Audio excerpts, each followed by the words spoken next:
Chapter 393. Princess Mingzhu was waiting for her god to save her in the palace. In the square palace, Princess Mingzhu felt suffocated. Everyone here was indifferent and did not have the warmth of the general's mansion. Princess Mingzhu missed you very much. The Empress Dowager asked her to pray in the temple and did not allow her to go out. The Empress Dowager did not allow her to go back to the general's mansion, which made Princess Mingzhu very miserable. Every time a palace maid came to the temple to deliver food, Princess Mingzhu kowtowed and begged the little palace maid. "Please, can you let me go out to find you? I'll give you money. Can you let me go out? I want to find my brother. Where is he? Without me by his side, my brother will be very sad." Seeing a princess kneeling and kowtowing to them, the little palace maids were so scared that their faces turned pale. They also knelt and kowtowed, asking the princess not to make things difficult for them. But after a long time, these palace maids were used to Princess Mingzhu's kneeling and kowtowing. There was even disdain in their eyes. She was still a commandery princess, yet she was kowtowing to servants like them. She kept talking about generalin, and kept talking about men. She was simply shameless. Her brother was staying in the palace, but she acted as if she had done something to him. It was as if the palace was a horrible place. The Empress Dowager asked Princess Mingzhu to pray for her deceased parents and clansmen in the temple. But Princess Mingzhu cried all day and covered her heart with her hands, which made the Empress Dowager very annoyed. The Empress Dowager did not have much contact with Princess Mingzhu before. After a short contact from Yunzhou to Jingcheng, Princess Mingzhu was sent to the general's mansion. Therefore, every time Princess Mingzhu saw the Empress Dowager, she would kneel on the ground and kowtow to the Empress Dowager. She was not afraid of pain, and then she would say with tears in her eyes, "Empress Dowager, you are so kind, noble and kind. You must have experienced such unforgettable love." Then she would cry and bitterly ask her to go out and find Generalin. The Empress Dowager almost had a heart attack because of Mingzhu, especially when Mingzhu would pull on her skirt every time she spoke and look up at her with a humble look. It was as if Princess Mingzhu would cry if she spoke harshly. The Empress Dowager was so angry that her lungs were about to explode. She locked Princess Mingzhu in the Buddha Hall. Then, she heard Princess Mingzhu calling for Yu. The Empress Dowager felt that the general's mansion had evil intentions. Ning Shu and the old lady were summoned into the palace by the Empress Dowager. As soon as they paid their respects, they heard the Empress Dowager's roar. She scolded and condemned Ning Shu and the old lady. The old lady and Ning Shu were prostrated on the ground. The old lady's body was trembling. Ning Shu could see that the old lady's forehead was covered in sweat. Ning Shu pursed his lips and didn't say anything. He prostrated on the ground and listened to the Empress Dowager's words. "And you deliberately seduced Princess Mingzhu in order to climb up the nobility." There was more cold sweat on the old lady's forehead, and the clothes on her back were wet with cold sweat. After the Empress Dowager finished speaking, Ning Shu said, "Your Highness, please forgive me. Since Princess Mingzhu came to the general's mansion, I have regarded her as my daughter. My husband treats Princess Mingzhu with respect. Maybe it's because Princess Mingzhu just lost her family, and it was Yu who saved her, so she relies on Yu a little.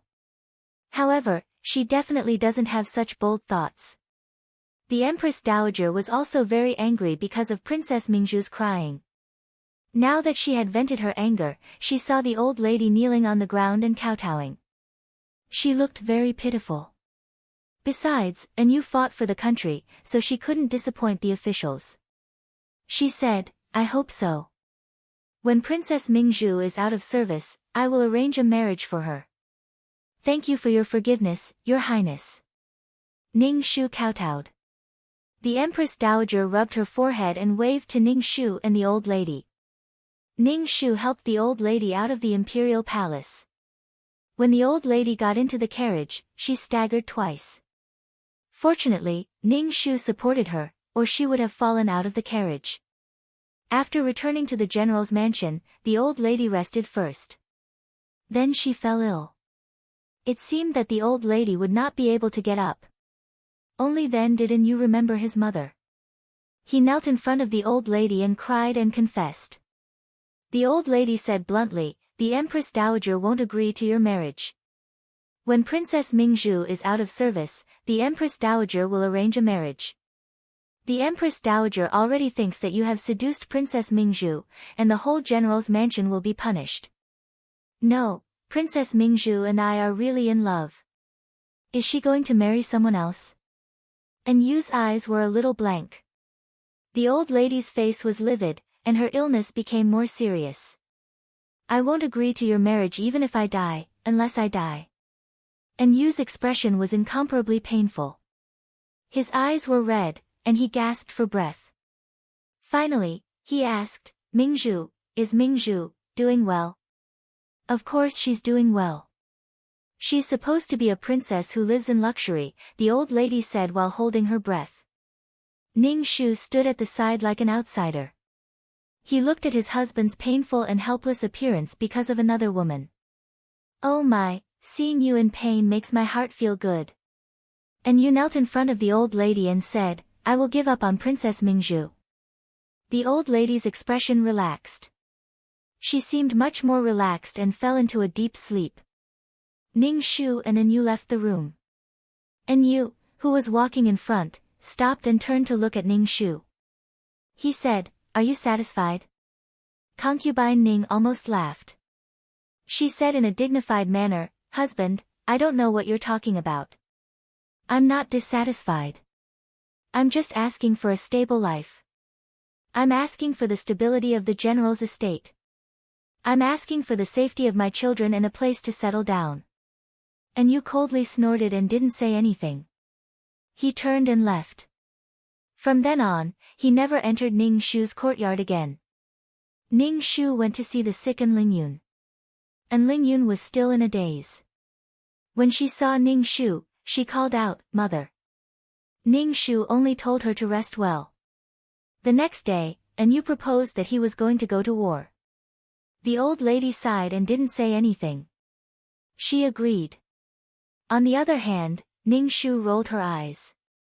If Yu chose to fight at this time, it was obvious that he was trying to avoid emotional matters. If he didn't have a stable mood to fight, and the battlefield was constantly changing, how could such an irrational Yu be qualified to fight? This was irresponsible to the soldiers and the country. Ningxu had been to war before and knew the influence of a general on the battlefield.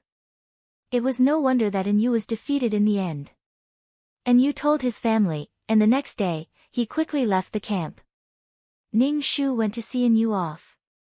He saw Yu's eyes. He was riding on a horse. He was extraordinarily handsome. It was no wonder that Princess Mingzhu kept calling him a god and a ruler. Yu was indeed charming when he acted like this. Chapter 394. After Yu's departure, the general's mansion quieted down. The fiery atmosphere also gradually cooled down. It was as if she had returned to her previous tranquility. After experiencing hysterical madness, she was suddenly at peace. Ningxu finally understood what the original owner, Wei Lingxian, longed for. It was this kind of tranquility. Princess Mingzhu's appearance was like a typhoon, destroying everything around her. After Lingyun recovered from her illness, Ningxu allowed her to take care of the entire general's residence. Lingyun's temperament was obviously much more dull. Sometimes, no one knew what she was thinking about. She didn't look as lively as before. Some things could be felt with personal pain. Ningxu only used an example to change Lingyun's attitude. She didn't mention Princess Mingzhu for a while. Although the old madam had recovered, she was not in good spirits. However, Ningxu didn't think it was over. He didn't know if the elopement in the plot would happen again. After all, Princess Mingzhu was now in the heavily guarded palace. When Princess Mingzhu heard that Yu went to the battlefield, she was completely stunned. Why? Why did Yu go to the battlefield? Why didn't he come to save her? Princess Mingzhu was very sad. She knelt on the futon and cried pitifully. The palace maid next to her ignored Princess Mingzhu and looked at her with disdain. Princess Mingzhu was very determined as she cried. She made up her mind. She would go to the battlefield to find An Yu.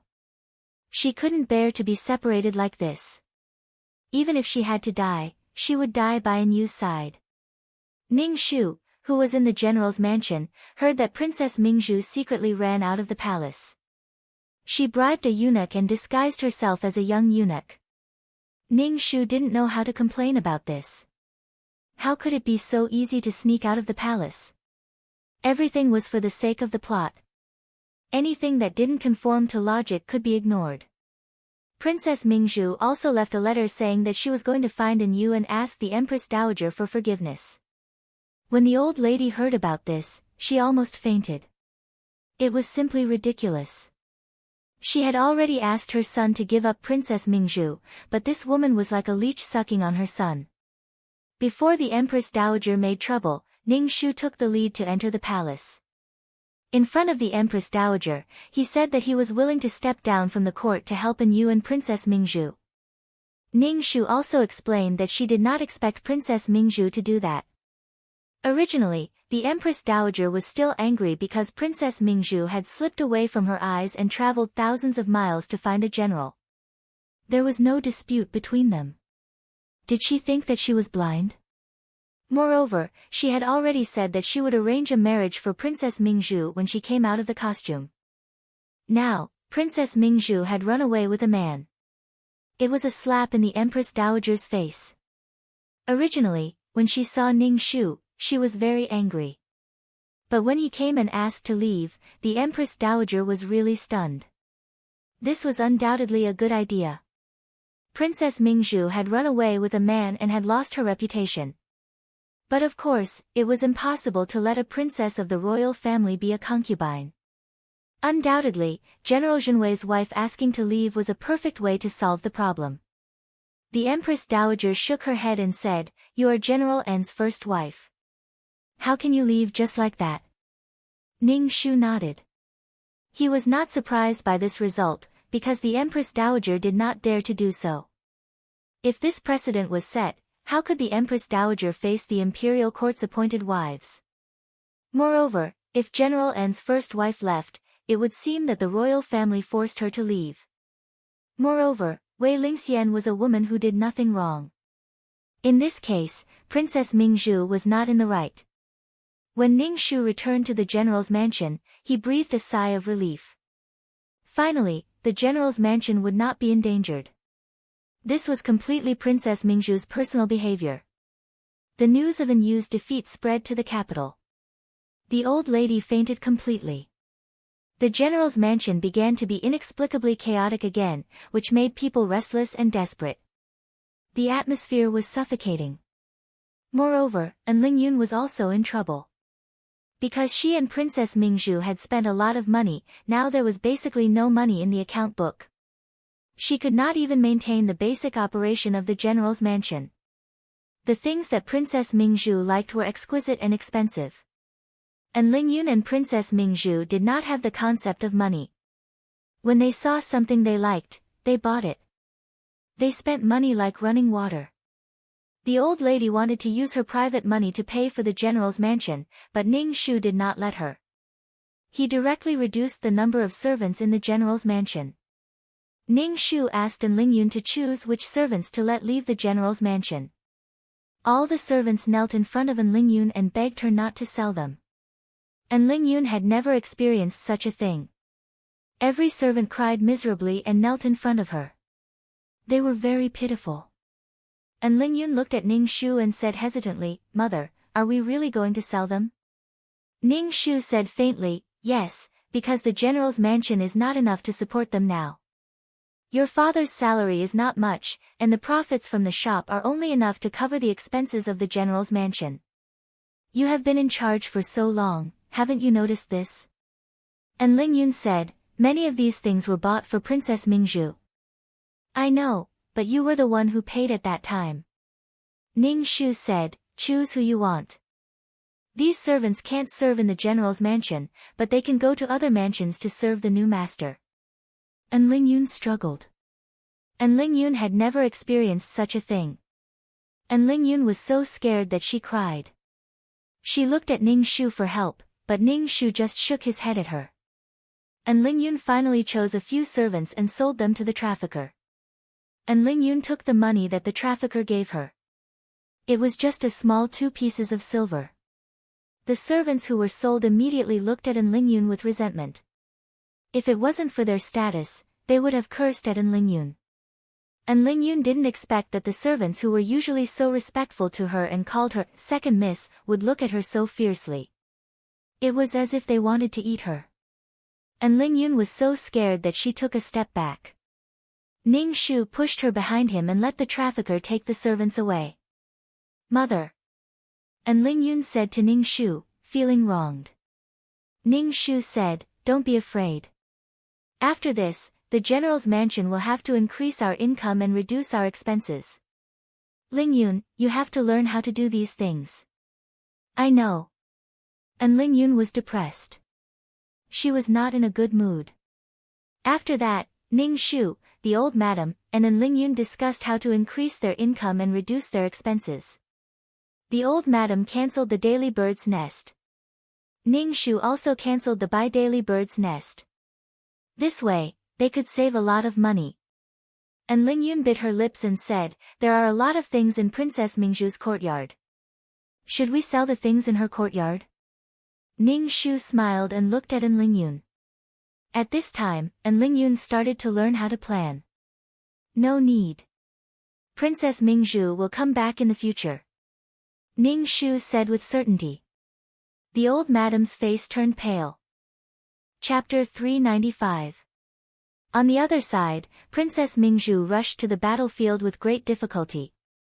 Just as An Yu was about to kill himself with his sword, Princess Mingzhu screamed and ran over to hug An Yu, who was covered in blood. An Yu did not recognize the travel-worn and dirty woman at first, but when he heard Mingzhu's voice, his body stiffened and trembled. He said in disbelief, Mingzhu. It's me, it's me. Mingzhu's tears fell like rain as she hugged An Yu. They looked at each other as if they had seen through thousands of mountains and rivers. Their hearts were overflowing with emotions as they hugged each other tightly. An Yu said, I wanted to die, but after seeing you, I suddenly don't want to die. Don't die, don't die. Mingzhu leaned into An Yu's arms and cried. Then they decided to drag out an ignoble existence. After that, they began to communicate with their souls. An Yu and Mingzhu returned to the capital. They knew that there would be huge waves ahead of them, but they were fearless. An Yu and Mingzhu rode on the same horse. Mingzhu turned her head and smiled at An Yu. The emperor was furious about An Yu and Princess Mingzhu. He abolished Princess Mingzhu's title of Princess Yu Dai and demoted her to a commoner. An Yu was demoted from a rank 1 general of Jinwei to a rank 3 commandant. An Yu was already very happy to pay such a price to get Princess Mingzhu. He could pay any price to be with the person he loved.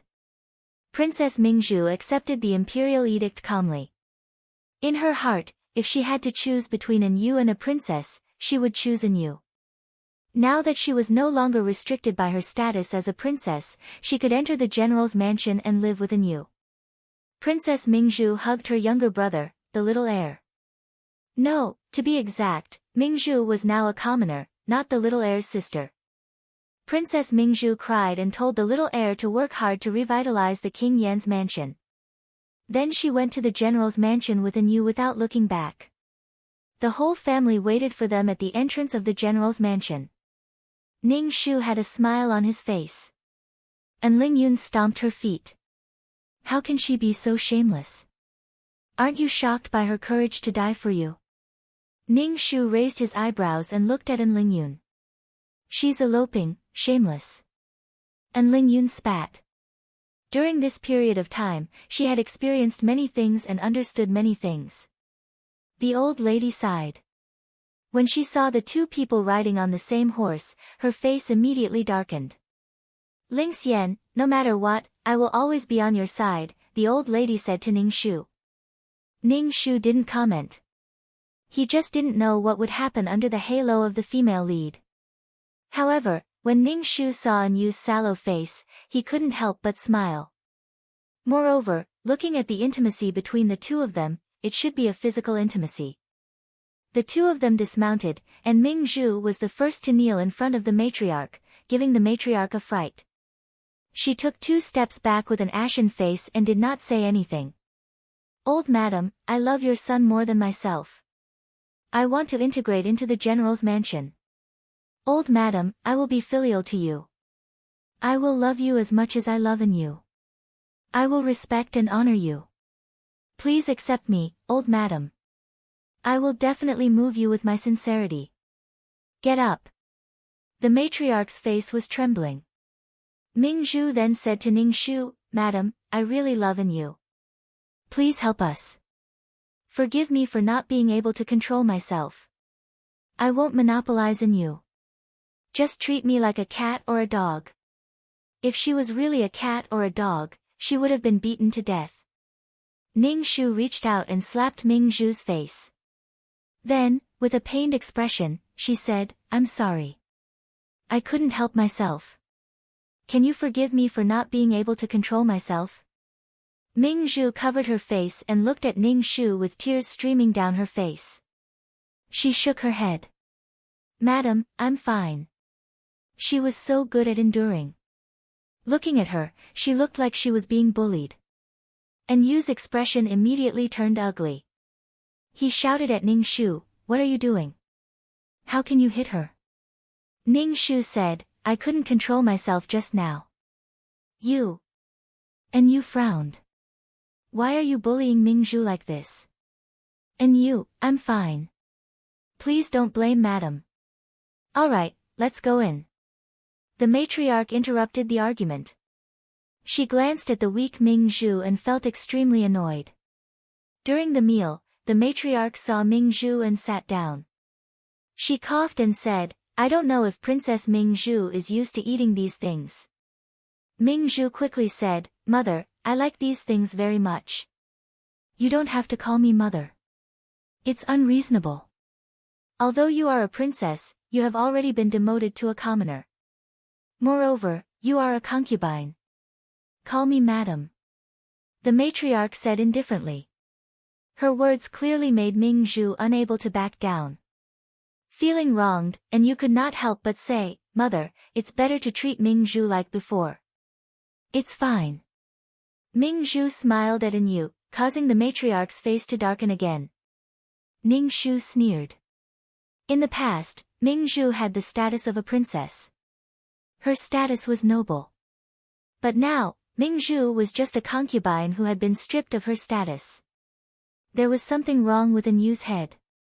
How could he allow his mother to worship his concubine? Ming Zhu could clearly feel this family's rejection of her. The matriarch did not like her. The matriarch did not like her. Even her good friend, An Lingyun, looked at her with disgust.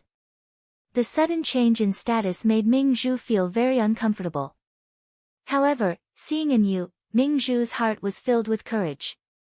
She could rely on her sincerity to make these people accept her again. After dinner, An Yu and Ming Zhu went to Ming Zhu's courtyard. Ming Zhu saw Ning Shu and An Lingyun standing together not far away. They were looking at her. She said to An Yu uneasily, "Go to madam's courtyard. You haven't seen each other in a long time." An Yu grabbed Ming Zhu's hand. "Can you bear to push me to another woman?" Ming Zhu muttered, "You are the person I love. Of course I can't bear to." "Don't worry. I will be loyal to you. I will be loyal to our relationship." As soon as An Yu entered the room, he impatiently kissed Ming Zhu's lips. Ming Zhu let out a rippling sound. "You really don't need to go to madam's place?" Ming Zhu's consciousness was hazy as she asked happily. "No need. The one I love is you." And you said, "I can't betray our relationship." He clearly meant that he had already dumped that old hag. Yet, he still said it so nicely. And Yu was very excited on Ming Zhu's young body. He huffed and puffed for a while.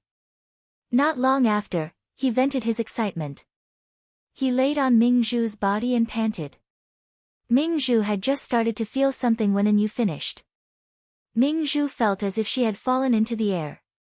It was very uncomfortable. However, seeing how tired An Yu was, she was too embarrassed to let him do it again. Especially when she saw that An Yu had actually fallen asleep. Mingzhu was a bit unhappy. However, the excitement of being by An Yu's side suppressed her unhappiness. Chapter 396. The next morning, it was supposed to be time for Mingzhu to serve tea to the elders in the family and Ning Shu, the first wife. However, An Yu and Mingzhu slept until late in the morning, leaving the old madam and Ning Shu in the main hall for so long. Ning Shu didn't care about this. The old madam held her walking stick with an ugly expression. In the end, she comforted Ning Shu and said, since she doesn't want to serve tea, then forget it.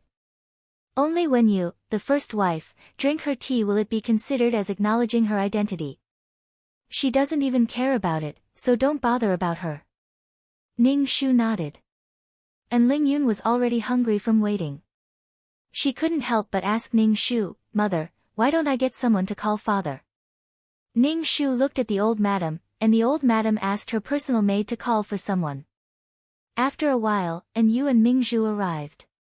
When Mingzhu entered the room and saw everyone looking at her, her face immediately turned red. She looked extremely beautiful. When Ning Shu saw An Yu's slightly yellow face, he smiled meaningfully. Mother, I'm sorry for making everyone wait. You haven't eaten yet, right? Let's eat. An Yu was the groom last night, so he looked radiant. Even so, Ning Shu could still see that his face was slightly yellow. Father, do you know that everyone has been waiting for you for a long time? And Ling Yun pouted and complained to An Yu. An Yu doted on his daughter, so he didn't say anything when he heard this. However, Mingzhu knelt down in front of Ling Yun and said, Ling Yun, this is all because of me. I was a little tired in the morning, so I slept a little longer. I'm sorry. And Ling Yun's expression instantly turned ugly.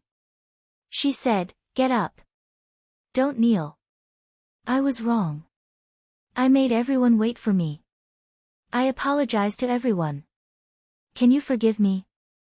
Mingzhu looked at Ling Yun as if she was waiting for her forgiveness.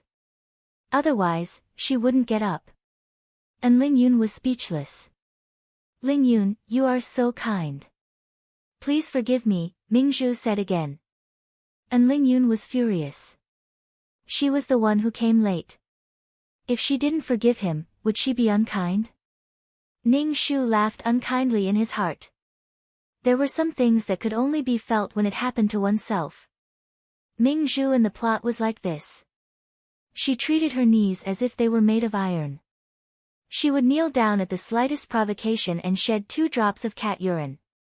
Everyone stood on her side and blamed the original owner. Now that it happened to An Ling Yun, how did An Ling Yun feel? It probably wouldn't be too pleasant. Although Mingzhu was pure, she could feel the hatred and malice others had towards her. In this room, An Ling Yun was the first to speak. Mingzhu could feel that An Ling Yun did not like her, so she did it out of instinct.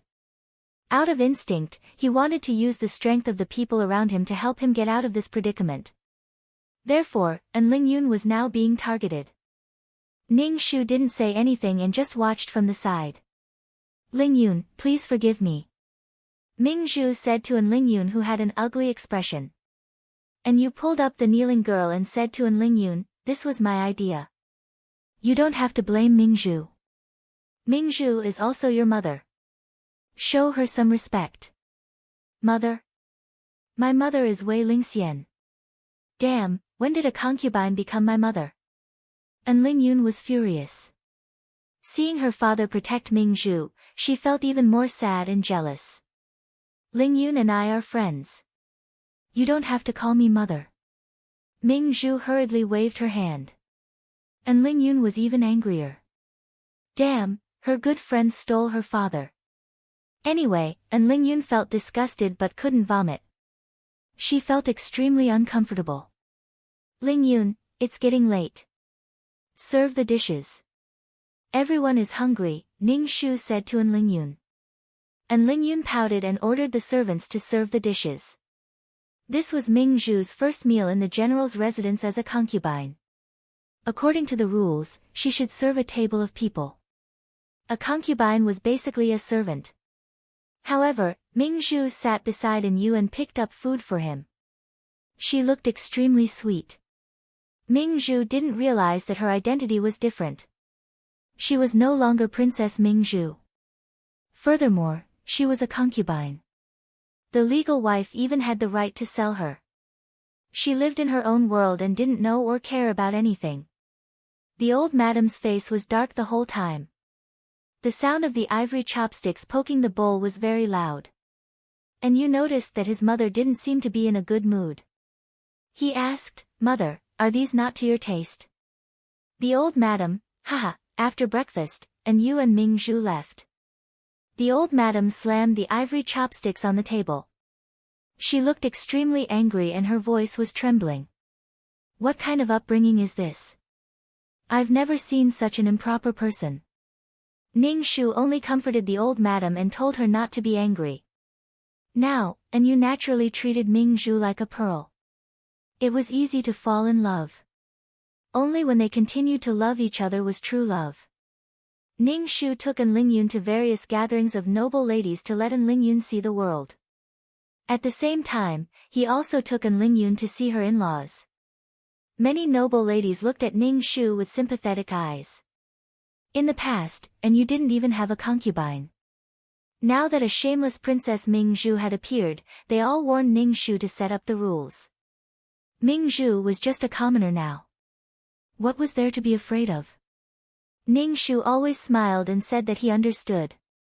The other madams looked at Ning Shu with even more sympathy. Her husband had been snatched away by a woman, but she still had to force a smile. They all talked about how they punished the restless concubine.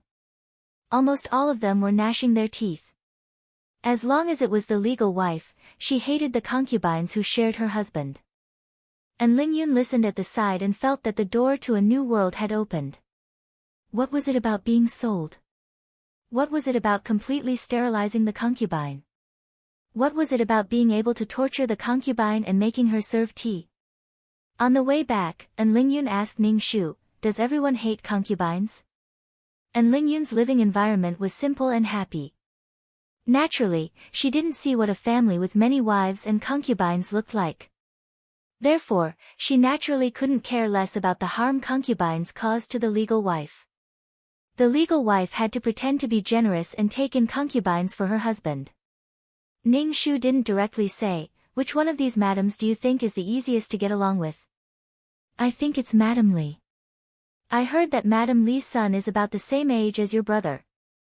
And Lingyun was stunned for a moment. Her face turned red, and she said embarrassedly, "Mother, don't be embarrassed. Men should get married when they grow up, and women should get married when they grow up," Ning Shu said. "It's good to have more contact with these madams. When you get married in the future, you can be mentally prepared. Your future husband can't only have you as his only woman." "It's good to listen more," Ning Shu said indifferently. And Lingyun's heart was suddenly covered with a layer of shadow. Can't I be like father and only have mother as his wife? How can these men be so fickle? And Lingyun couldn't continue speaking because her father also had a concubine now. Moreover, he was in his old age and had entered a field of flowers. However, Anyolai's actions hurt Wei Lingxian more than those men who had many wives and concubines hurt their wives. Since he couldn't do it, why did he give Wei Lingxian such hope? Chapter 397. Ning Shu didn't care about the gloominess in An Lingyun's heart at all. She even stabbed a knife into An Lingyun's heart. An unmarried man also has maidservants by his side. Before you get married, the man already has women by his side. After you get married, these maidservants will be promoted to concubines. Your father doesn't have any maidservants by his side because he often fights, Ning Shu said indifferently. And Lingyun's expression became even more depressed, as if she had stepped on feces. Ning Shu shouted in a daze, "Mother, of course, you will also be loving with your husband, although you will share your husband with other people." Ning Shu stabbed An Lingyun's heart again and again. Ning Shu said again, "You are the daughter of General Zhenwei, so you will naturally be the legal wife, so you must take care of the family matters seriously. When you get married, your in-laws will be your family. There are some things in the general's manner that can't be controlled. A married daughter is like spilled water." And Ling Yun was speechless. Ning Shu ignored An Ling Yun's depression and began to discuss the marriage of her son, An Yu, with the old madam. The old madam had taken a fancy to Minister Su's daughter, but Ning Shu immediately rejected her. In the plot, Su Li was An Yu's wife, but she held Ming Zhu in high esteem. She even praised Ming Zhu for her bravery in love and her undying devotion. Ming Zhu was clearly the woman in her husband's heart, but she still sided with her love rival and even went against Wei Lingxian's real mother-in-law, accusing her mother-in-law of being cruel to Ming Zhu. Another woman who couldn't distinguish right from wrong, a woman who was naive. Ning Shu directly stated his reason. This Su Li is Minister Su's only daughter, so it's inevitable that she will be spoiled. And Yu is the eldest son, so his wife will be the eldest daughter-in-law. In the future, she will have to bear the heavy responsibility of the rear courtyard of the general's manor. I have seen this woman before, she is a naive and lively child.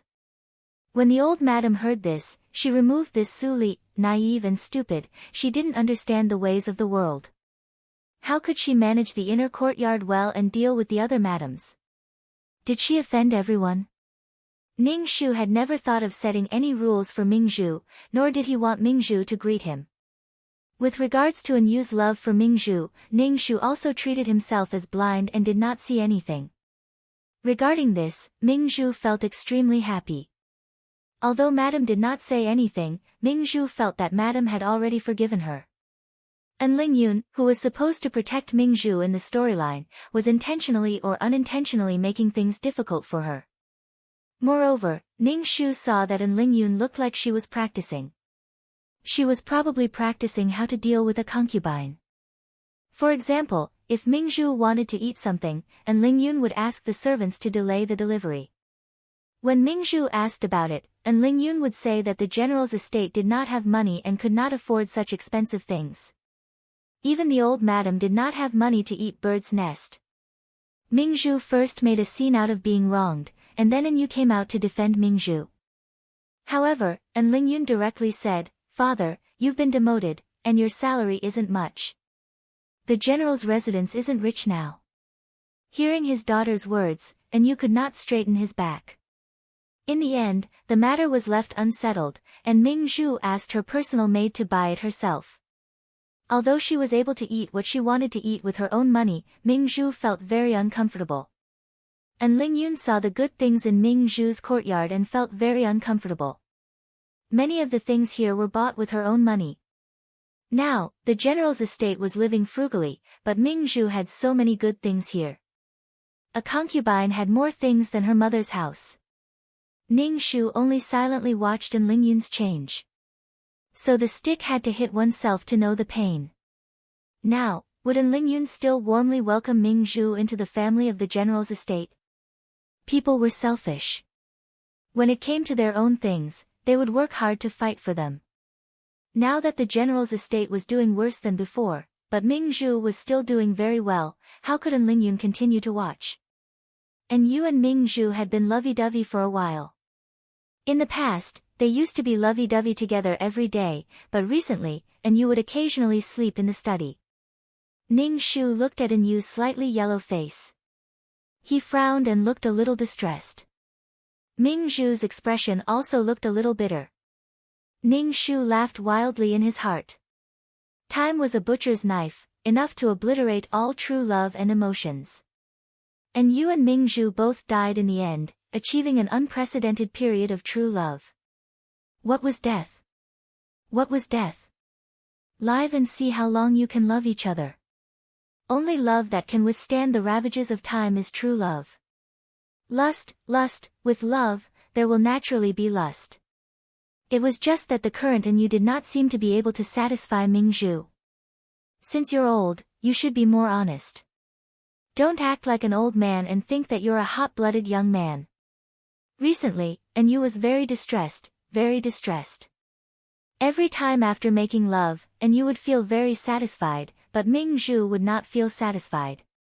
He wanted to do it again, but for some reason, his body was not strong enough. Facing Ming Zhu's bitter eyes, and you was in a sorry state and even reduced the number of times they made love. And you felt that there was a problem with his body.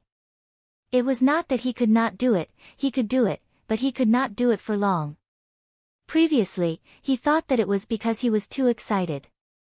After all, Ming Zhu's body was so young and tender. But after doing it with Ming Zhu so many times, it was the same situation every time. This made you feel a little afraid. He even secretly went to find a doctor. The doctor felt his pulse and said that his kidney was weak. He prescribed some kidney-nourishing medicine for you to boil and drink it. In order to fool others, you pretended that he was sick and wanted to drink the medicine. After knowing that you was sick, Ming Zhu started crying as if you was going to pass away. This made the old lady's face turn ugly. However, you was very touched. He felt that Ming Zhu was concerned about him. In front of everyone, they hugged and hugged again. And you said some words of love while wiping Ming Zhu's tears. Finally, Ming Zhu's tears turned into a smile. Ning Shu was speechless. He was speechless. There was his mother, his wife, and his daughter in this house. Couldn't he be more careful?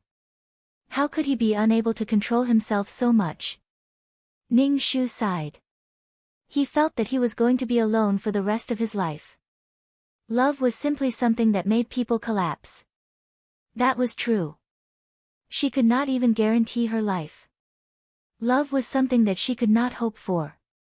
Anything was more stable and better than love. In any case, Ning Shu was extremely disgusted.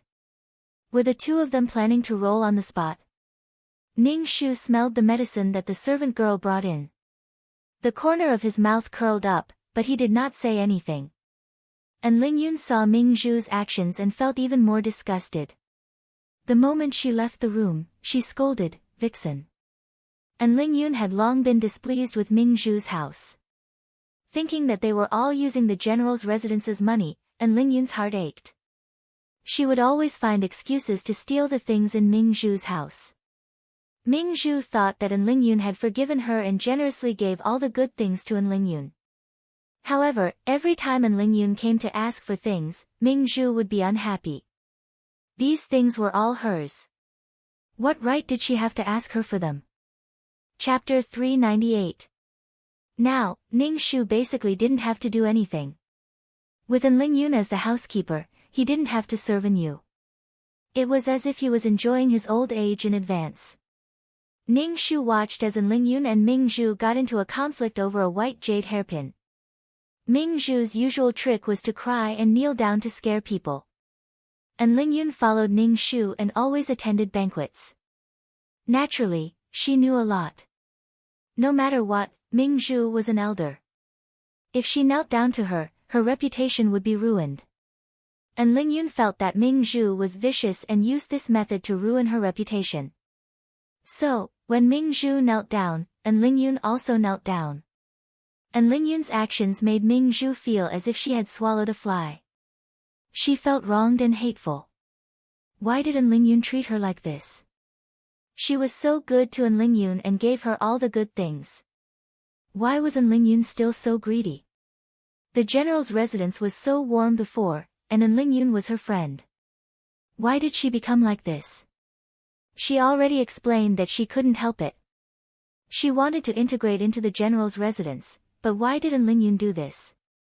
Ming Zhu felt that Ling Yun betrayed their friendship. Of course, in the end, the conflict still needed you to mediate. And you naturally sided with the person he loved deeply. This white jade hairpin was naturally given to Ming Zhu. And Ling Yun was very angry. This was her father. Why was he always siding with this woman? Why? At this moment, Ling Yun was just like Wei Lingxian back then. She was jealous, hateful, dissatisfied, and hurt. Her father sided with Ming Zhu without even thinking about it. He didn't even ask about what had happened. Just like that, he sided with Ming Zhu. And Ling Yun felt hurt. Ning Shu saw An Ling Yun kneeling on the ground. Her body was trembling with anger, but An Yu was holding Ming Zhu. He sighed and walked over. Ning Shu pulled An Ling Yun up from the ground. An Ling Yun turned and saw her mother. The tears that she had been holding back immediately fell. Ning Shu looked at An Yu and said, "Husband, the general's residence's shop is not doing well. After you were demoted, your salary is not as much as before. The general's residence is not doing well. Now that Ling Yun is in charge, she wants to save a little. This white jade hairpin was bought by Ling Yun for Ming Zhu. Now, Ling Yun wants it back and sells it to support the general's residence's expenses." When An Yu saw his first wife, he was in a daze for a moment. He felt that he had not seen her for a long time. Usually, this woman did not have any sense of existence. He doted on Ming Zhu, but she did not say anything. An Yu felt a little uncomfortable in his heart. If the other party had made a ruckus to stop him and Ming Zhu, he would not have felt guilty at all. Now that he heard her calmly speak the truth, An Yu felt ashamed. An Yu took the white jade hairpin from Ming Zhu's hands and gave it to Ling Yun. Ming Zhu's expression instantly darkened. This wasn't about the hairpin. Now that Wei Lingxian had said this, An Yu wouldn't give her the hairpin. This made Ming Zhu very uncomfortable and felt a sense of crisis. And Ling Yun held the white jade hairpin in her hand, her eyes filled with deep mockery. Ming Zhu knelt in front of Ning Shu with a plop.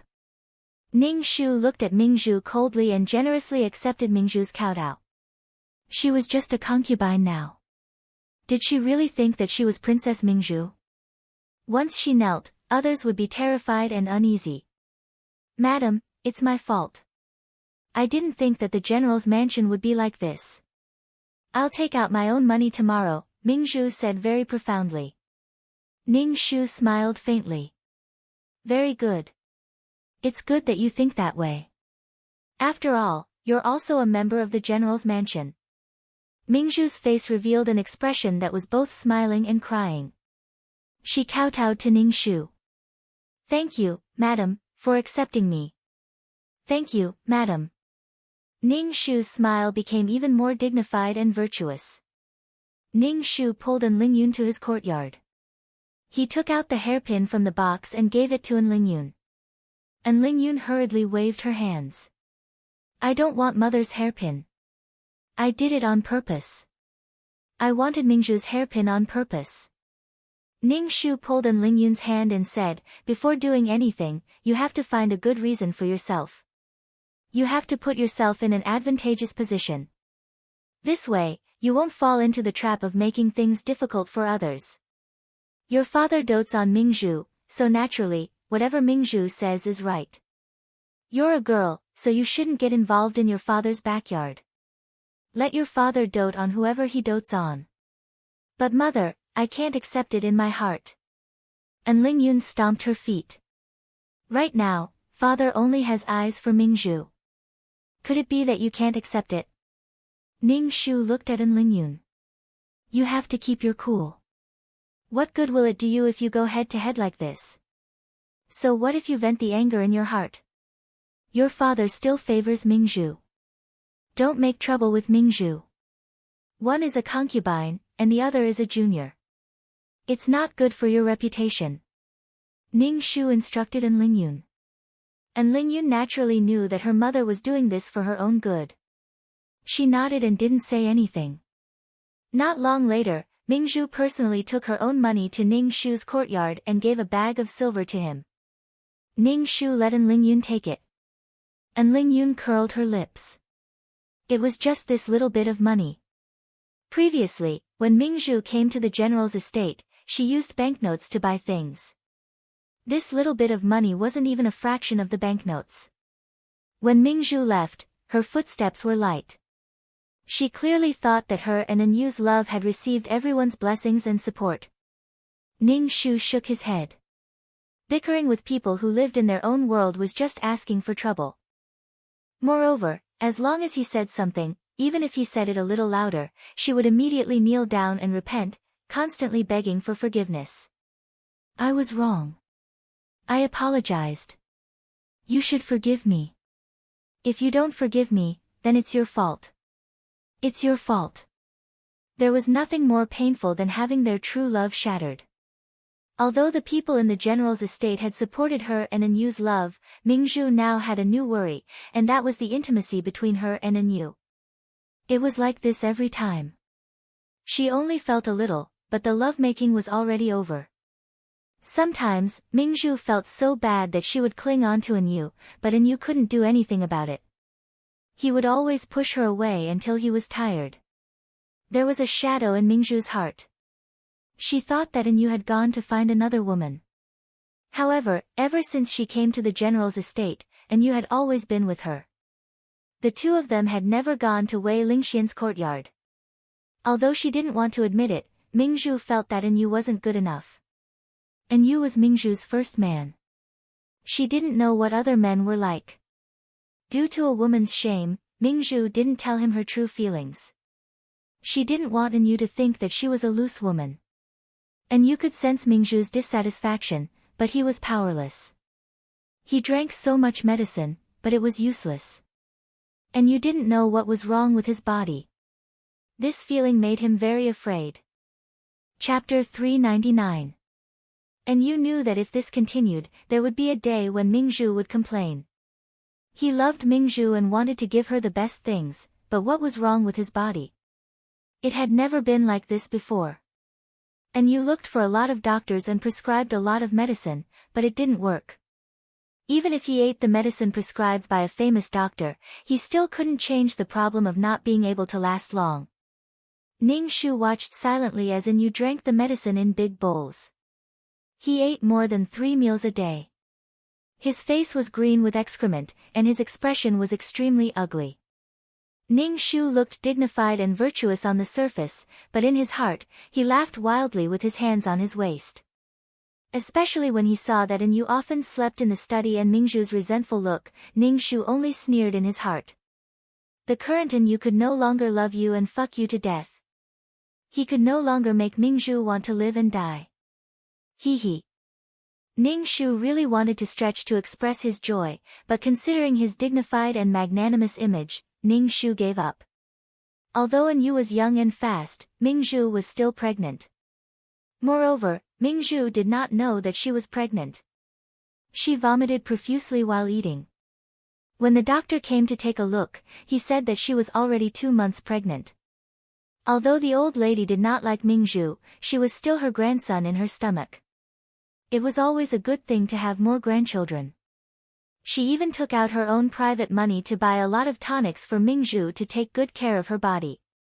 When the old lady saw Mingzhu's weak appearance and her body did not look very good, she was a little worried and hoped that the child would be born safely. Anyu was very excited when he found out that his beloved was pregnant. He was even happier than when he was a father for the first time. He hugged Mingzhu and spun around twice.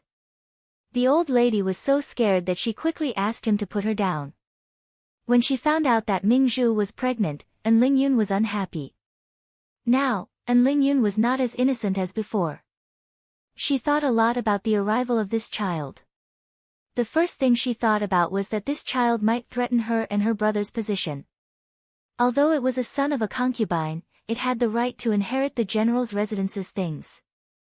If it was a girl, it would be fine. If it was a boy, then it would be a threat to her brother. Moreover, seeing how happy her father was, An Lingyun was very worried. She was afraid that Anyu would unconditionally side with this younger brother or sister. Seeing her mother's carefree appearance, An Lingyun couldn't help but ask, "Mother, aren't you worried?" "What are you worried about?" "There's nothing to worry about." Ning Shu was actually a little surprised that Mingzhu was pregnant. In the storyline, Mingzhu was not pregnant. Actually, this child didn't have any conflict with Anyu and An Lingyun. Ning Shu didn't want to care about this child. An Lingyun stomped her feet and didn't say anything. Her eyes flickered and she seemed to be struggling. Ning Shu looked at her and said, "Lingyun, this child is your brother. There is a big age gap between you and him. There are some things you can do and some things you can't. Do you understand?" Ning Shu looked at An Lingyun's expression. There was struggle and hesitation between her brows. It was obvious that she minded this child a lot. Brothers who didn't share the same mother, this feeling was really strange. Hearing Ning Shu's words, and Lingyun let out a long sigh and said, "Mother, I understand." In essence, and Lingyun was kind. She could fight for what she needed, but the premise was that she couldn't hurt others. Ming Zhu's pregnancy made Yu very happy. He had his own child. More importantly, he wouldn't be intimate with Ming Zhu for a long time. To be honest, Yu was actually a little afraid of being intimate with Ming Zhu now. He was afraid of seeing her disappointed eyes. Yu wanted to take advantage of Ming Zhu's pregnancy to nurse his body back to health and then give Ming Zhu a new him. Ming Zhu was pregnant, so she seemed a little delicate. In addition, her body was a little weak. She would vomit whatever she ate. She would always clench her fists and hit Yu. Yu would always smile and let Ming Zhu hit him without complaint. It made Ming Zhu feel sweet and painful. Ning Shu didn't pay attention to the two people who were entangled with each other. He called Yu, who was in the army in Lisho, back. He said that he had arranged a marriage for him and asked him to come back to see.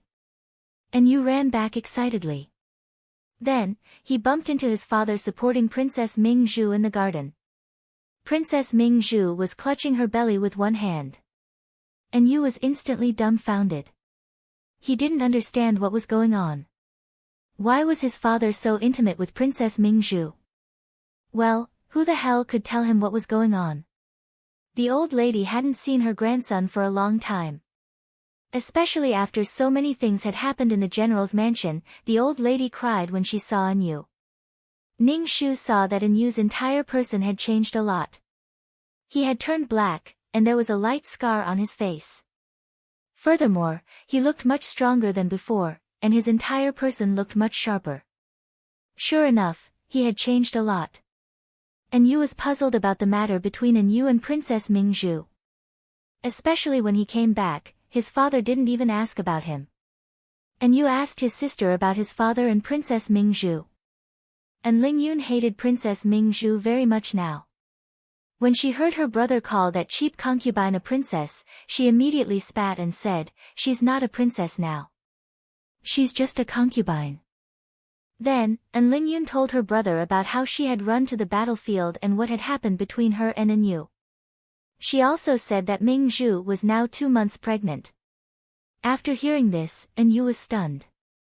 The woman who was as gentle as water in his heart was suddenly disillusioned. In the blink of an eye, she had become his father's concubine and was about to have a child. Yu pursed his lips and sighed in his heart. What kind of courage did it take to go to the battlefield? If she ran to the army of Lisho, she would definitely be dragged into the camp by the valiant veterans and treated as a military prostitute. During this period of time in the army of Lisho, Yu suffered a lot. There was no reason, no injustice, only strength and experience. When he first went there, he was not convinced. When he argued, he was directly beaten down. When he fell to the ground, everyone around him ran up and trampled on him. The wound on his face was caused by bandits when he was suppressing bandits. That knife almost took his life. The last thing that flashed in his mind was Ming Zhu's face, but he didn't expect it to be such a situation. Yu only felt that it was ridiculous. Ning Shu called Yu to the front and said, "Your grandmother and I have found a woman for you to come back and take a look." Yu looked at his mother. Her face was calm as she talked to him about things. She didn't look sad at all. She even stood up when the general's residence was in danger. "Mother, you make the decision." Yu said with some disinterest. "A woman who can take care of the family like mother is enough." Ning Shu looked at Yu and asked directly, "Are you still thinking about Ming Zhu?" Chapter 400. Yu's hidden thoughts were found out by her mother. For a moment, she was so embarrassed that she did not know what to say, especially now that Ming Zhu was her father's woman. I didn't," Yu stuttered. She saw her mother looking at her like that. "You're quibbling. Keep quibbling." Ning Shu looked at Yu with his eyes. Yu was a bit embarrassed. She spread her hands and said, I used to like gentle women like Mingzhu, but now that she's father's woman, I don't have any thoughts. Ning Shu was a bit surprised. This child was very infatuated with Mingzhu. Now that he had changed a lot, it did not seem like that. Ning Shu was glad that she had sent An Yu away earlier, before he had fallen deeply in love with Mingzhu. She reckoned that the environment had also affected An Yu a little. The An Yu now looked smarter and more tactful than before. Her face and hands were also injured. A strange question suddenly appeared in Ning Shu's heart. Looking at An Yu's lower body, the Lizho army was full of rough men. Usually, there were no women. With An Yu's gigolo appearance, would she be pressed down? The more he thought about it, the more likely it was. Ning Shu looked at An Yu with a strange expression.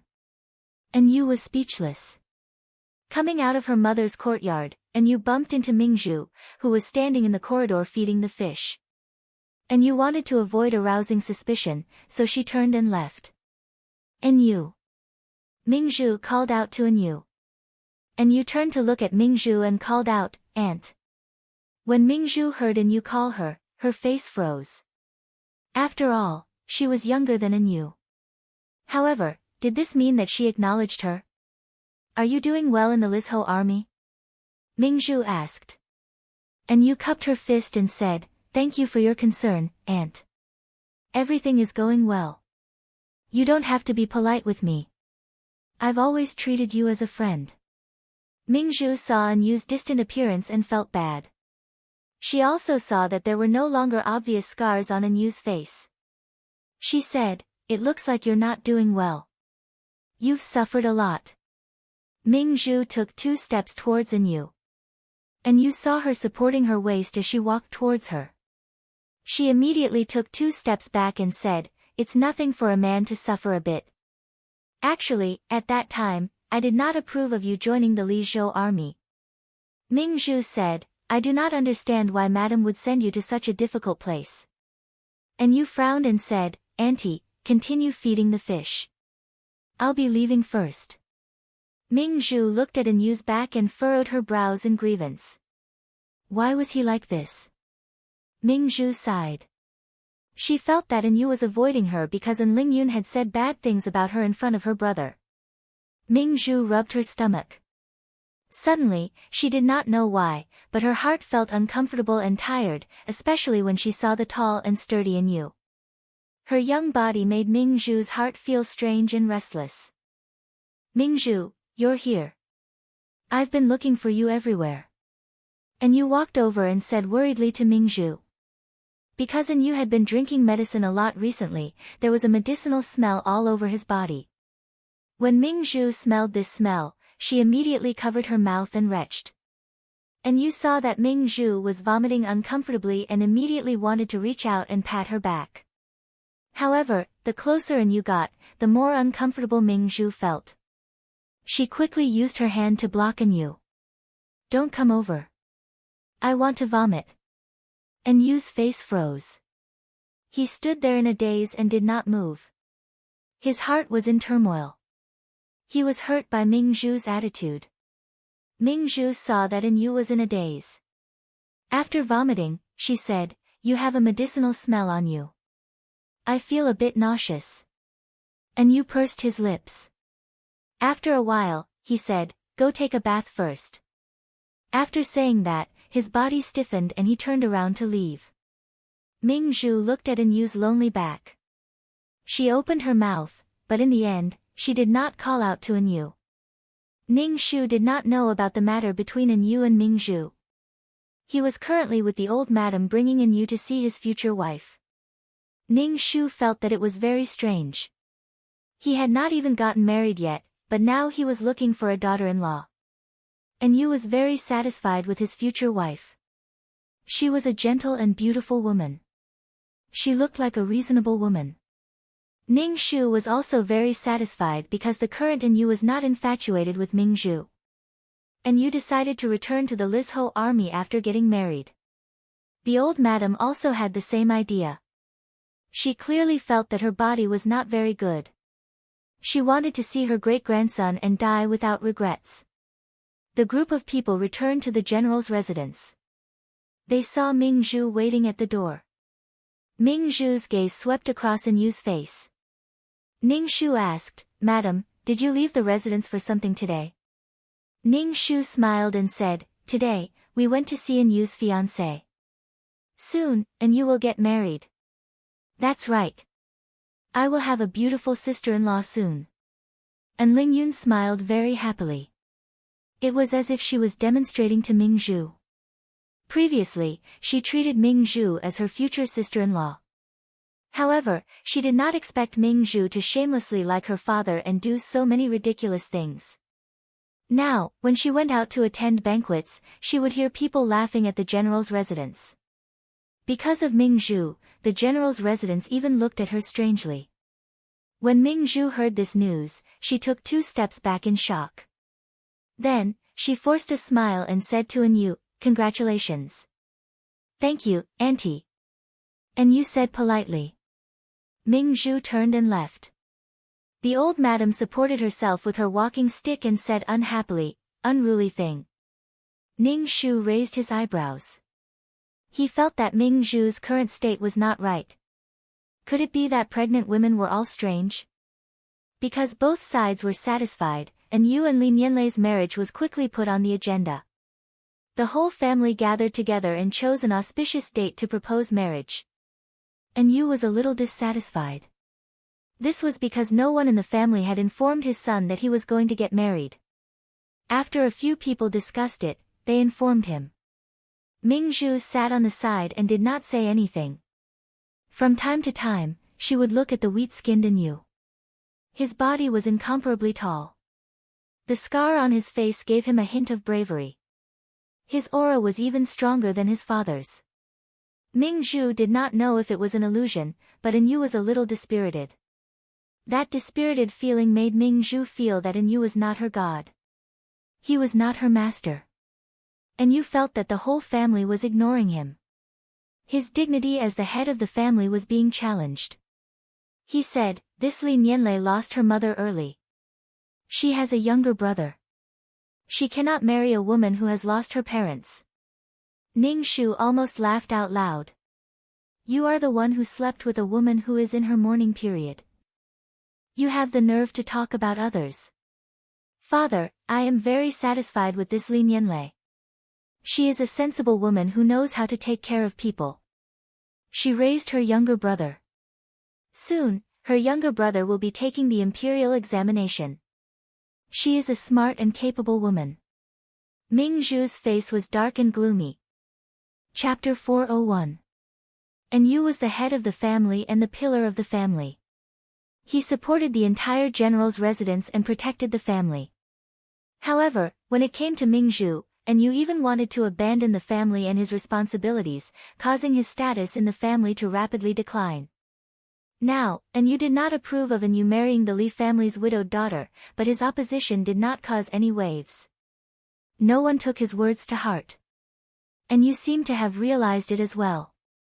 He frowned tightly and felt very uncomfortable. After agreeing on the date, Yu was ready to go to the Li residence to propose marriage. When Ning Shu saw Yu riding on the back of a horse, her posture was valiant and incomparably handsome, she suddenly felt a sense of pride that her own child had grown up.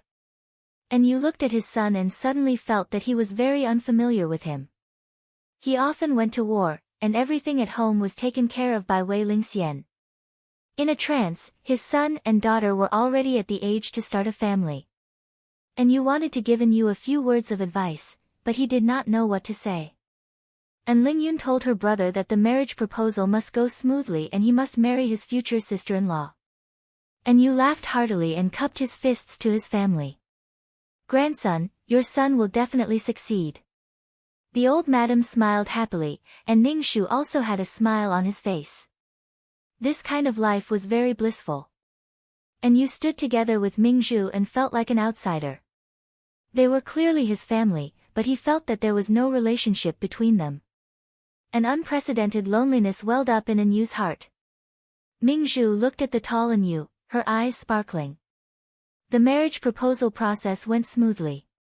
After accepting the bride, asking for her name, accepting the bride's name, accepting the bride's name, accepting the bride's name, accepting the bride's name, accepting the bride's name, accepting the bride's name, and inviting the bride's name. The two families quickly set a date for the marriage half a month later. Soon, the day of the marriage arrived.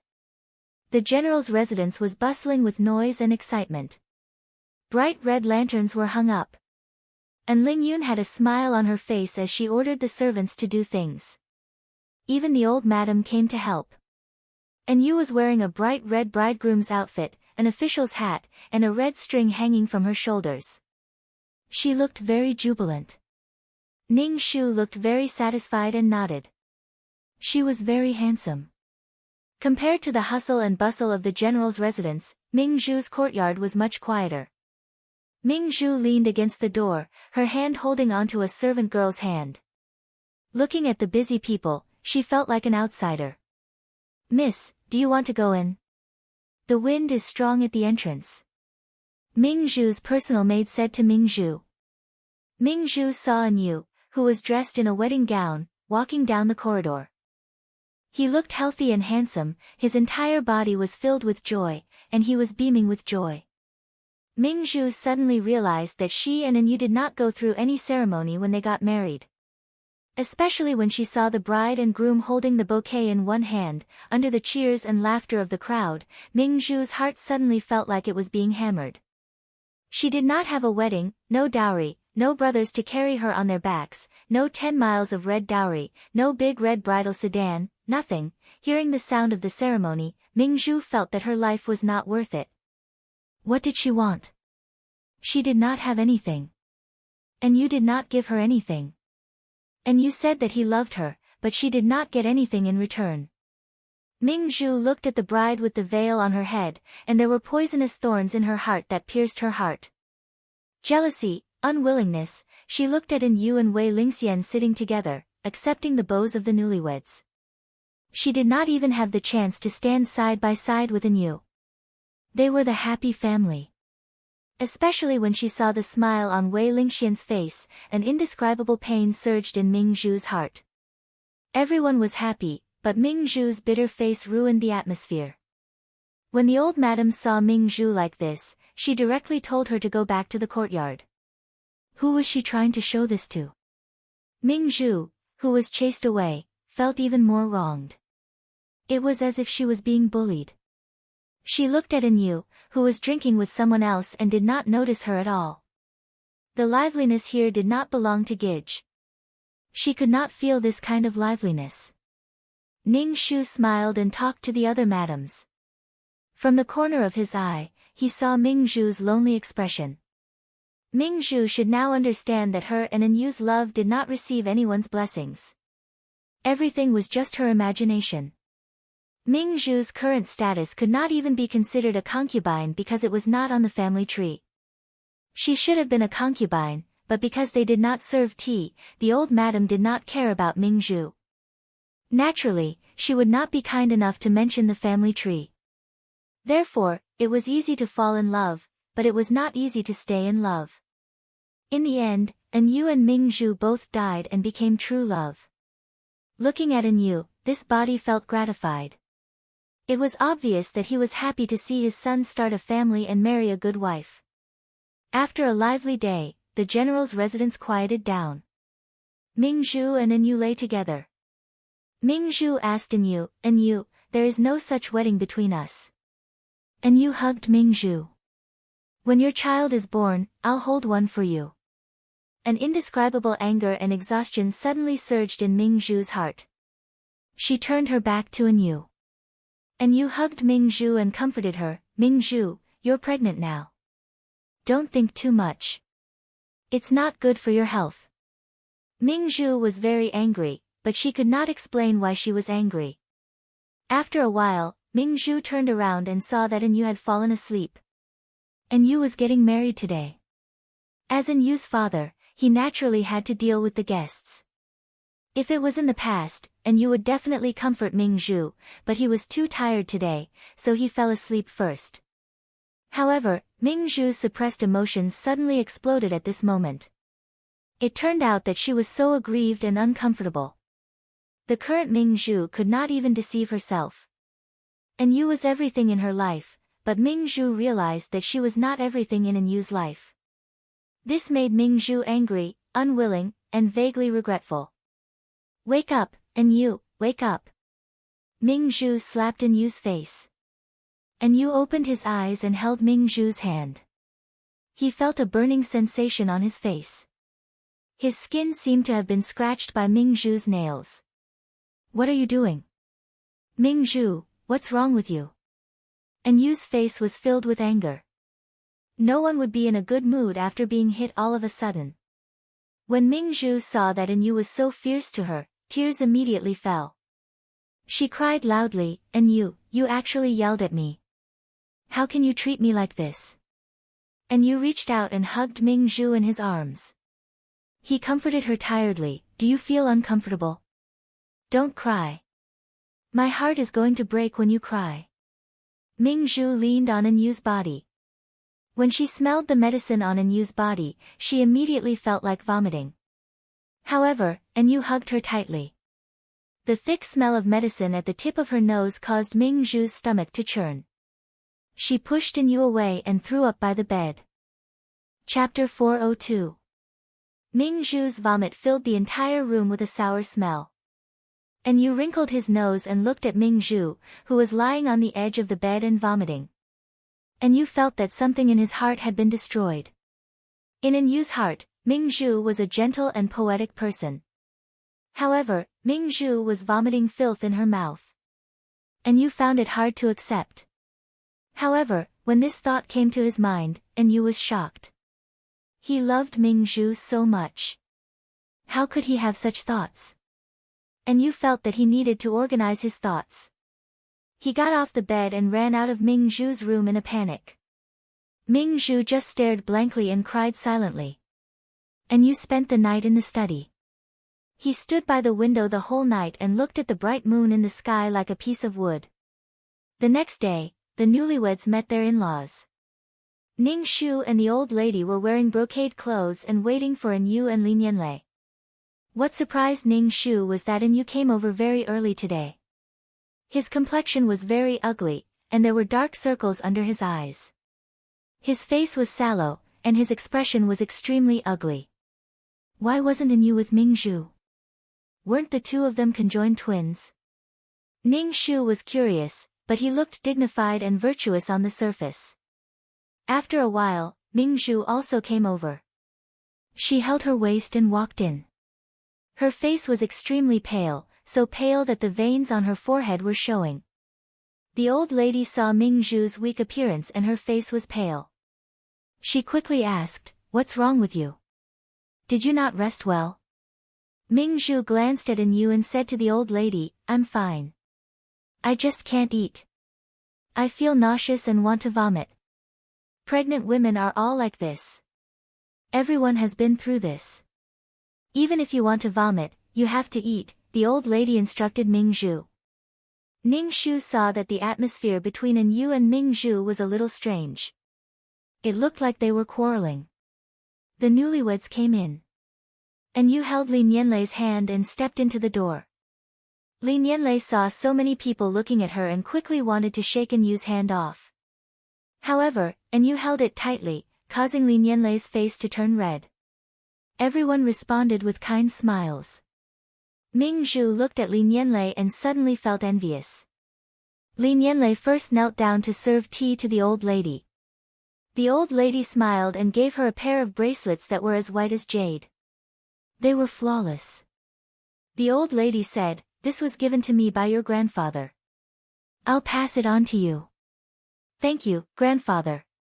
Lin Yanlei had a smile on her face. She looked very happy. Then, it was Anyu's turn. Anyu gave him a red packet. Lin Yanlei brought a cup of tea to Ningxu and called her mother. Ningxu's face was amiable, but she was crying in her heart. Was she going to become a grandmother soon? It felt so complicated. Ningxu gave Lin Yanlei a thick red packet and a pair of dragon and phoenix bracelets. Next was Mingzhu. Mingzhu didn't expect Lin Yanlei to serve her tea. Everyone else was kneeling, but Lin Yanlei was half squatting in front of Mingzhu. She knew that Lin Yanlei was polite. Mingzhu hurriedly took the teacup and took a sip. She looked even more nervous than Lin Yanlei, the newlywed. After drinking tea, she naturally had to give a gift. Mingzhu took a hairpin from her head and gave it to Lin Yanlei. Lin Yanlei took the hairpin and pursed her lips. She said, "Thank you, auntie." Seeing Mingzhu like this, the old lady rubbed her forehead. And you saw Mingzhu's nervous and helpless appearance. His heart ached. He walked over and sat beside Mingzhu as if he wanted to lean on her. When Ningxu saw this, he only smiled faintly. The general's residence already had a daughter-in-law. Under Ningxu's suggestion, and Lingyun gave the authority of the housekeeper to Lin Yanlei. Lin Yanlei didn't expect that she would be in charge of the general's residence as soon as she got married. She felt uneasy and wanted to return the authority to Ningxu. "Mother, your daughter-in-law just got married. It's not appropriate," Lin Yanlei said respectfully. Ningxu looked at Lin Yanlei. She was a dignified and elegant woman. She had a determined look on her face. After all, she lost her mother when she was young and had to take care of her younger brother. She was younger than Mingzhu, but she was much more intelligent than Mingzhu.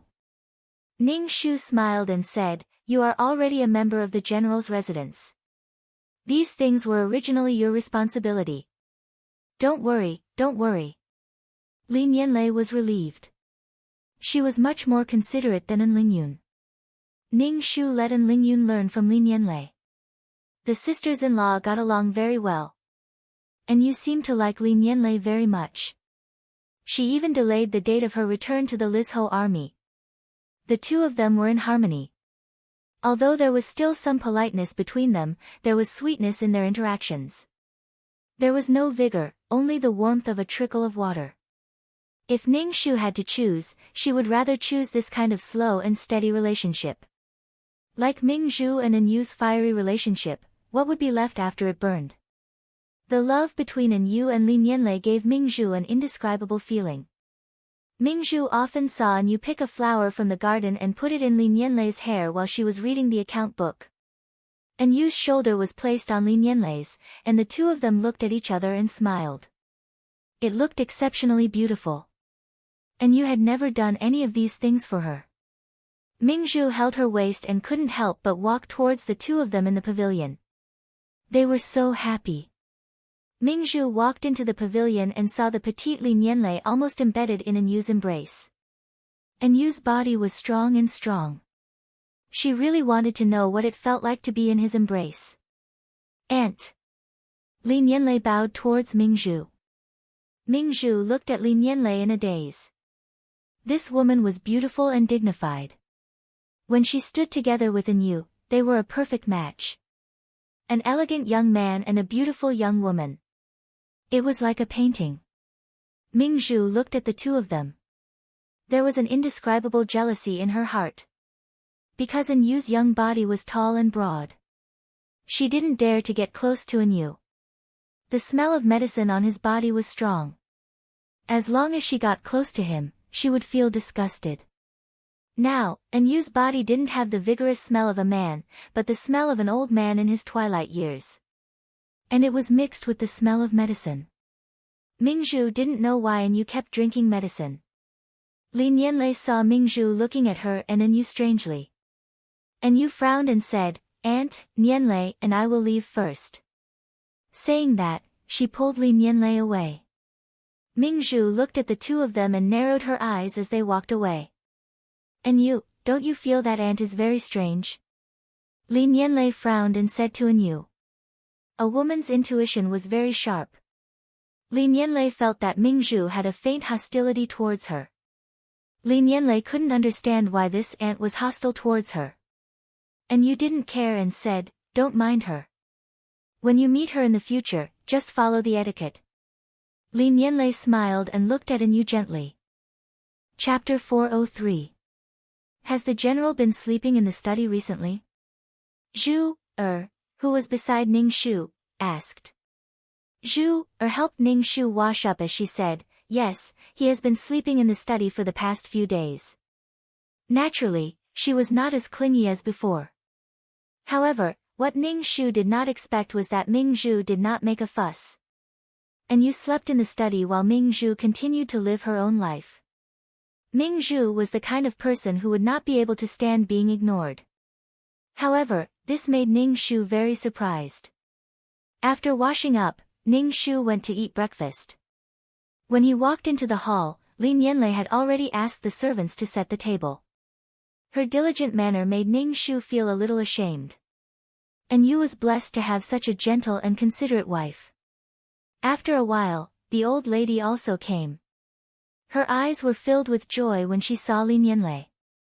She clearly liked this granddaughter-in-law. Other than An Yu and Ming Zhu, the two eye-catching people, Ning Shu felt that this family was very happy. She should be leaving this world soon. Ning Shu didn't do anything in this world because she had more important things to do. She couldn't afford to be angered by this shameless pair of adulterous couple. Every time she saw An Yu's sallow face, Ning Shu would reveal a meaningful and dignified smile.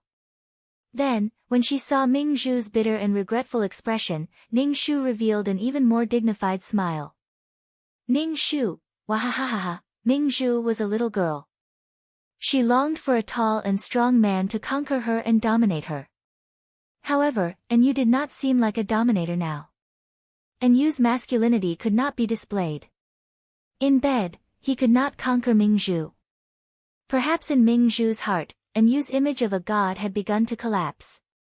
Moreover, ever since Ming Zhu became pregnant, Ning Shu had not seen any joy on her face. What made Ning Shu even more shocked was that Ming Zhu's gaze towards An Yu was very strange. Could it be that Ming Zhu had some thoughts towards An Yu? In the storyline, An Yu liked Ming Zhu, but Ming Zhu did not like An Yu. At that time, An Yu was immature and only relied on his deep feelings to love Ming Zhu. However, Ming Zhu did not like him. Could it be that because of An Yu's problem, Ming Zhu changed her target? Ning Shu shook his head. That was absolutely impossible. Ming Zhu and An Yu were true lovers who could follow each other through life and death. However, the current An Yu's body was strong and powerful. She was no longer a pretty face. Her entire body was filled with an imposing aura. She indeed looked more charming than the gigolo from before. And you didn't come over for breakfast, so old Madame Fu asked someone to send the food to his study. When Ming Zhu heard that An Yu did not come, her eyes flashed, she pursed her lips and drank the porridge bit by bit. Sitting opposite Ming Zhu were An Yu and Lin Yanlei. Ming Zhu kept looking at them, but Ning Shu kept looking at Ming Zhu. No matter how he looked at it, there was something wrong with this pearl. Feeling that someone was looking at him, Ming Zhu turned his head and met Ning Shu's gaze. Ming Zhu immediately lowered his head to eat his porridge, he did not dare to look around anymore. After breakfast, the group of people walked out. Ming Zhu, who was walking out, suddenly tripped and fell straight to the ground. Ah! Ming Zhu held his stomach and cried out in pain. Why did you push me? Ming Zhu pointed at Lin Yanlei. Lin Yanlei, who was standing beside Ming Zhu, had a pale face. She was stunned and immediately said, I didn't push you, I didn't. Save my child, please save my child. Ming Zhu cried and shouted. Ning Shu squatted down to help Ming Zhu, but Ming Zhu brushed away Ning Shu's hand and held her stomach as if Ning Shu was going to harm her child. Mother, I really didn't push Aunt. Lin Yanlei's voice had a sobbing tone. She really did not do that. She did not know that Aunt had fallen to the ground. Bring Ming Zhu back to the courtyard first. Go find a doctor, find a doctor. Old Madame Fu used her walking stick to shout. Ming Zhu's face was pale as she shouted, I beg you, please save my child, save my child. But when Ning Shu reached out to help Ming Zhu's face was full of fear. It was as if everyone there was going to harm her. Ning Shu squinted his eyes and said to An Yu, who was comforting Lin Yanlei, bring Ming Zhu back to her courtyard. As soon as he said that, Ning Shu saw the light of desire in Ming Zhu's eyes. Ning Shu's heart suddenly had a strange feeling. That's not good. And Yu shook his head. He and Ming Zhu were not of the same generation. In name, she was a concubine mother. It was not good for him to carry her. Hearing in Yu's rejection, Ming Zhu's tears fell. Ning Shu saw that Ming Zhu was not bleeding. He guessed that she was fine, so he asked Zhu to call in Yu over. When In Yu came over, he saw his beloved lying on the ground. These people were watching from the side. He was suddenly angry. Ming Zhu is pregnant. How can you treat her like this? And Yu roared and hurriedly carried Ming Zhu to the courtyard. Ning Shu sneered. The group followed into the courtyard. Ming Zhu was lying on the bed with a pale face. And Yu held her hand tightly and said, "Our child will be fine. It will be fine."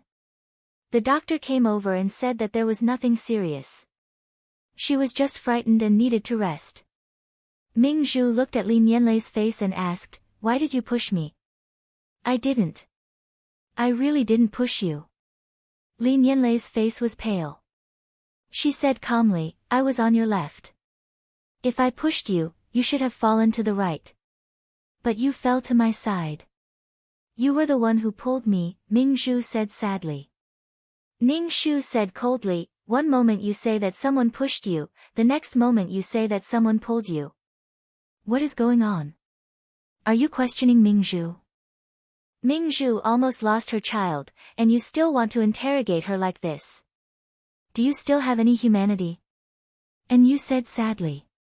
His sallow face was twisted in pain. Ning Shu, calm down. Don't be angry. And Yu protected his wife behind him and confronted In Yu. Nianlei would never do such a thing. Why don't you say that your concubine fell down by herself? How dare you talk to your father like this? And Yu seemed to feel that his dignity was being challenged. He spoke harshly to In Yu. He was like an old lion trying to maintain his dignity. He suddenly realized that there was no one standing beside him in the room. Ming Zhu, who was lying on the bed, only knew how to cry. Being all alone, loneliness welled up in Yu's heart. And Yu said coldly, "I'm telling the truth. No one saw what happened clearly. My wife cannot be bullied." Ming Zhu saw In Yu like this and In Yu who was silent. Her tears flowed even more fiercely. She did not say a word. The old lady slammed her walking stick and said, "All right, stop fooling around. Ming Zhu, take care of your body. This matter will be over." Chapter 404. Because of the old madam's intervention, this matter was resolved. As for the truth of the matter, everyone probably knew the answer in their hearts. The group of people left Ming Zhu's courtyard. In the house, Ming Zhu looked at In Yu with tears in her eyes. His figure seemed to be bent, and he looked much older. Ming Zhu's mouth tasted bitter, so bitter that she wanted to vomit. "Why? Why didn't you help me? And Yu knows how to protect his wife, but what about you? We almost lost our child. How could you do this?" Ming Zhu hammered In Yu's chest. "Do you know how scared I was just now?" And Yu's expression became even more desolate. "The child in your stomach is my child, but In Yu is also my child. Ming Zhu, I'm in a difficult position." Ming Zhu's eyes widened, and tears trembled on her eyelashes. "And Yu, how could you do this? You don't love me at all. You still think about Wei Lingxian in your heart. That's why you're so good to Wei Lingxian's child. You promised me that you would treat me well for the rest of my life. And Yu, I lost my status as a princess because of you. I don't want anything. I only want you. Don't treat me like this." Ming Zhu cried and shouted. And Yu thought of the shocking things Ming Zhu had done for him. He hugged Ming Zhu and comforted her. "Ming Zhu, I love you. Do you want me to dig out my heart for you to see? You're pregnant now. You always like to think too much. Ming Zhu, let's move out." And Yu said firmly. "Let's move out of the general's residence." Ming Zhu was stunned. "You want to move out of the general's residence with me?" I only have you in my heart. And you looked at Mingzhu. Mingzhu shook her head. Your mother won't agree. It's good that you have the heart. Mingzhu lay down, and her tears turned into a smile. Seeing that Mingzhu was so righteous, Anyu was naturally happy. He kissed Mingzhu's forehead. Mingzhu smelled the bitter and unpleasant smell of medicine in Anyu's mouth. Anyu, can you stop drinking medicine? Mingzhu said. I can't smell medicine now. Okay. Anyu thought of his body and hesitated for a moment before agreeing. On the other side, Lin Yanlei was very uneasy. Ningxu said, Mother, I really didn't do such a thing. I have no reason to do such a thing. Ningxu smiled and said, Of course I believe you. In the future, if we meet Mingzhu, we will take a detour. Seeing that her mother-in-law believed her, Lin Yanlei breathed a sigh of relief and told Ningxu, Mother, I don't think Yinyang likes me. Of course. Maybe it's because you're happy, so she's jealous of you, Ningxu said straightforwardly. Lin Yanlei had something that Mingzhu did not. Jealous of me? Why? Isn't she in love with father-in-law? Lin Yanlei's expression changed and she said, Mother, I didn't mean it. Nothing. Ningxu said indifferently, I don't blame you. You don't have to take it to heart. Just live well with Anyu. Lin Yanlei nodded and left. As soon as Lin Yanlei left, Ningxu suddenly laughed. The more he thought about it, the funnier it was. What was Mingzhu doing now? Using her own child to frame others, all because of her own jealousy.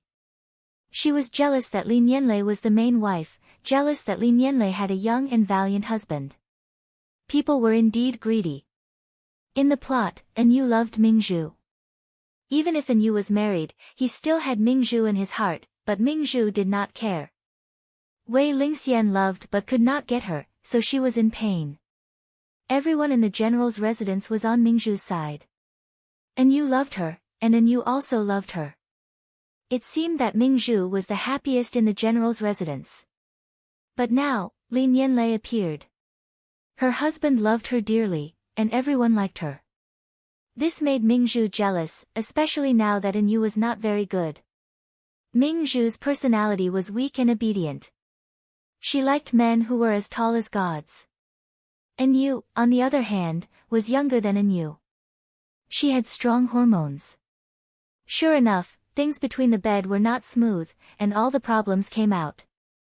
There was nothing between a man and a woman that could not be solved with one thing.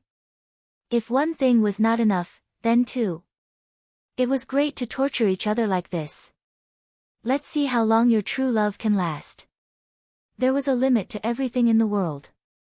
The faster you overdraft, the faster it dissipates. Ningxu hummed a song, looking very happy. Because of Mingzhu's slip, old madam did not let Mingzhu come over to eat with everyone. The reason was to take care of the baby. Between her granddaughter-in-law and her son's concubine, old madam chose her granddaughter-in-law. Since Mingzhu did not go, Anyu naturally had to accompany Mingzhu. Without Mingzhu's bitter face, Ningxu ate much more happily. Anyu wanted to return to the army in Lizhou. He still wanted to return to the army after a month of marriage. It was just a pity for the newlyweds. Although Lin Yanlei was reluctant, she did not stubbornly let Anyu stay. Ningxu approved of Anyu returning to the army. The current Anyu was much more capable than the Anyu in the plot. It was not Anyu's turn to save him on the battlefield. The father and son did not have too much of a knot because of Mingzhu. Anyu would not die like in the plot. If Anyu did not die, Mingzhu would not die for love. It was good to be alive. Don't die. Ningxu was thinking about when to leave this world when Zhu came in and told him that Mingzhu was born prematurely. The child was born prematurely at 7 months. Ningxu did not know the reason. He heard from the servants in Mingzhu's courtyard that Mingzhu and Anyu quarreled. Anyu pushed Mingzhu, and Mingzhu fell to the ground and saw red. Ningxu, who heard the news, was speechless. She was quite good at acting. When Ningxu rushed to Mingzhu's courtyard, old madam was already waiting. Mingzhu's high-pitched and painful voice came from the house. If she had the strength to scream, she might as well save the strength to give birth. And you knelt on the ground and held his head with both hands. He pulled his hair and hammered his head. It's all my fault. It's all my fault. Ningxu was expressionless. He pretended to comfort him. Mingzhu will be fine. Old Madam sighed. She felt that it was not easy for this child to be born safely. She did not know if a child born prematurely at 7 months could survive. Ah! Another high-pitched voice came from the house. When Enyu heard this voice, his eyes turned red and he hammered the ground like a wild beast. Mingzhu, nothing can happen to you, Enyu said in a low and painful voice. Old Madam asked, what happened? Why did you see red? Enyu's lips trembled. There were some pregnancy spots on the pregnant Mingzhu's face. Enyu had just said it casually, but Mingzhu's reaction was huge. She cried and shouted that Enyu despised her and that Enyu still had Wei Lingxian in his heart. In the beginning, Enyu still tried to persuade her. He swore to the heavens that he only had Mingzhu in his heart, but Mingzhu still did not believe him. She cried and blamed Enyu. Mingzhu had nothing now. She had no family. She had been demoted to a commoner. Her brother was no longer her brother. Enyu was her only hope, so Mingzhu naturally had to hold on to him. Chapter 405. No matter what, Mingzhu only had Enyu. She was so poor that she only had Enyu. Even if she was dissatisfied with Enyu, she could not leave him. She had developed an emotional dependence on Enyu. Mingzhu had been in the general's manor for a while. In private, there were servants who mocked her for not being a Junju and coming to be someone's concubine. In the beginning, Mingzhu did not think much of it and even mocked them for not knowing love. She was not even afraid of death for Enyu and did not care about her status. However, after staying in the general's manor for a long time and hearing such words, Mingzhu's heart began to waver. Her life in the general's manor was not as comfortable as when she was a Junju. She even had to haggle over every ounce of money. However, there was no turning back. Right now, Mingzhu could only be with Enyu. She even had to be lovey-dovey with Enyu to comfort herself that her decision was not wrong. However, she was sensitive and wanted to use a sharp attitude to test Enyu's sincerity. As long as Enyu's attitude was slightly off, Mingzhu's heart would be filled with regret. Right now, Enyu and Mingzhu's hearts were tired. However, they had to maintain this relationship and show that they loved each other very much. Not only did Mingzhu give a lot, but Enyu also gave a lot. His career had come to an end. His colleagues even mocked him behind his back. They mocked him for losing the emperor's favor for a woman. In order to prove to everyone that they were right, Enyu and Mingzhu could only continue to love each other. Ningxu, why are they so tired? Tsk. Mingzhu's moans in the room became weaker and weaker. Basin after basin of blood was carried out. It was a shocking sight. The matriarch closed her eyes. Clearly, she no longer had any expectations for this child. Ningxu had give a piece of ginseng to the midwife for Mingzhu to eat. Ginseng could replenish energy and at least give birth to the child. And you saw Ningxu take out a piece of ginseng and was startled. He said, Ling Xian, thank you. Ningxu smiled and did not say anything. Mother, has the child not been born yet? Lin Yanlei had been instructing the servants to boil water and boil medicine. However, after such a long time, Lin Yanlei came over to take a look. She was worried about Ningxu. Ningxu also frowned. In the plot, Mingzhu was supposed to die. Could it be that Mingzhu would die? Ningxu did not want Mingzhu to die. If Mingzhu died, she would become a cinnabar mole and bright moonlight in Enyu's heart. Being together day and night, they would only see each other's flaws. If a person died, the beauty left in the hearts of the living would be magnified infinitely. Ningxu returned to his own courtyard and wrote a prescription for Zhu to get the herbs. Mingzhu had already lost all her strength from screaming. Furthermore, she felt as if there was a knife twisting in her stomach, and her mouth was being fed bitter medicine. Mingzhu felt that she was going to die. Before she died, Mingzhu wanted to see Yu, but what came out of her mouth was a weak moan. The midwife shouted with all her might. Mingzhu seemed to have heard Wei Lingxian's voice outside the house. She was talking to Yu so tenderly. Mingzhu was furious. She had painfully given birth, but Yu stayed with Wei Lingxian. If she died, would Yu still remember her? Ningxu saw that Mingzhu was not giving birth for a long time and shook her head. She deliberately raised her voice and shouted, "Hubby, Mingzhu will definitely be fine. I will always be with you until Mingzhu gives birth." And Yu was originally at a loss, but when he heard his wife comforting him, the anger in his heart dissipated a little. He said, "Lingxian, I'm very worried about Mingzhu." Ningxu was speechless. Fuck off. How could he say such things in front of his wife? It seemed that Yu did not care about his wife's feelings at all. After a day, Mingzhu finally gave birth. She gave birth to a thin and weak daughter with bruises all over her body. Mingzhu's body was weak, and her pelvis was small to begin with. In addition, this child was not a ripe melon, so it was especially difficult to give birth. The old lady looked at the kitten-like baby in the swaddling clothes. Her breathing was weak, and she cried like a kitten. She sighed. And Yu did not look at the child. He wanted to rush into the delivery room, which was filled with blood, but the old lady stopped him. Ningxu went in to take a look. Mingzhu's face was extremely pale, without a trace of blood. Ningxu secretly pricked Mingzhu for a while. Of course, he was doing a good deed to prevent Mingzhu from bleeding. Ningxu firmly believed that death was nothing. Living and enduring everything was the most painful. In the original plot, Mingzhu and Yu died and were buried together, while Wei Lingxian lived and endured everything painfully. The child was too small and did not have the ability to suck at all. Even if there was a wet nurse, the child could not drink milk on her own. She could only let the wet nurse squeeze the milk out. Li Nianlei could only feed the child bit by bit. Furthermore, the child choked easily. Every time she fed the child, Li Nianlei trembled in fear, afraid that something would happen to the child. When Mingzhu woke up, she wanted a child.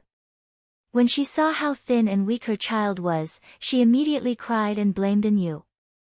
When something happened to Mingzhu, Yu was very worried. However, Mingzhu was fine. Hearing Mingzhu's blame, Yu felt very tired. Looking at his thin and weak daughter, Yu felt even more tired. The old lady knew that Mingzhu was not someone who could take care of the child. If she really let Mingzhu take care of the child might not survive. She took the child away and took care of it herself. Then, she asked Ningxu and Li Nianlei to help. The old lady's actions made Mingzhu break down. Her own child actually had to be raised by someone else, and it was even raised by Wei Lingxian. Mingzhu was very sad. She cried and asked Yu to bring the child back. Yu explained that the child was in danger now. When the child was better, they could bring her back. Furthermore, Mingzhu was weak now and could not take care of the child at all. Seeing that Yu did not agree, Mingzhu cried even more sadly. She blamed Yu for separating mother and daughter. She blamed Yu for being seduced by Wei Lingxian. Yu was helpless. He hugged Mingzhu tightly and firmly said that he loved Mingzhu. This sentence was always on the tip of his tongue. Mingzhu's heart ached that Yu refused to take their child back. She lifted the blanket and ran barefoot to the old lady's courtyard in her underwear. With a plop, she knelt in front of the old lady. Ningxu was speechless. Didn't her leg hurt? Furthermore, she was in confinement. Was it okay to ruin her body like this? When Mingzhu saw Ningxu holding her child in his arms, her heart burned with anger. She felt that Wei Lingxian was going to snatch her child away. "Old madam, please return my child to me. I can't live without her." Mingzhu's face was covered in tears. She kowtowed to the old lady in a pitiful manner. "Old madam, please don't separate us." The old lady gasped and almost closed her eyes. She stared blankly at Ming Zhu, not knowing what to say. Ning Shu felt that Ming Zhu's brain was indeed different. Could she take care of her daughter in her condition? Chapter 406. Ming Zhu insisted on getting her child back. She did not care about her weak body and knelt on the ground. She kowtowed as if she was not afraid of pain and kept begging the old lady to return her child. She looked so miserable and helpless that it was almost snowing in June. Ning Shu felt that the child in her arms had peed. It was warm, and then the child burst into tears. His cries were soft, and it sounded like he was sobbing. It made one's heart ache. Ning Shu and Li Nianlei quickly changed the child's diaper. When Ming Zhu saw her daughter crying, her tears fell even more. She kowtowed to the old lady and said, "Old lady, I beg you to pity me, don't separate us mother and daughter, my child is still so young, she can't leave me." The old lady was speechless. Ning Shu was speechless. Li Nianlei was speechless. Ning Shu did not know what Ming Zhu was thinking. According to the rules, she was the child's mother. She had the right to take the child away. As a concubine, Ming Zhu did not have the right to raise the child. Besides, the child was weak now. No one felt that Ming Zhu could take care of the child. However, Ming Zhu felt that others wanted to steal her child. She could not understand it. The old lady held her walking stick and said coldly, "Go back to where you came from. Don't make a scene here." Ming Zhu looked at the old lady in disbelief. She said bitterly, "Old lady, you have children too. Why are you so cruel to separate us?" Ning Shu rubbed his forehead. Why wasn't you not online at this time? He could not take it anymore. This kind of person lived in her own world. She could not hear what others said. And you rushed over and saw Ming Zhu trembling and kneeling on the ground. He hurriedly carried her up. Ming Zhu cried and said to Anyu, "Can you take our child back? That's our child." Anyu rubbed his forehead and said tiredly, "Mother has never thought of stealing our child. This child is also her granddaughter. Mother will not harm her. The child is weak now. Mother will help take care of her. You have to recover first." Ming Zhu bit her pale lips and looked at Anyu accusingly. She was sad that Anyu was not on her side. Anyu carried Ming Zhu away. Ming Zhu struggled the whole way. The old lady sighed. What kind of people are they? Ning Shu only smiled faintly. Ming Zhu was innocent and naive, she did not know much about the world, but she could not even differentiate between good and bad, so there would be trouble between the two of them. After that, Ming Zhu would run over to the old madam every 2 to 3 days, insisting that the old madam return her daughter to her. She did not do her confinement properly, and would often kneel on the ground and kowtow. The old lady was so angry that she had a migraine. Fortunately, the child could drink milk on her own now. Seeing Mingzhu's behavior, the old lady originally wanted to wait for the child to get better before giving the child to Mingzhu, but she decided to raise the child by her side. She was afraid that when the child grew up, it would be like Mingzhu. The general's residence could not afford to lose this person. Although she was a concubine's daughter, she could not lose the reputation of the general's residence. Therefore, now that the old lady was determined not to hand the child over to Mingzhu, Mingzhu made an even bigger fuss. She would make a fuss with Anyu every 2 to 3 days, asking him to take the child back. On one side was his mother, and on the other was his beloved. Moreover, the old lady had already made the reason very clear. Now that the child was weak, the old lady was helping. The old lady was already old, and she still had to take care of the child. She was already very tired, and Mingzhu was still making a fuss with him. And you did not know what to do. And you had no choice but to be tortured by Mingzhu. He rarely went to Mingzhu's courtyard and always avoided her, afraid that there would be some conflict. He simply did not know what to do with the crying Mingzhu now. After a month of confinement, Mingzhu was even more delicate than before. She was even weaker than before, and her face was so pale that there was no color at all on her face. Ning Shu felt that if the wind blew a little stronger, Mingzhu would be blown away. Why did she torture herself like this? Why did she have to suffer so much? Ning Shu did not understand what these female leads were thinking.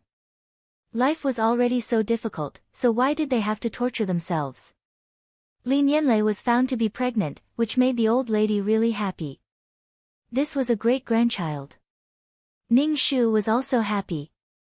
He felt that he had aged and become a grandmother. When Mingzhu heard this news, her tears fell because she thought of her daughter again. During her confinement, Mingzhu was always crying, causing her eyes to be hazy with tears. Sometimes, she would even cry uncontrollably. When the wind blew a little stronger, her eyes would feel uncomfortable. Mingzhu had been out of confinement for 2 months, but Mingzhu and Anyu did not have any lingering feelings. Mingzhu, who was immersed in her daughter's matters all day, finally reacted and gently pestered Anyu. Mingzhu had been making a fuss, and suddenly, she was no longer angry. Anyu was also very happy. Naturally, they hugged each other. Anyu, who had been drinking Chinese medicine for nearly a year, was still very fast. Soon, he handed over his rations, causing Mingzhu, who was hugging Anyu, to stiffen. Mingzhu was very angry and pushed Anyu away. Then, she turned her back to Anyu. Anyu rubbed his forehead in distress. He did not know what was wrong with his body.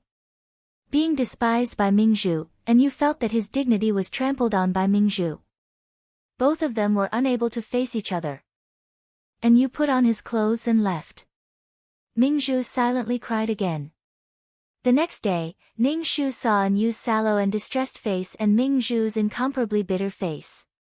She chuckled and chatted with Lin Yanlei, ignoring the 2 people who were not living harmoniously on the bed. The old lady told Lin Yanlei to pay attention to things during her pregnancy. Lin Yanlei smiled and nodded. When Anyu came in, he saw such a harmonious scene. However, it did not seem to have anything to do with him. When he walked in, his family only glanced at him and talked to each other. No one cared about him. Anyu was helpless and angry. Ning Shu saw that there was nothing between Mingzhu and Anyu. There was no eye contact. Mingzhu's face was full of fatigue, and there was numbness between her brows. Therefore, it was easy to fall in love, but not easy to continue loving. Love was fragile and changeable. A little setback could cause love to change. After breakfast, Ning Shu returned to his courtyard and heard 2333's voice. Ding, mission completed. Leaving the mission world. Ning Shu smiled. He finally left this world. His head was dizzy. When Ning Shu opened his eyes again, he was already in the system space. He then lay on the bed and slept. When he woke up, Ning Shu first cultivated for a period of time. When his soul was full, he took the watering bottle and sprinkled water on the potted plants. Seeing the water dripping down from the green leaves, Ning Shu felt his restless heart calm down. Chapter 407. 2333, let's take a look at the points for this mission. Ning Shu was still wondering if he had guessed Wei Lingxian's intentions correctly. Ning Shu had already tried his best to save the general's mansion so that Wei Lingxian's 2 children could have a better life. Okay. 2333 said. Ning Shu's stats panel appeared in front of him. Number, 23333 name, Ning Shu, beginner mission taker, age, 27 points, 500002500000 soul, 200 health, 60 wisdom, 85 charm, 3 luck, 34 mental strength, 120 combat strength, 40 faith, 1 aptitude, 26 merit, 1520 skills, 5th ring spear technique, trash fighting technique, beginner level honorable title, goddess of war, selfless ancestor aura, mother of the world, queen's blessing, sister model worker, Qinshi's blessing, leader's halo, grass's blessing, fulfill Wei Lingxian's wish. Mission completion, 100. Received 30 attribute points. Ning Shu was very surprised. 250,000 points and 30 attribute points. This was the highest number of points in history, and also the highest number of attribute points. Ning Shu breathed a sigh of relief. This meant that Wei Lingxian approved of her actions, so she had to try to put herself in her shoes. Ning Shu fully understood the importance of wisdom, and added her attribute points to wisdom and combat strength. Number 23333 Name, Ning Shu, Beginner Mission Taker, Age, 27 points, 250,000 Soul, 200 Health, 60 Wisdom, 85-15 Charm, 3 Luck, 34 Mental Strength, 120 Combat Strength, 40-15 Faith, 1 Aptitude, 26 Merit, 35 Skills, 5th Ring Spear Technique, Trash Fighting Technique, Beginner Level Honorable Title, Goddess of War, Selfless Ancestor Aura, Mother of the World, Queen's Blessing, Sister Model Worker, Qinshi's Blessing, Leader's Halo, Grass's Blessing. Ning Shu added 15 attribute points to wisdom, but he didn't feel anything. Ning Shu picked up a book from the bookshelf and started to read it. The things that were difficult for her to understand in the past were now much easier to read. She didn't have the same confused expression as before. Could this be the performance of a high IQ, making it easier to understand knowledge? Ning Shu asked, "Is my intelligence high now? What is the upper limit of intelligence?" 2333, Hehe, what does hehe mean? Ning Shu felt the system was mocking him. 2333 said, "Your IQ is really not that high. Among all the quest enforcers, you are probably at the bottom of the bottom. Your IQ should be around 500. Your IQ, hehe." Fuck. Did he mean that she was mentally retarded? Ning Shu's heart, which had been a little proud a moment ago, turned cold in an instant. Ning Shu started to browse the exchange shop and bought water, fasting pills, and medicine. Seeing that she had 300,000 points, Ning Shu wanted to buy something. However, when she saw that there were millions of points, Ning Shu was stunned. Especially when she saw an amulet that could block a fatal attack for a quest enforcer. This was simply a lifesaver. How could there be such a thing? If one encountered a fatal attack during a mission, one's soul would not be erased because of being killed. It would be the same as the previous mission enforcers and would be killed by others. Ning Shu drooled as she looked at the amulet. However, this amulet could only be exchanged with merit points. Moreover, it required 40 merit points. However, she only had 35 merit points at the moment. She was still short of 5 merit points. Moreover, merit points were not something that could be earned like points. Even the system didn't know how to calculate merit points. A quest might give 1 merit point, or it might not. For example, Wei Lingxian's quest didn't give her any merit points. When she had enough merit points, she would definitely exchange them for an amulet. However, Ning Shu still felt that merit points were a little expensive. She had completed so many quests, but she only had 35 merit points. However, anything that could save her life was good stuff. Ning Shu sat on the ground and began to cultivate. She felt that her soul was stronger than before.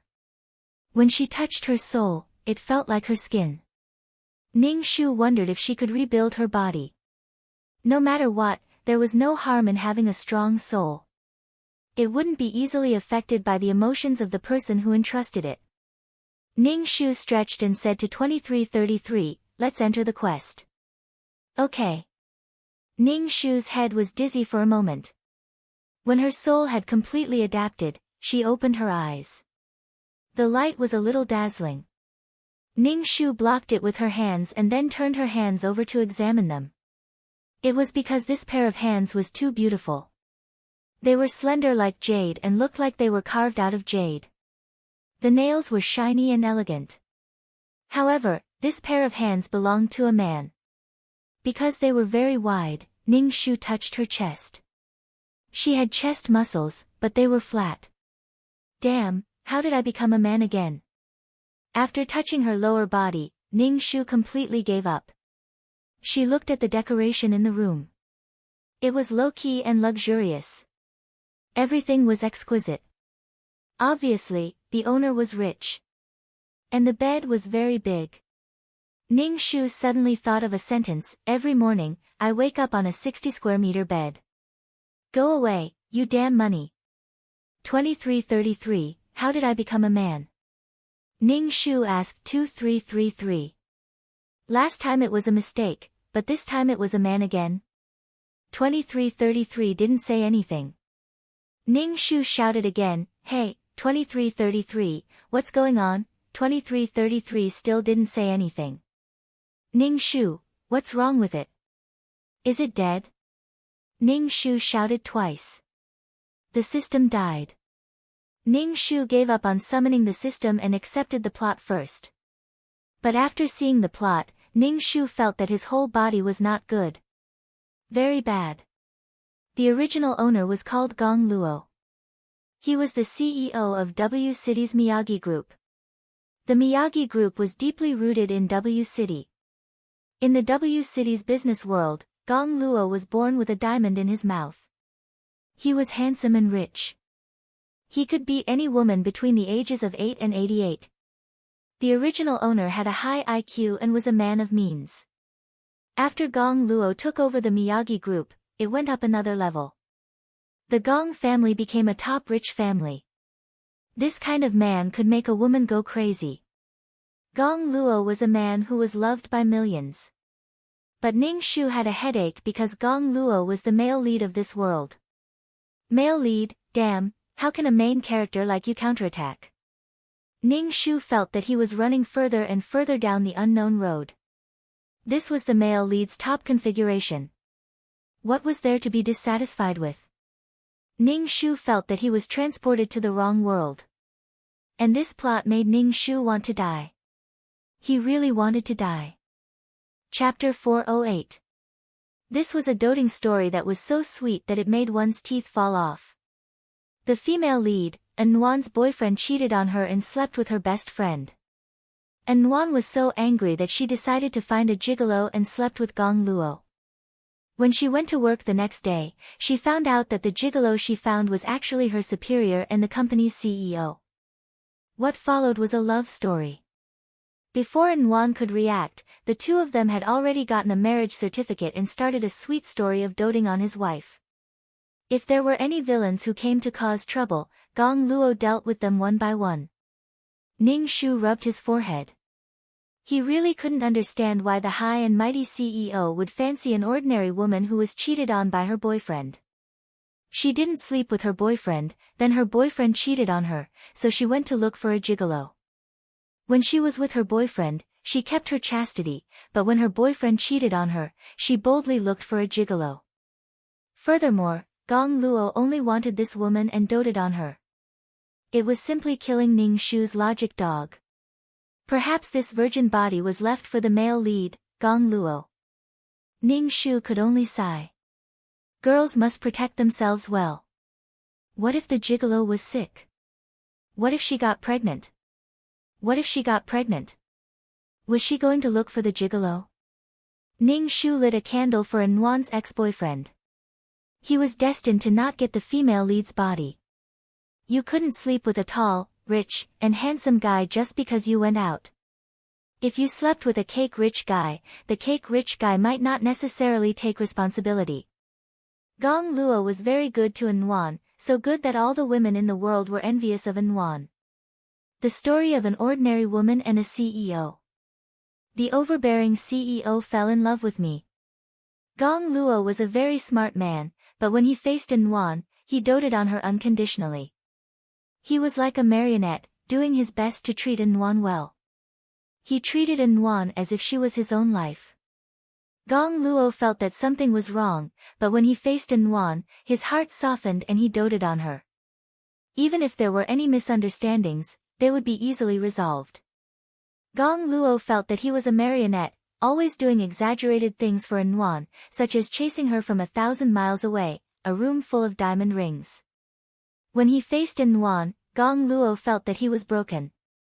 Ning Shu felt that this was love. Since he slept with her, he had to take responsibility for her. Gong Luo felt an unknown force controlling him, and even felt that the heavens had forcefully stuffed such a woman into his hands. He didn't know if he loved Gong Luo deeply, but in his heart, he felt that it had to be her. Gong Luo had a fiancé, but he married a Nuan, so his fiancé was naturally used as cannon fodder. Ning Shu felt that she should become this cannon fodder's fiancé instead of the great Nanju lord. What the fuck? Right now, Gong Luo wanted to get rid of the power that was controlling him. Gong Luo was a proud person. He would never accept a love that was controlled like this. Even if he really liked this Nuan and loved this Nuan, it was out of his own heart and not because he was being controlled by some unknown power. Ning Shu scratched his head. Oh, he, how could she resist the heavenly Tao laws? I refuse with a capital refuse. But now that he had lost contact with the system, Ning Shu couldn't go back now, so he had to do this quest even if he didn't want to. Ning Shu felt tired. He had never met such a deceptive system before. Feeling that I will never love again. Even Gong Luo couldn't get rid of the plot, so how could she? Ning Shu wiped his face and got up from the bed, preparing to take a shower. He looked at his own body. It was strong and muscular, with abs and a Apollo's belt. It was simply too perfect. Especially his face, which was slanted to his temples. His facial features were exquisite, and his pair of bright black eyes were deep and mesmerizing. Ning Shu was amazed by his handsomeness. Touching his male body, Ning Shu finished showering and put on his suit.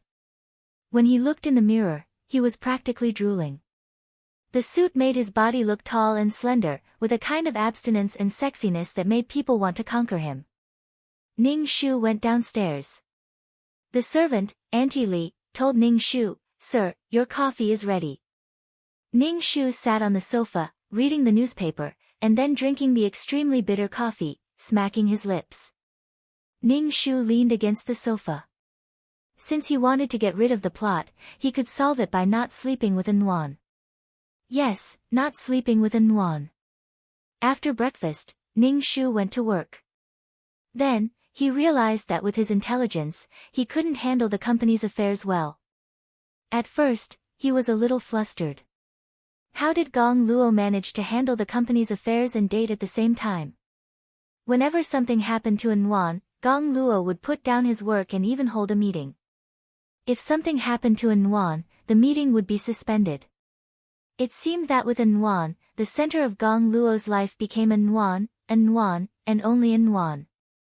Ning Shu firmly believed in the concept of love. That was, if you liked someone, you had to work hard to be like the person you liked. Only then would you be worthy of the person you liked. And Nuan was a very ordinary girl. She grew up in a completely different environment from Gong Luo. The level of contact was also different, and the style of doing things was also different. How could they love each other when they had different values? In this love, only Gong Luo endlessly gave, and Nuan was a woman living under Gong Luo's wings.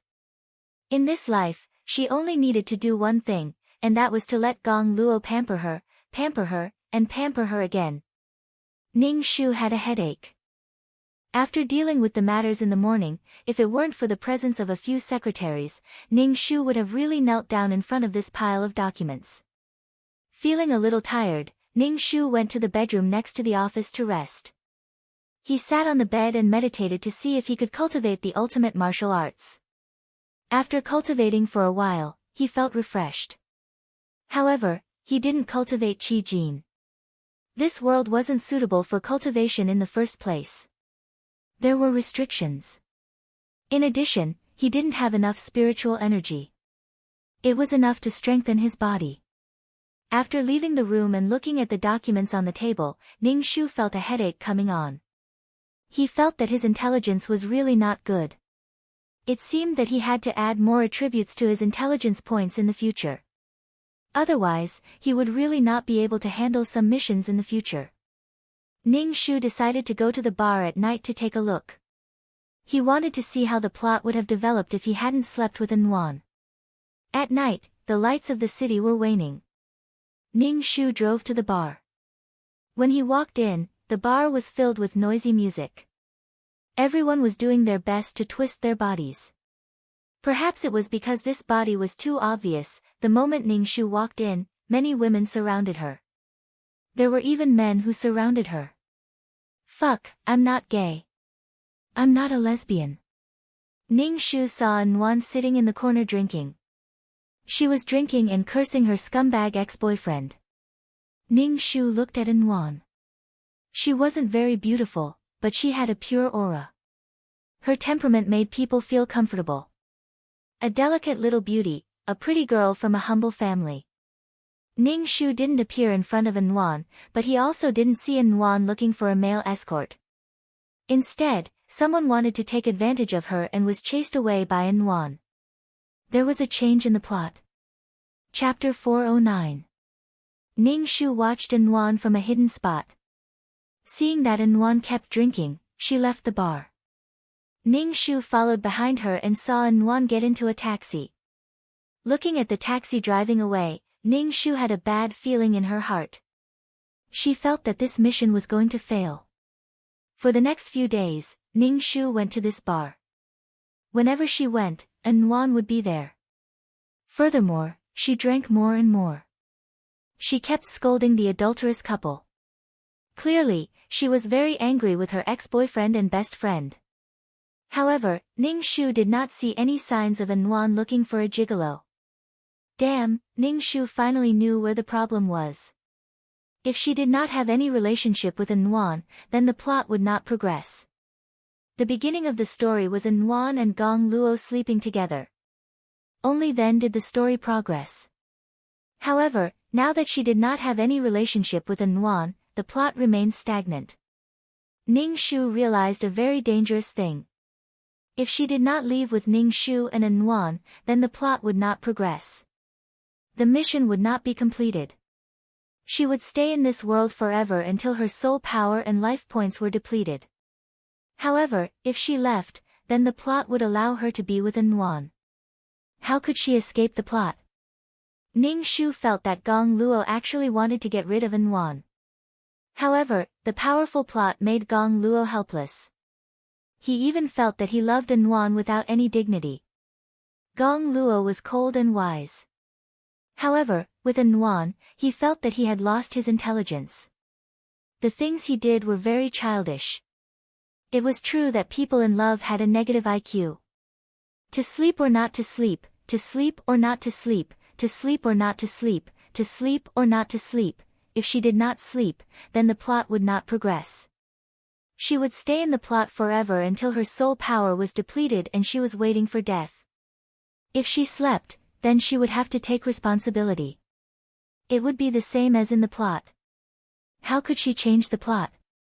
To sleep or not to sleep, to sleep or not to sleep, to sleep or not to sleep, to sleep or not to sleep, using a man's body to sleep with a girl. Ning Shu pulled at his hair. I choose to die. Ning Shu walked over to Nguyen with a glass of wine in his hand and sat beside her. Nguyen was a little drunk. When she saw a man appear beside her, her expression turned cold. Go away, there's no need for service here. Ning Shu didn't say anything. Nguyen turned her head and saw a man sitting beside her. He was tall and handsome, and his side profile was charming. His eyes sparkled in the dim bar. Noble and proud. Nguyen patted Ning Shu on the shoulder and said, You're so good-looking. Why are you doing this kind of work? Nguyen looked at this man and thought of her scumbag ex-boyfriend and her shameless best friend. The two of them flaunted their affection in front of her every day, and that scumbag even said that she was a hypocrite. How much do you charge for a night? I'll cover you, Ning Shu asked after Nguyen struggled for a while. Puff. Cough, cough, cough. Ning Shu nearly choked on his saliva and cried. Damn, the female lead also chose her partner. Before she appeared, she didn't think of looking for a gigolo. Now that he appeared, he was being treated as a gigolo and was even being covered for the night. Ning Shu cleared his throat and said something a domineering CEO should say. Woman, you can't afford to sleep with me. I'm very expensive. Nguyen rolled her eyes at Ning Shu and gulped down her wine, burping. Ning Shu said drunkenly, I'll cover you for tonight. Anwan said as she awkwardly wrapped her arms around Ning Shu's neck. Aren't you in this line of work? Ning Shu smelled the scent of alcohol on Anwan's body and was very curious as to how Gong Luo managed to eat this woman. He was so drunk that his entire body reeked of alcohol. His appetite was abnormally good. Ning Shu wanted to push Anwan's hands away, but Anwan's hands were tightly wrapped around his neck. It was as if her entire body was leaning against him. Ning Shu wanted to die. She really couldn't do it. It's you. You'll serve me tonight, Anwan said domineeringly. It was obvious that she was very drunk. Ning Shu was speechless. Ning Shu booked a room, then used all his strength to push Anwan's hands away and threw her on the bed. Anwan fell on the bed and moaned. Her face was flushed red and she looked very seductive. Then, Ning Shu lowered his head and looked down. There was a reaction. Ning Shu really wanted to die. Only now did he realize that men could really separate their desires from their emotions. Ning Shu didn't care about Anwan on the bed and went straight home. Fuck, he really couldn't do it with a girl. As for Anwan in the hotel, Ning Shu couldn't be bothered. Although Anwan was just a weak woman, other than Gong Luo who had taken her body, no other man could do it. Even her ex-boyfriend couldn't. No wonder her ex-boyfriend cheated on her. Actually, Gong Luo wasn't unhappy. After all, Anwan was wholehearted and even gave her virginity to Gong Luo.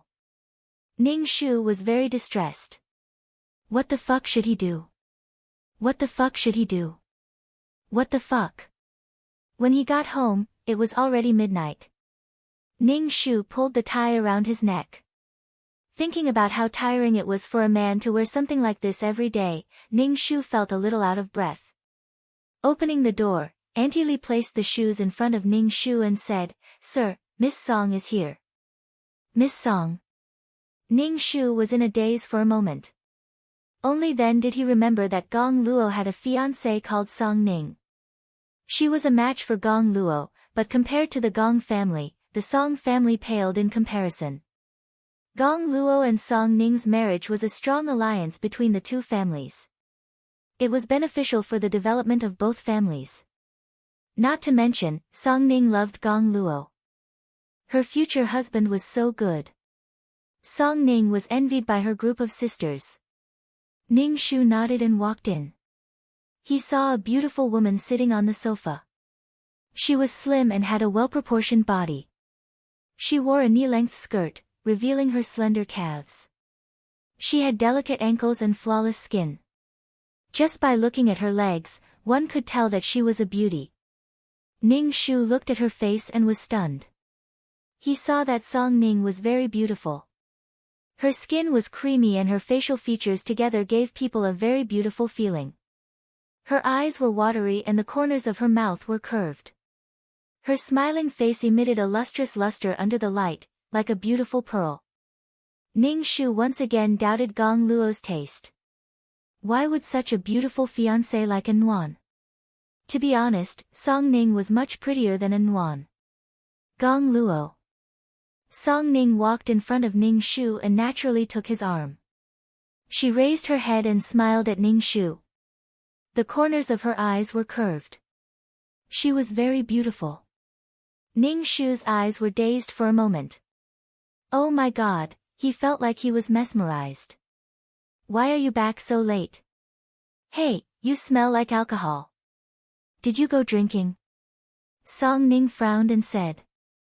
Ning Shu nodded and asked, why are you looking for me so late? Chapter 410. To be honest, Ning Shu did not know how to interact with Gong Luo's fiancée. Moreover, Song Ning seemed to like Gong Luo a lot, which made things even stranger. It's already midnight. Do you have something important to say? Ning Shu looked at Song Ning and asked. Otherwise, she would not have waited until midnight. Song Ning sat on the sofa and leaned back. Her petite body seemed to be embedded into the sofa. She said, I haven't seen you in a long time. I came to see you. There's a family gathering this weekend. I came specifically to look for you. Uncle and auntie will be there.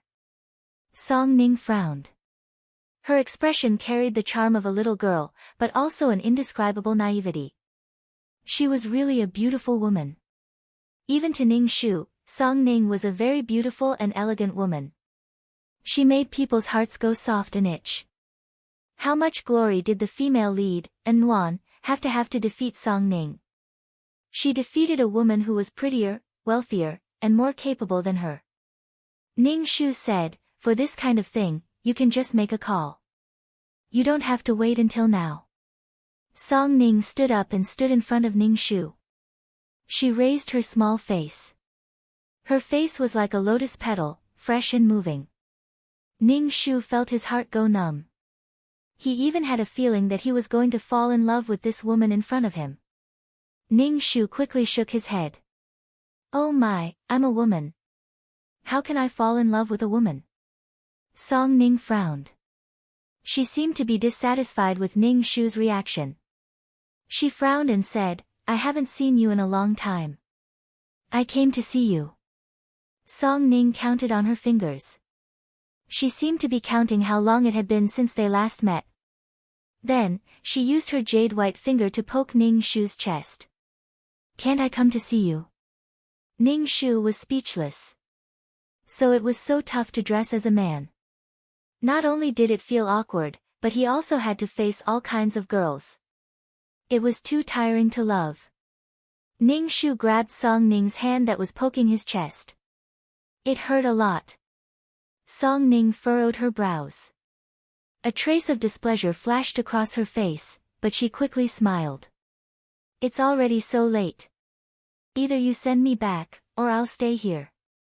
Ning Shu was about to offer to drive her home when Song Ning yawned. I'm tired. I'll ask Auntie Li to prepare a guest room for me. Ning Shu's lips twitched. He asked Auntie Li to prepare a guest room for Song Ning. Ning Shu felt very hungry and tired, so he prepared to go upstairs to rest.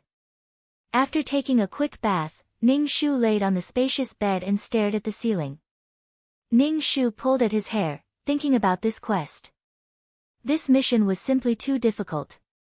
It didn't matter if he slept or not. He really wanted to die. Ning Shu's head hurt from thinking about it. Why not just let the second male lead sleep with the female lead? But with the way the plot was going, the second male lead probably wouldn't be able to sleep with her. Ning Shu turned over and heard knocking sounds on the door. Ning Shu got up and opened the door. He saw Song Ning in white pajamas. Ning Shu asked directly, what's the matter? It's late. Go to sleep. Don't try to cause trouble. Song Ning furrowed her brows. She said gloomily, Gong Luo, you don't love me. You don't have any feelings for me. Then let's break off the engagement. Ning Shu was a little impatient. Since you want to break off the engagement, then let's do it. Then he closed the door with a bang. Outside the room, Song Ning's expression was ugly. How could this be? Song Ning touched her face. Gong Luo was actually indifferent. She had investigated. Gong Luo and that woman, An Nuan, were not related yet. Why was he still so cold to her? No matter what, she had to make Gong Luo like her. Song Ning regretted saying that she wanted to break off the engagement. If she didn't have the status of fiancé, how could she get close to Gong Luo? She really didn't know what was so good about An Nuan that Gong Luo liked her so much. Song Ning returned to her room gloomily. She clenched her fists. She had to get Gong Luo. Ning Shu didn't know what Song Ning was thinking. He didn't sleep well the whole night. The next morning, his beard was unshaven. Ning Shu hurriedly shaved his beard. Then he cut his handsome face, leaving a red mark. Looking at his handsome face in the mirror, he decided to just ruin it. The female lead probably wouldn't like him. Without his charming face, the female lead naturally wouldn't like him. Moreover, the female lead was someone who treated money like dirt. Just having money wasn't enough. It was really a tragedy to ruin his beauty. Ning Shu patted his face. It wasn't easy to be handsome. He couldn't ruin it. When Gong Luo came back and saw his handsome face ruined, how could he face life? Especially for a public figure like Gong Luo, who would appear on TV, magazines, and newspapers at any time. After putting on his clothes, Ning Shu went downstairs. He saw that Song Ning had already woken up. When she saw Ning Shu, Song Ning smiled brightly. This smile was warm and seemed to be able to dispel the haze in one's heart. Even Ning Shu felt like he was going to be healed by this smile. He felt like he couldn't control himself. Damn, don't lust after a woman's body. Ning Shu nodded to Song Ning. He sat opposite Song Ning and prepared to eat breakfast. Song Ning pushed the milk in front of Ning Shu and said, "Don't drink coffee in the morning. Drink milk. It's good for your body." Okay. Ning Shu couldn't drink the bitter coffee and obediently drank the milk. Song Ning saw that Ning Shu was obedient. She smiled, but then her expression became a little gloomy. Ning Shu and Song Ning ate breakfast in silence. Song Ning kept looking at Ning Shu. Ning Shu wiped his mouth with a tissue and said to Song Ning, "If you have something to say, just say it." Song Ning's face was bitter. She supported her chin and said, "Gong Luo, last night when I said that I wanted to cancel the engagement, I was just joking. Don't take it seriously." Ning Shu nodded. "I know. The marriage between our two families isn't that simple." Song Ning's expression became even gloomier. Why was this person so stubborn? She had loved him for so many years in vain. After breakfast, Ning Shu went to work. He didn't have a clue about the mission, so he could only learn how to work. It was always good to learn more. But not long after, Song Ning walked in front of Ning Shu in an office lady's suit. Ning Shu looked at her. "From today onwards, I will be your secretary." Song Ning turned in front of Ning Shu. Ning Shu asked, "Gong Luo, do I look good in a secretary's suit?" Ning Shu nodded. "Very good." Song Ning was the kind of person who had very good skin. The black suit on her made her skin look even fairer. The contrast of white and black made her look even more beautiful. Especially when she smiled, it made people's hearts tremble. Ning Shu chanted Ba in his heart. She was really beautiful. He couldn't understand why Gong Luo didn't like Song Ning. Song Ning looked at Ning Shu with a helpless expression. "If you don't think I look good, you don't have to be so perfunctory. You do look good." Ning Shu praised sincerely. Song Ning was speechless. Sincere my ass. Chapter 411. Ning Shu thought it would be fine with Song Ning as his secretary, but after a while, the head secretary brought another secretary, and this secretary was actually An Wan. When he saw An Wan, Ning Shu felt uncomfortable. The plot actually sent An Wan to him. Nothing had happened between them that night. Song Ning also felt uncomfortable. Her eyes wandered between Ning Shu and An Wan. Could it be that they already had sex? Song Ning stomped her feet angrily. Why was An Wan still haunting him like a ghost? When the head secretary introduced Ning Shu to An Wan looked at Ning Shu and felt that this man was very familiar. She felt like she had seen him somewhere before. "From now on, you will be in charge of serving the CEOT, the head secretary said to An Wan. An Wan nodded, her eyes fixed on Ning Shu's face. Ning Shu lifted his eyelids and said coldly, "Have you seen enough?" Hearing this voice, An Wan finally remembered that this person was actually a gigolo. She thought he was a gigolo. An Wan wanted to find a hole to hide in because she really couldn't stand the jerk and her toxic best friend. She didn't stay in her original company and applied for a job at the Miyagi Group, but she didn't expect her future boss to be a gigolo. An Wan's face turned red. When she woke up this morning, there was no one by her bed. An Wan felt that she was too drunk and didn't feel anything. Now that she saw her gigolo boss, An Wan wanted to die. "If there's nothing else, you can leave." Ning Shu waved his hand. He was having a headache. Song Ning's eyes were fixed on An. When An left, Song Ning asked Ning Shu, "Do you know her?" She acted as if she knew you. Ning Shu saw the hurt and wronged look on Song Ning's face and his head hurt even more. He said, "I don't know her." He didn't expect that as a man, he could enjoy the treatment of being surrounded by beautiful women. However, Ning Shu's heart was bitter. She didn't want it at all. Song Ning pouted and looked at Ning Shu. She reached out and wrapped her arms around his neck. She said in an aggrieved tone, "Ning Shu, you are my fiancé. You can only be mine." When Song Ning said this, her expression was domineering and she acted like a spoiled little girl. It was not repulsive at all.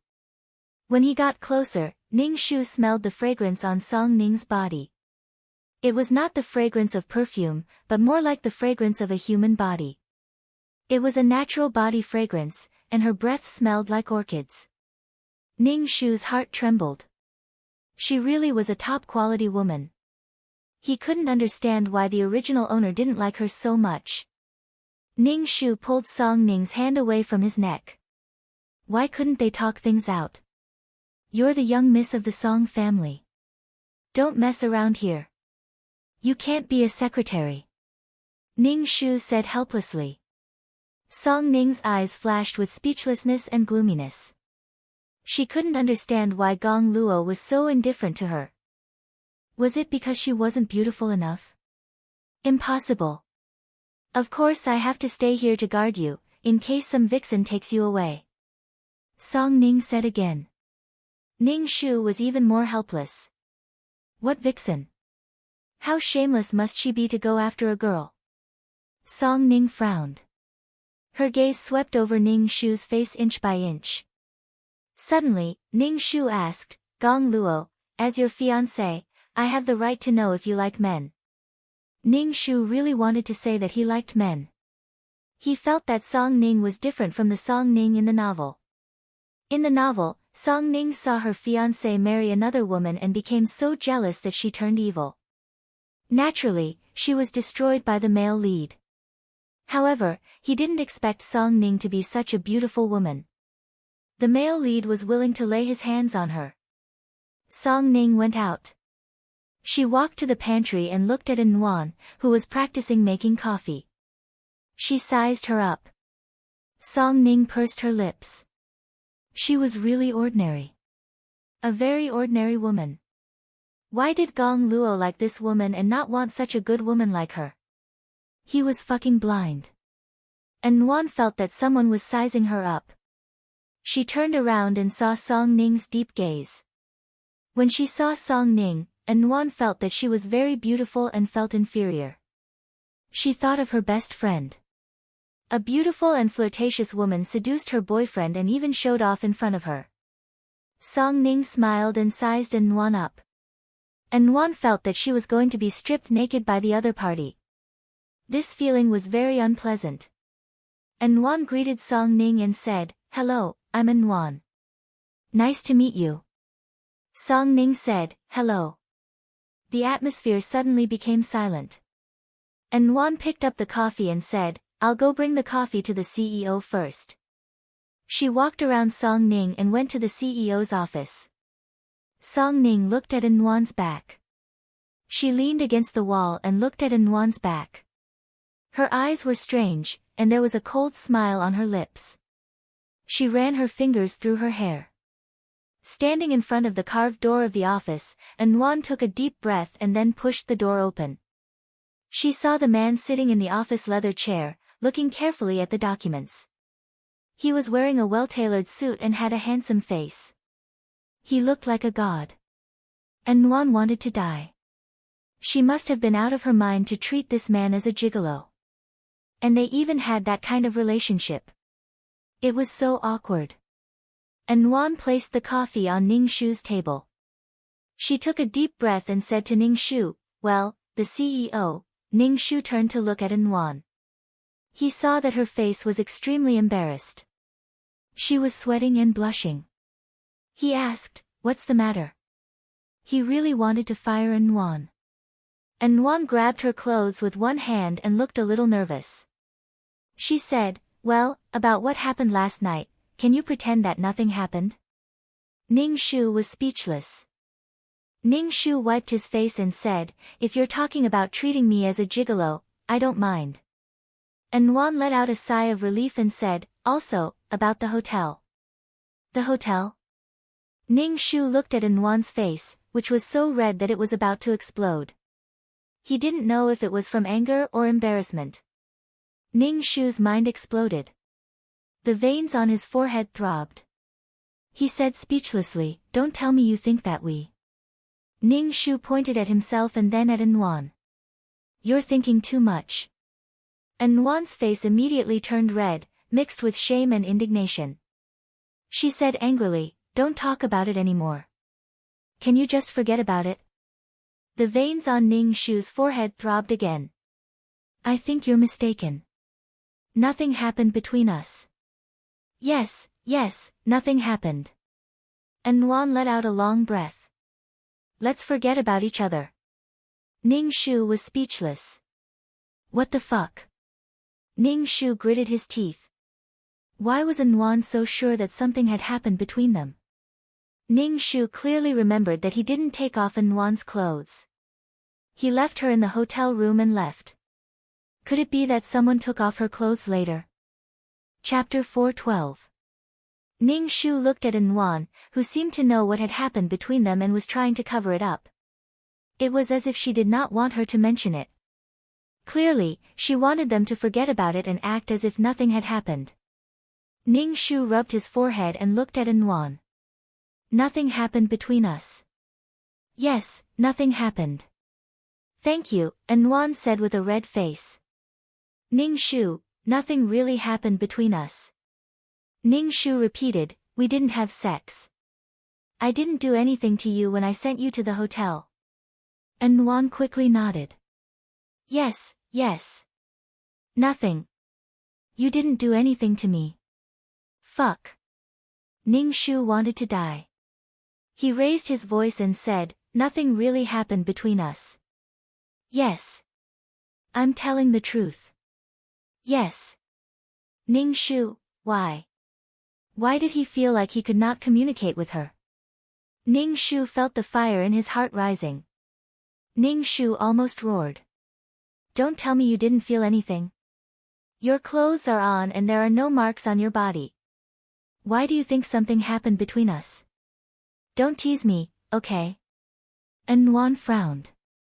That's right. Her virginity would hurt, but she did not feel anything. Could it be that nothing really happened?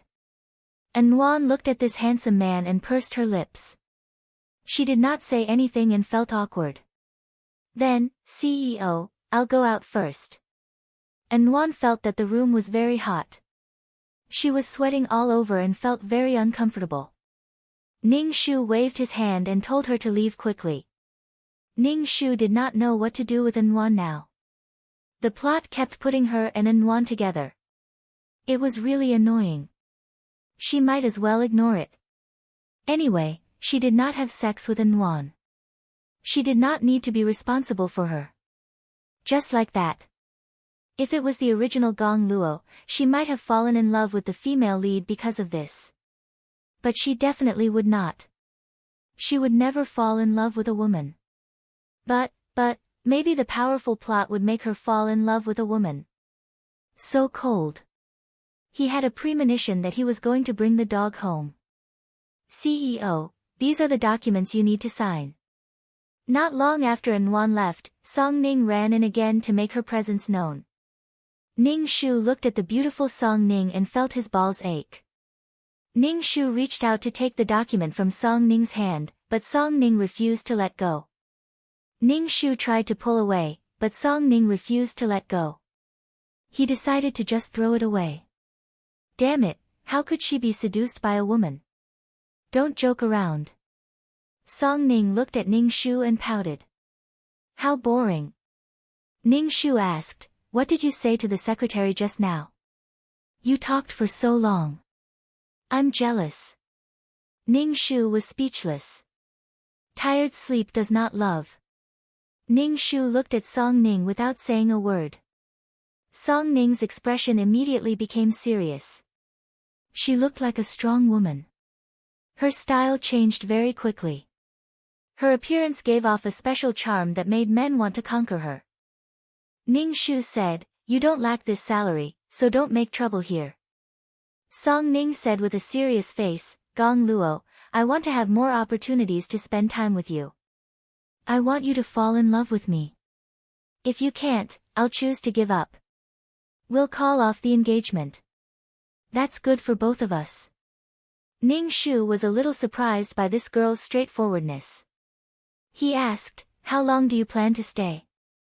Song Ning shrugged. "It will take some time. I need enough time to confirm if you will fall in love with me."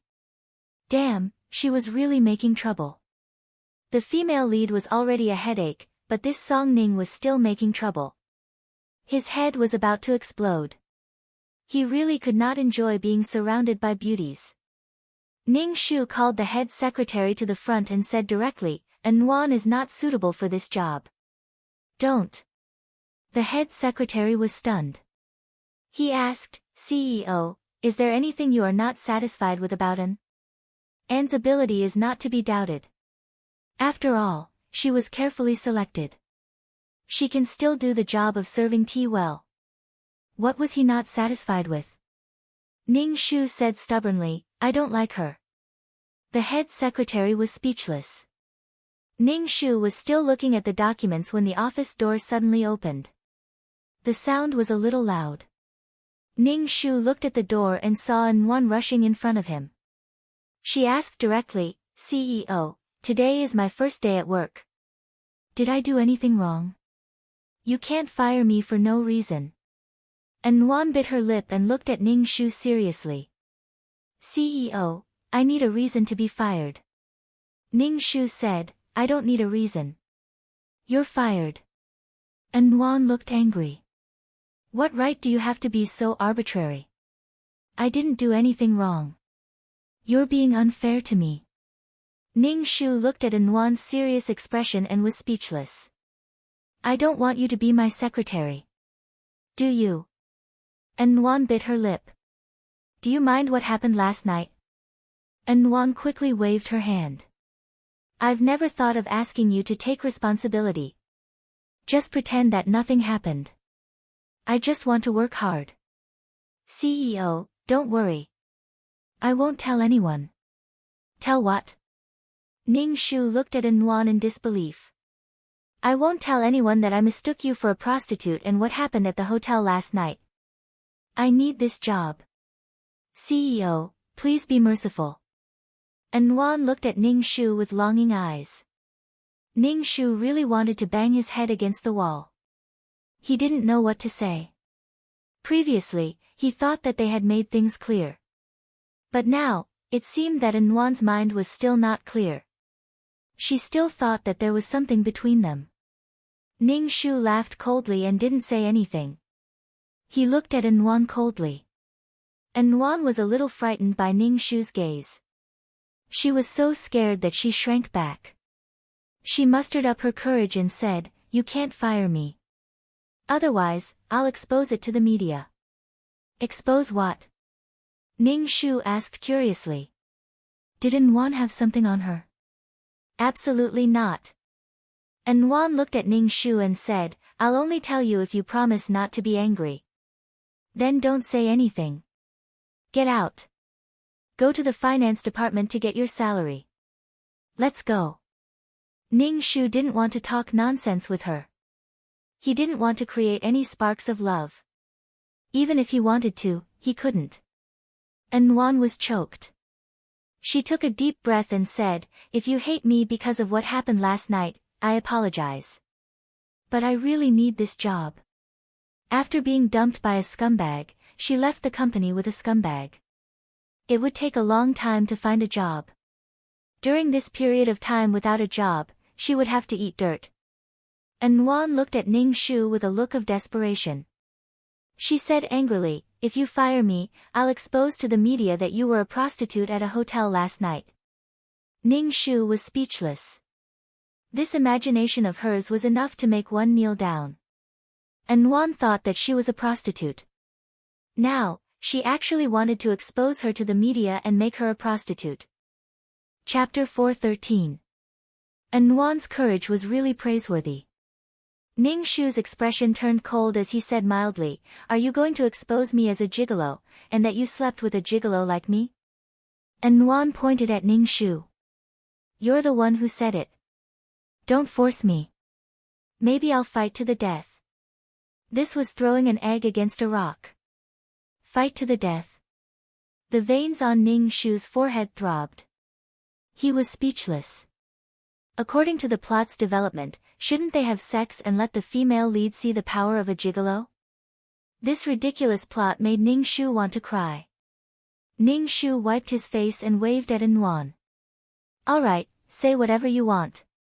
Go expose it. You."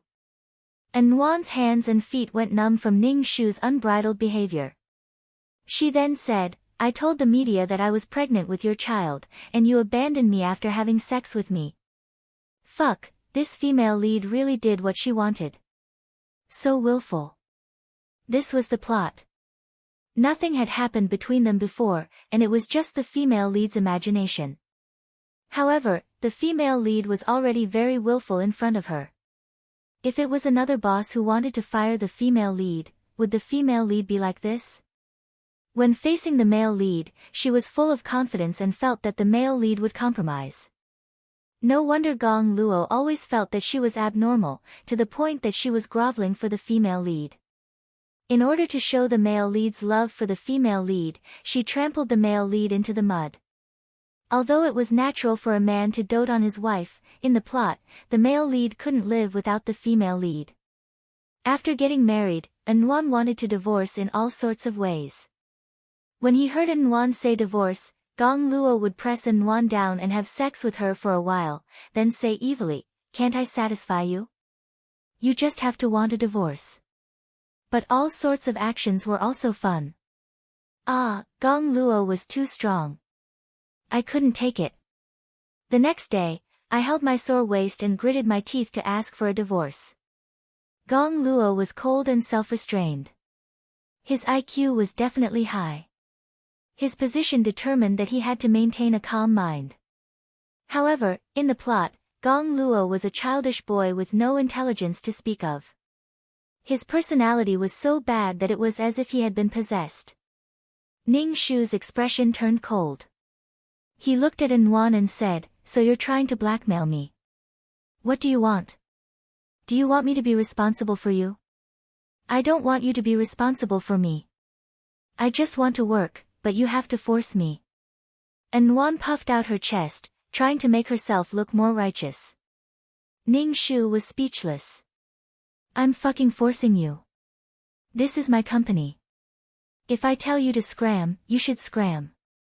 What kind of logic is this?" Especially when Ning Shu saw An Wan's aggrieved look, he felt like he was about to spit out a mouthful of blood. Did she think that he should give in to her just because they had slept together? Get lost. I don't want to see you. Did you say that you have a child or that I'm a gigolo? You can do whatever you want. Ning Shu couldn't bear to see An Wan pestering him endlessly. He should let himself back down. What kind of logic was this?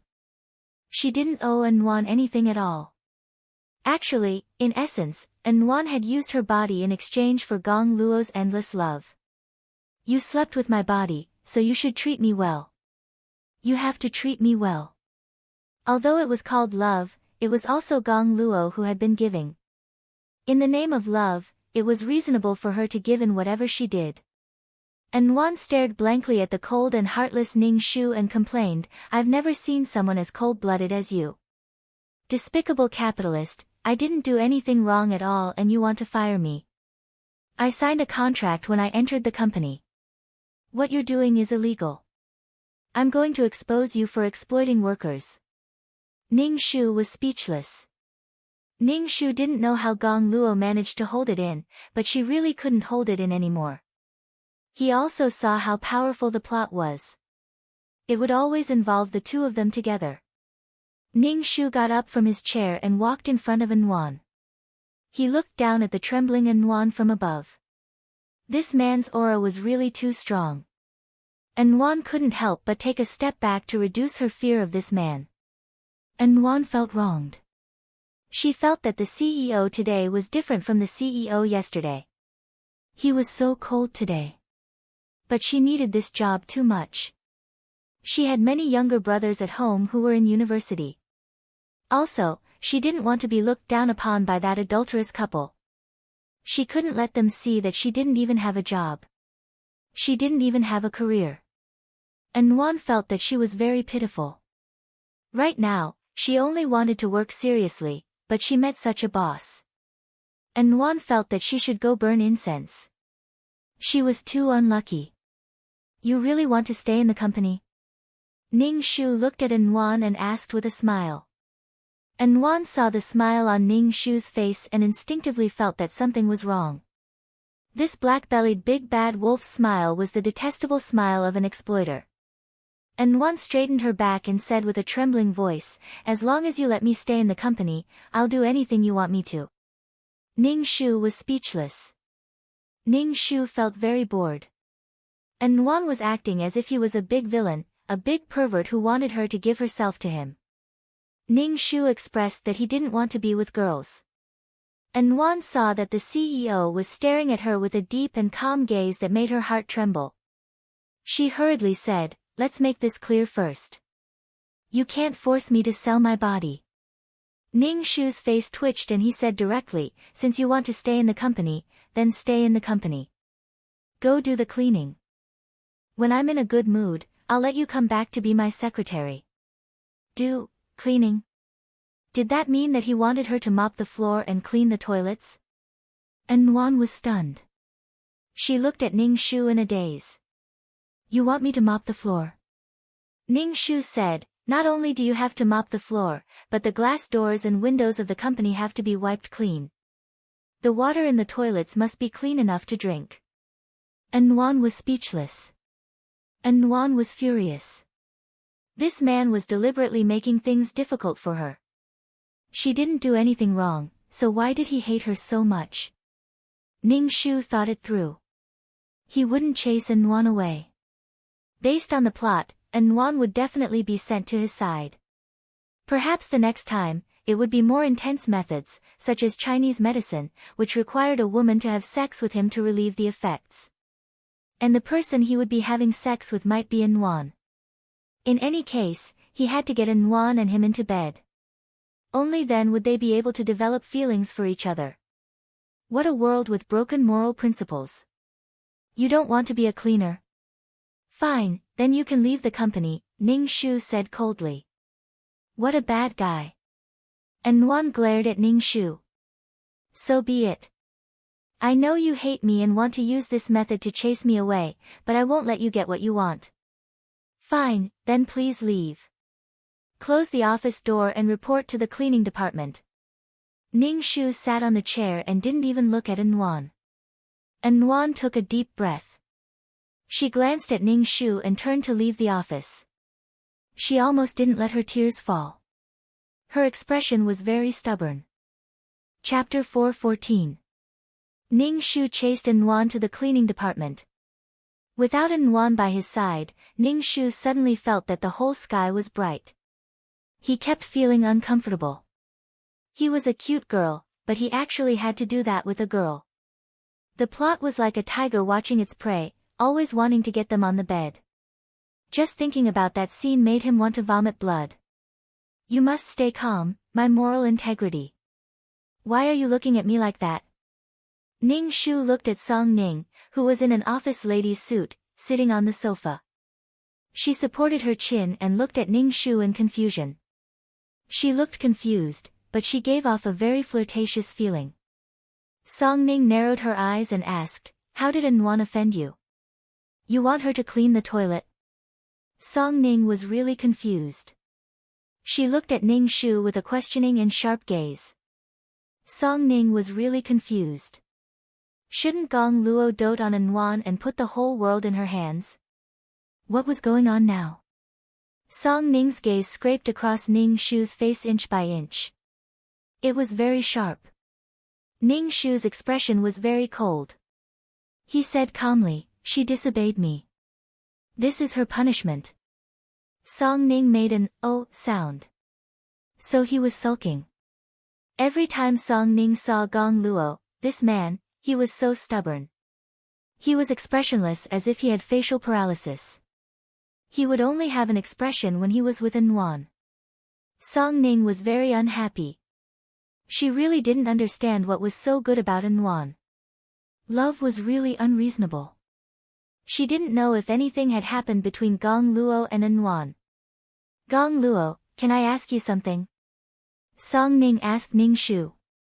Ning Shu raised his eyebrows and looked at Song Ning. Ning Shu was a little confused. He felt that there was something wrong with this Song Ning. "What is it?" Ning Shu's face was tense. "You're here to work, not to chat. If you're going to be like this, you can go back." Song Ning walked to the desk and slammed her hands on it. She tilted her body and looked into Ning Shu's eyes. Ning Shu looked at the cleavage under Song Ning's shirt.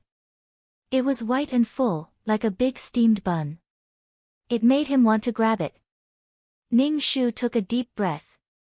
This Song Ning was always trying to seduce him. Ning Shu felt like he couldn't control himself anymore. Oh, he. Song Ning's temperament was ever-changing.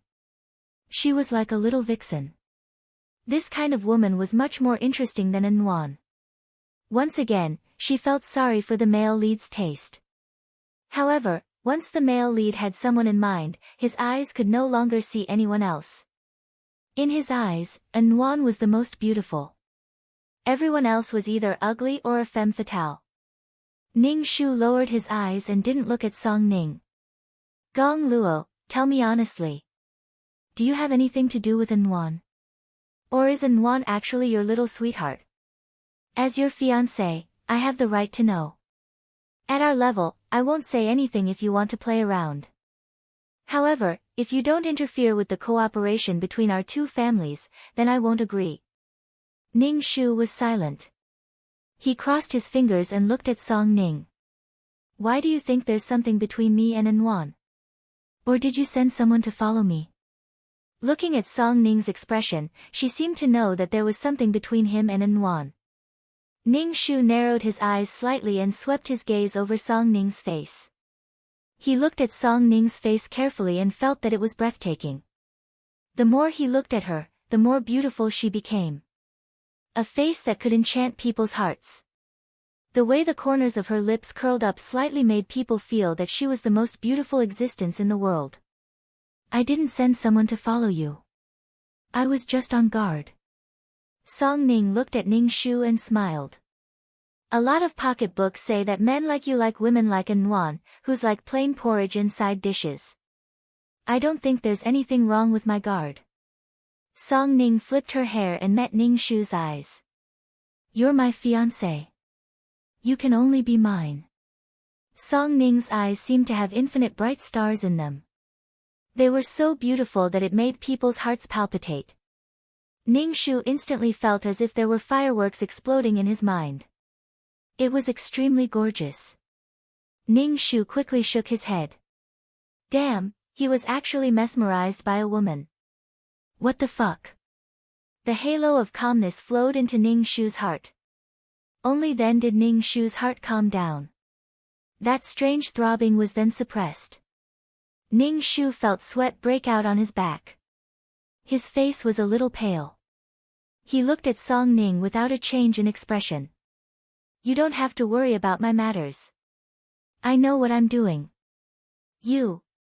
Song Ning bit her lips and frowned. She turned around and left in anger.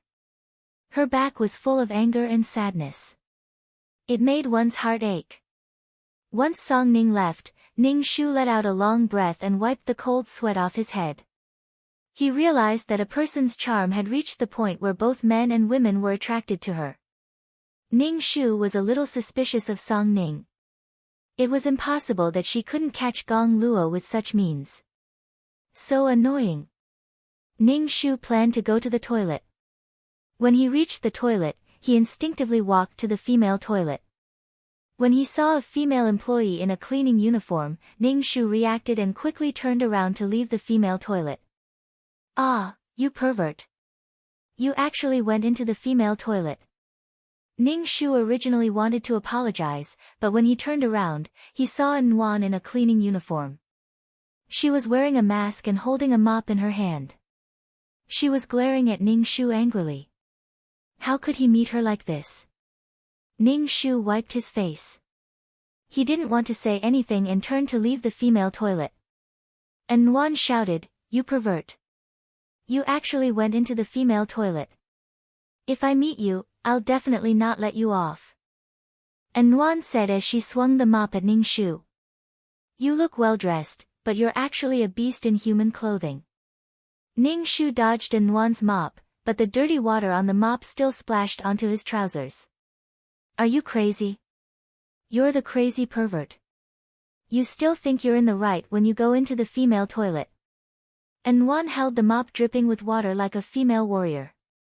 Then, she evilly splashed the water on Ning Shu's shiny black leather shoes. Ning Shu was speechless. "Do you want to die?" Ning Shu looked at Nguyen indifferently. And Nguyen laughed happily and said loudly, "I have more dirt on you now. You're actually a pervert who goes into the female toilet. I'm warning you, you'd better be polite to me. Otherwise, I'll spread this news. The CEO of the Miyagi Group, Gong Luo, is a pervert." Ning Shu was speechless. Did she have to use this kind of plot to tie the two of them together? Why did Nguyen think that he should be threatened by her? The female lead's world was simple and black and white. With this kind of personality, who knew how many people she would offend? Ning Shu turned to leave. The more he competed, the more tired he would be. Especially when he was competing with someone like the female lead who was pure, innocent, and sweet. It was even more tiring. And Nguyen saw that Ning Shu was about to escape, so she held the mop and opened her arms to block Ning Shu's path. She raised her head and looked at Ning Shu. "You can't leave. You're blocking me in front of the female toilet. Do you want to do something to me?" Ning Shu looked down at Nguyen. Chapter 4:15. "Ha, you dragged me to the ladies' room because you wanted to do something to me. How dare you accuse me of entering the ladies' room as a pervert?" Ning Shu sneered. "Get lost. If you block my way again, I'll kick you."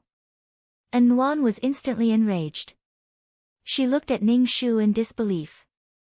"How can you be so shameless? You're shameless. You were the one who entered the ladies' room. How dare you accuse me of wanting to do something to you?" And Nguyen was so angry that she was about to cry. However, Ning Shu felt that Nguyen's reaction was too extreme. This was the plot. It wanted the two of them to be entangled with each other. Even if she had unconsciously entered the wrong room, such a thing would have happened. Ning Shu pushed Nguyen away. "Get lost. Don't block my way." And Nguyen was accidentally pushed to the ground by Ning Shu. She groaned in pain. Ning Shu saw Nguyen fall to the ground. Her eyes were filled with tears and she looked at him with hatred. Ning Shu suppressed his urge to help Nguyen up and went into the men's room next door.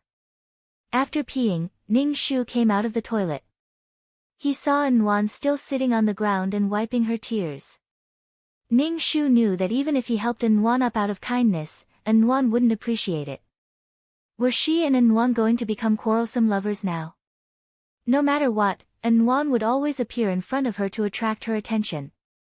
Ning Shu strode past Nguyen without looking sideways. Nguyen looked at Ning Shu's back and pursed her lips. She muttered, "What a bad guy." Ning Shu felt that the plot was really fucked up. When Nguyen became a secretary, he had to face her all the time. Now that Nguyen had become a cleaner, Ning Shu could bump into her at any time. Nguyen even had to clean the CEO's office. It was really fucked up. Ning Shu expressed that there was nothing worse than this, especially when he had a fiancée with boundless charm who was attractive to both men and women. He still had to resist his restless heart. It was simply too hard to bear. Bang! The large vase on the floor in the office was smashed into pieces. And Nguyen, who was wiping the dust with a handkerchief, was dumbfounded. She hurriedly apologized to Ning Shu, CEO, I didn't do it on purpose. I really didn't do it on purpose. Ning Shu took a deep breath, wiped his face, and waved his hand. Get out. Ning Shu couldn't figure out why the cleaning department would let Nguyen clean the CEO's office. Especially since Nguyen had just joined the cleaning department. Why would she be given such an important job? There was no need to explain. This was the plot. Ning Shu felt very tired. Song Ning crossed her arms as she watched the scene unfold. Her lips curled into a faint smile. She couldn't understand why Gong Luo would like and pamper such a girl so much. Thinking of this, Song Ning's eyes flashed with gloom. And Nguyen hurriedly apologized to Ning Shu. I'm sorry, I didn't do it on purpose. I really didn't do it on purpose. Deduct this vase from my salary. Ning Shu wanted to wipe his face again. He was in the midst of a beautiful love story, but it drove him crazy. You've only been working for a few days. How much salary can you get? Why can't you leave the Gong Corporation? Song Ning looked at Nguyen and asked. You can't even buy this vase with a year's salary. Nguyen opened her mouth in shock. She looked at the broken pieces on the floor. Why is it so expensive? Nguyen picked up the broken pieces with her bare hands and said, I really didn't do it on purpose. Ah, Nguyen's finger was cut by the broken pieces of the vase and was bleeding. Ning Shu was speechless. Ning Shu sighed deeply. What kind of situation was this? Was she trying to make him feel sorry for Nguyen? The plot was really everywhere. Song Ning took the paper and pressed it on Nguyen's bleeding finger. She said calmly, get out. But. Nguyen looked at Ning Shu. Ning Shu waved his hand and didn't even look at Nguyen. Nguyen left in disappointment. Ning Shu looked at the broken pieces and blood on the floor and shook his head. Song Ning walked over and looked at Ning Shu. She asked, what's wrong? Do you feel sorry for her? I'm off work. I'll leave first. Ning Shu picked up his suit jacket and left. Song Ning looked at the man's back and felt that this man was the most determined person she had ever met. He was actually so indifferent to her. Did he like Nguyen that much? Song Ning slapped her face. This was really. Ning Shu left the office and went to the garage to start his car. The car had just gotten onto the road when a figure suddenly walked towards the front of his car. Ning Shu quickly braked and jumped in fright. Fuck, who was the one who didn't want to live? Ning Shu opened the car door and saw Nguyen sitting in front of the car with a pale face. She looked as if she was still scared. Ning Shu felt that his patience had reached its limit. Why did he run into this woman everywhere? The plot was quite intense. What are you doing? Ning Shu took a deep breath and suppressed the anger in his heart. His heart was full of curses. Nguyen turned her head and looked at Ning Shu. Her eyes trembled as she said, CEO, I didn't do it on purpose. I was thinking about something and really didn't notice. Nguyen tried to stand up with difficulty, but she seemed to have sprained her leg. She cried out in pain. Ning Shu was speechless. Could he just leave this female lead who had sprained her leg? He felt that he could run into Nguyen anytime and anywhere in the day. It was really annoying. Are you okay? Ning Shu asked Nguyen. Nguyen quickly waved her hand and said, I'm fine. I'm fine. Ning Shu nodded. It's good that you're fine. Ning Shu turned around and wanted to get into the car and leave. CEO, wait a minute. Nguyen limped over to Ning Shu. The veins on Ning Shu's forehead throbbed. He asked, is there anything else? Do you need medical fees? Nguyen's face suddenly turned serious. I don't want your money. Ning Shu's lips curled up. Don't be angry. Smile. You must be calm. Ning Shu smiled and asked Nguyen, I don't want money. Is there anything else? And Wan said, about the vase, I'll find a way to compensate you. It was my fault. I was careless. I just hope you won't chase me out of the company. Ning Shu said patiently, why? This vase is very valuable. Your 1 year's salary is not enough. As long as you leave the company, you won't have to pay for it. It was the first time An Wan had seen this man talk so much to her. He was usually impatient with her. An Wan was not used to it.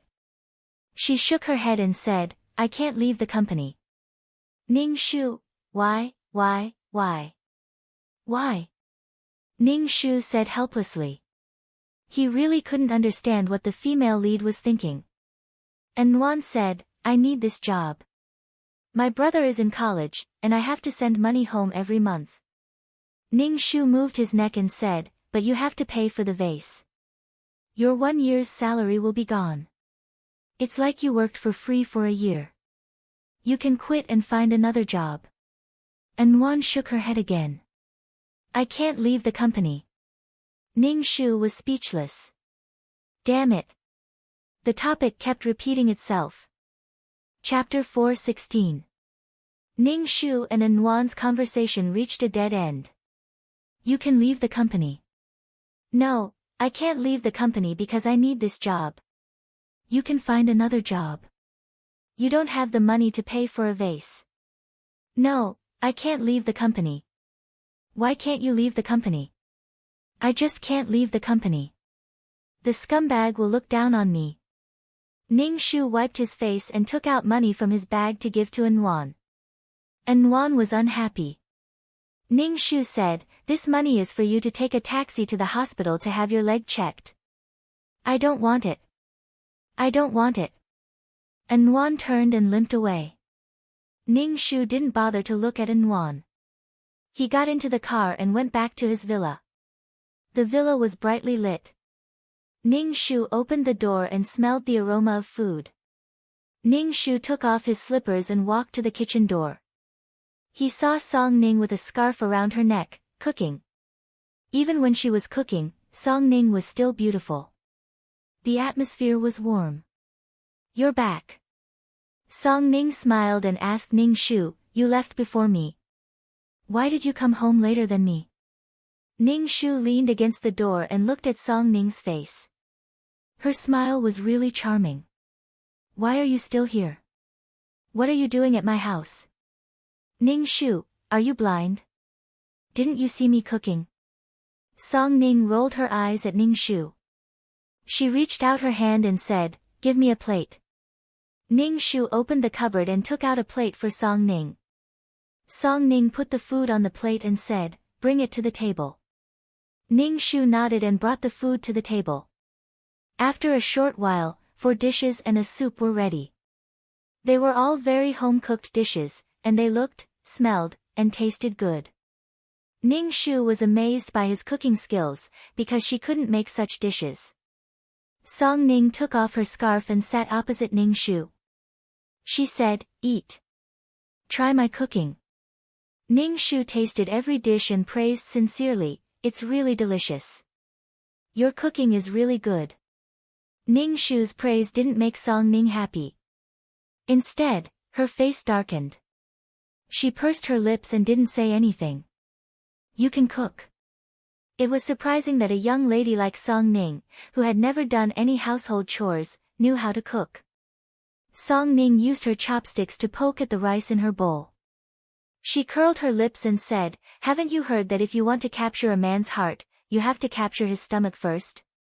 I have practiced cooking for a long time, but I still can't capture your stomach. Ning Shu was speechless. She felt like she was being flirted with again. Damn, Ning Shu thought he might be gay after being flirted with by a beauty like Song Ning every day. Absolutely not. Oh my god, Ning Shu felt that her moral integrity was about to collapse. In the face of Song Ning's complaints, Ning Shu didn't say anything. He ate in silence. Song Ning furrowed her brows. Was he still a man? Could he only be An Wan? She didn't believe it. Song Ning rested her chin on her hand. She looked at Ning Shu and said, "Give me a piece of the stir-fried lettuce in front of you. Why don't you get it yourself?" Ning Shu raised his eyebrows and looked at Song Ning. "Because I can't reach it," Song Ning said matter-of-factly. How could she not be able to reach it? Ning Shu looked at the flirtatious Song Ning and pushed the plate of stir-fried lettuce in front of her. Song Ning was speechless. What a boring man. Why was he so different when he was with Nguyen? Song Ning's face grew worse. Seeing that Ning Shu only cared about eating, Song Ning's mood worsened. She put her chopsticks on the table and rested her chin on her hand as she looked at Ning Shu. Ning Shu couldn't take it when a woman looked at him with such seductive eyes. "Song Ning, what is your goal?" Ning Shu asked directly. Song Ning twirled her hair with her fingers and said matter-of-factly, "Of course, it is to make you fall in love with me. After all, we are engaged. Since we are destined to get married, it is better that we fall in love. Then, our married life will be happier. I am a woman. Of course, I need a warm family. Rather than the two of us being strangers after we get married, why don't we try to fall in love with each other now?" Song Ning said generously. Ning Shu suddenly didn't know how to refute because what Song Ning said made sense. "But, until now, I have realized that you haven't fallen in love with me," Song Ning said in distress. "Is it that difficult to like me?" "Difficult, very difficult." Ning Shu said he didn't want to be a lesbian. "What's wrong with me?" Song Ning looked at Ning Shu. "Am I not pretty enough?" Ning Shu shook his head and said, "You are very beautiful. But why don't you like me?" Song Ning was speechless. "I can be in the hall, and I can be in the kitchen. What are you not satisfied with? I am a fucking girl, and you are a girl too. How could we be together?" When the mission was completed, Ning Shu would leave. As for the relationship between Song Ning and the original owner of the body, it had nothing to do with him. Ning Shu wouldn't make decisions for the original owner of the body when it came to matters of love. He had no right to make decisions for the original owner of the body. "Forget it. I am not eating. Your attitude displeases me." Song Ning stood up and sat on the sofa, ignoring Ning Shu. Ning Shu shrugged. He saw that there was still food on the plate. Ning Shu had finished it all. It was shameful to waste food. "I am not going back today. I will stay here. When I have enough, I will leave," Song Ning said unhappily. Ning Shu didn't say anything. "If you want to stay, then stay." Song Ning saw that Ning Shu had gone upstairs and was ignoring her. She wrinkled her nose in annoyance. After taking a shower, Ning Shu lay on the spacious bed and stared at the white ceiling. He was thinking about the mission in his heart. This mission was simply too troublesome. Moreover, with the fate between him and Nguyen, they would always bump into each other. There might even be some kind of pink bubble scene that would appear. Sigh, what a cruel life. Ning Shu was about to close his eyes when there was a knock on the door. Ning Shu rolled his eyes and got off the bed to open the door. As soon as he opened the door, Ning Shu saw Song Ning barefoot and wearing a nightgown. Song Ning's hair was loose, and her long black hair was slightly curly like seaweed. It was very charming. Under the nightgown was a pair of flawless white thighs. Her enchanting figure was very attractive. Why was she knocking on the door dressed like that? It couldn't be what he thought it was, right? Ning Shu swallowed her saliva and asked, "What's the matter?" Song Ning pushed Ning Shu away and walked into the room barefoot. She sat on the bed and looked at Ning Shu. "What do you think?" "I think we shouldn't be like this." Ning Shu looked at Song Ning and didn't say anything. Both of them wanted to fuck him. Please let them go. Sex before marriage is very important. I want to see if you can do it. Didn't people say that sex is the main reason for divorce? Song Ning said with a charming expression. She was like a seductive vixen. According to the normal development, she should have just said, "Don't ever say that men can't do it. I want to show you if I can do it." Then, she would have done it. Damn, what should I do? It was so embarrassing. When she was the female lead, there were always men who wanted to fuck her. When she was the male lead, there were always women who wanted to fuck her. Actually, the male lead was also very miserable. Chapter 4:17. Ning Shu pursed his lips and looked at the seductive little vixen at the door. The veins on his forehead bulged. It was so awkward, but he still had to maintain a smile. Are you sure?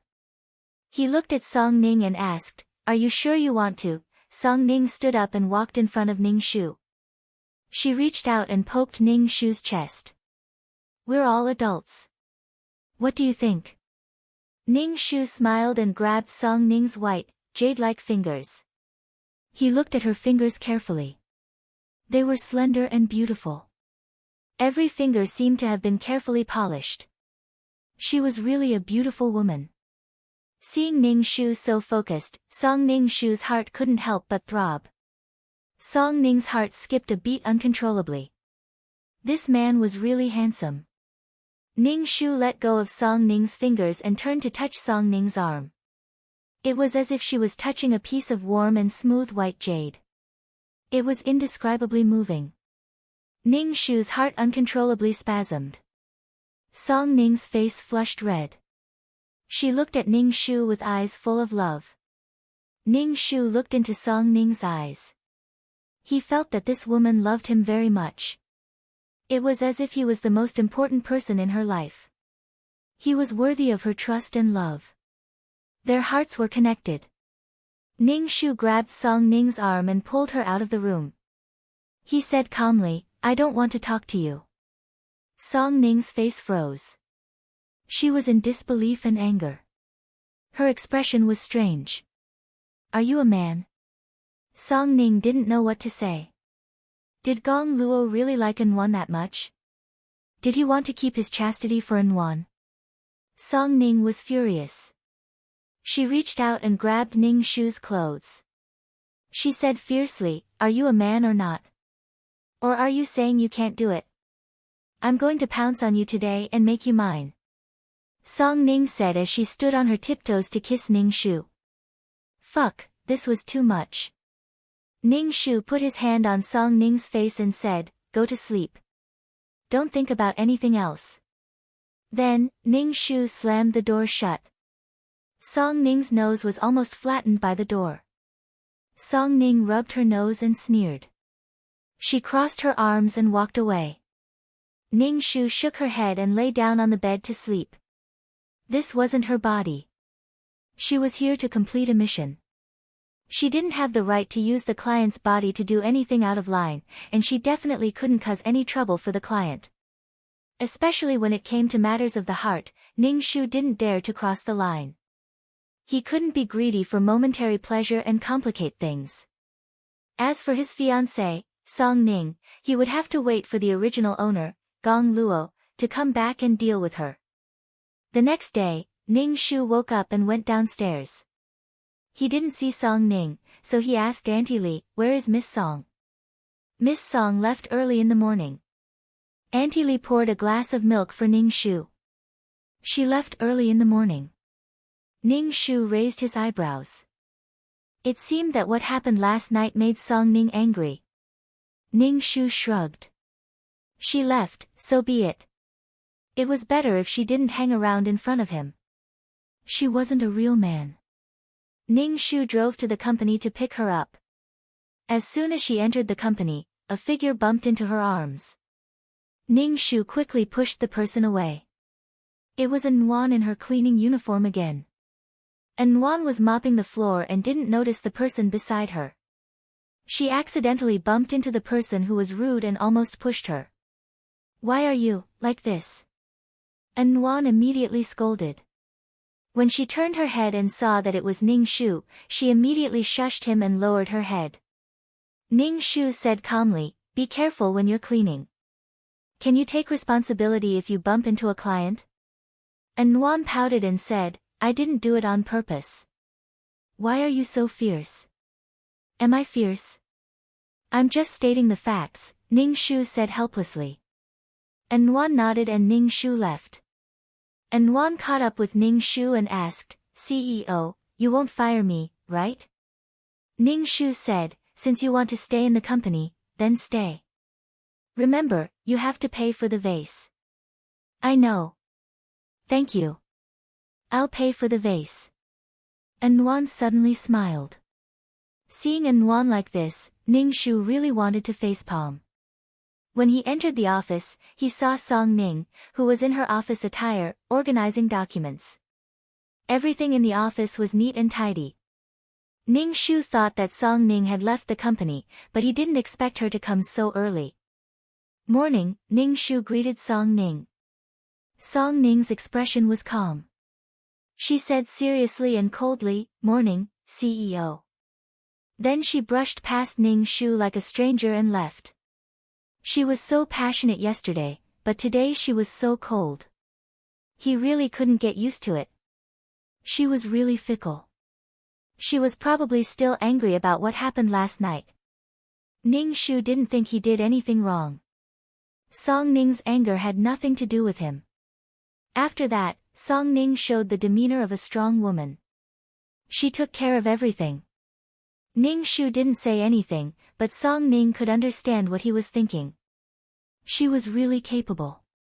But she was very cold to him. She looked serious and treated him like a boss.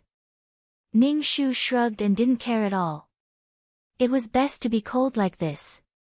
He couldn't stand it when she kept flirting with him. With Song Ning by his side, Ning Shu's work was much easier.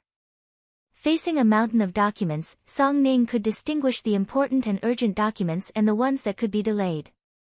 This made Ning Shu's work more organized and easier. Song Ning looked at Ning Shu's indifferent expression. She bit her lips tightly. She looked at Ning Shu's eyes with indifference and indignation. Ning Shu ignored Song Ning, who was as cold as ice. She was thinking about the mission. Looking at An Wan mopping the floor and wiping the coffee table, Ning Shu felt that he should think of a way to cut off the practice between the original owner and An Wan. Ning Shu didn't expect that he would have to do something like this one day. Breaking up the couple. An Wan, who was wiping the glass, kept feeling a burning gaze on her. She followed the gaze and met the CEO's meaningful gaze. An Wan's heart thumped. What was wrong with this person? Why did he keep staring at her? Could it be that he was thinking of firing her? Song Ning saw that Ning Shu was staring at An Wan and couldn't help but roll her eyes. Why did Gong Luo like An Wan so much? Song Ning's shoulders slumped. This was so boring. After work, Ning Shu returned to the villa. He didn't see Song Ning and didn't see her cooking. He asked Auntie Li, "Where's Miss Song?" Auntie Li said, "Miss Song went back. She already packed her luggage." Ning Shu raised his eyebrows. What was going on? Ning Shu didn't care at all. An Wan was already a headache. It was good that Song Ning left. After going to work, Ning Shu didn't see Song Ning in her suit. He looked around but didn't see her. Chapter 418. Usually, Song Ning would hang around in front of Ning Shu whenever she had nothing to do. Now that Song Ning suddenly stopped coming, Ning Shu was really happy. Secretary Ning Shu asked, "Where is Miss Song?" "Miss Song won't be coming today," the secretary said. Ning Shu was even happier and asked, "She won't be coming in the future?" The secretary looked at Ning Shu's beaming face and said, "President, Miss Song is sick. Do you want to go and see her?" "Yes, I'll find time to go and see her." Ning Shu went into the office and saw An Wan cleaning the office. Ning Shu saw her every day. He rubbed his forehead. The plot always brought them together. He always felt that An Wan was cleaning the place where he appeared. An Wan felt that the president was looking at her. Every time he looked at her with such a passionate gaze, it made An Wan feel very anxious. There was an indescribable fear and heartbeat. Ning Shu sat on the sofa and looked at An Wan. There was nothing wrong with An Wan. She was a girl who was favored by God, and then God arranged for a domineering president to fall in love with her and then spoil her. She was very ordinary and had no outstanding ability. She must have done a lot of good in her previous life to be able to meet a man like Gong Luo in this life. She didn't need to struggle to reach the peak of life. Marriage was a woman's second life. Love was a matter between two people, but Gong Luo felt that he was being controlled. This feeling made Gong Luo feel uncomfortable. Love was the feeling of a man and a woman interacting with each other. But in this relationship, Gong Luo gave a lot, and Nuan enjoyed Gong Luo's love. Even when there was a conflict, Gong Luo was the first to bow down. Nuan couldn't bear Ning Shu's gaze anymore. She gathered her courage and turned around to say to Ning Shu, "Why are you looking at me like that? Are you plotting something? I'll pay for the vase." Ning Shu leaned back and looked at Nuan. He said aloud, "Why do you have to be in my company? I can introduce you to a position in other companies." Nuan held the handkerchief in her hand and said, "Other companies may not want me." "Scumbag, no, my ex-boyfriend is very rich. He will deliberately cause trouble for me. I may be fired if I go to other companies. Fuck, this plot is so fucked up." He wanted Nuan to take root in the Miyagi Corporation. Ning Shu's face twitched.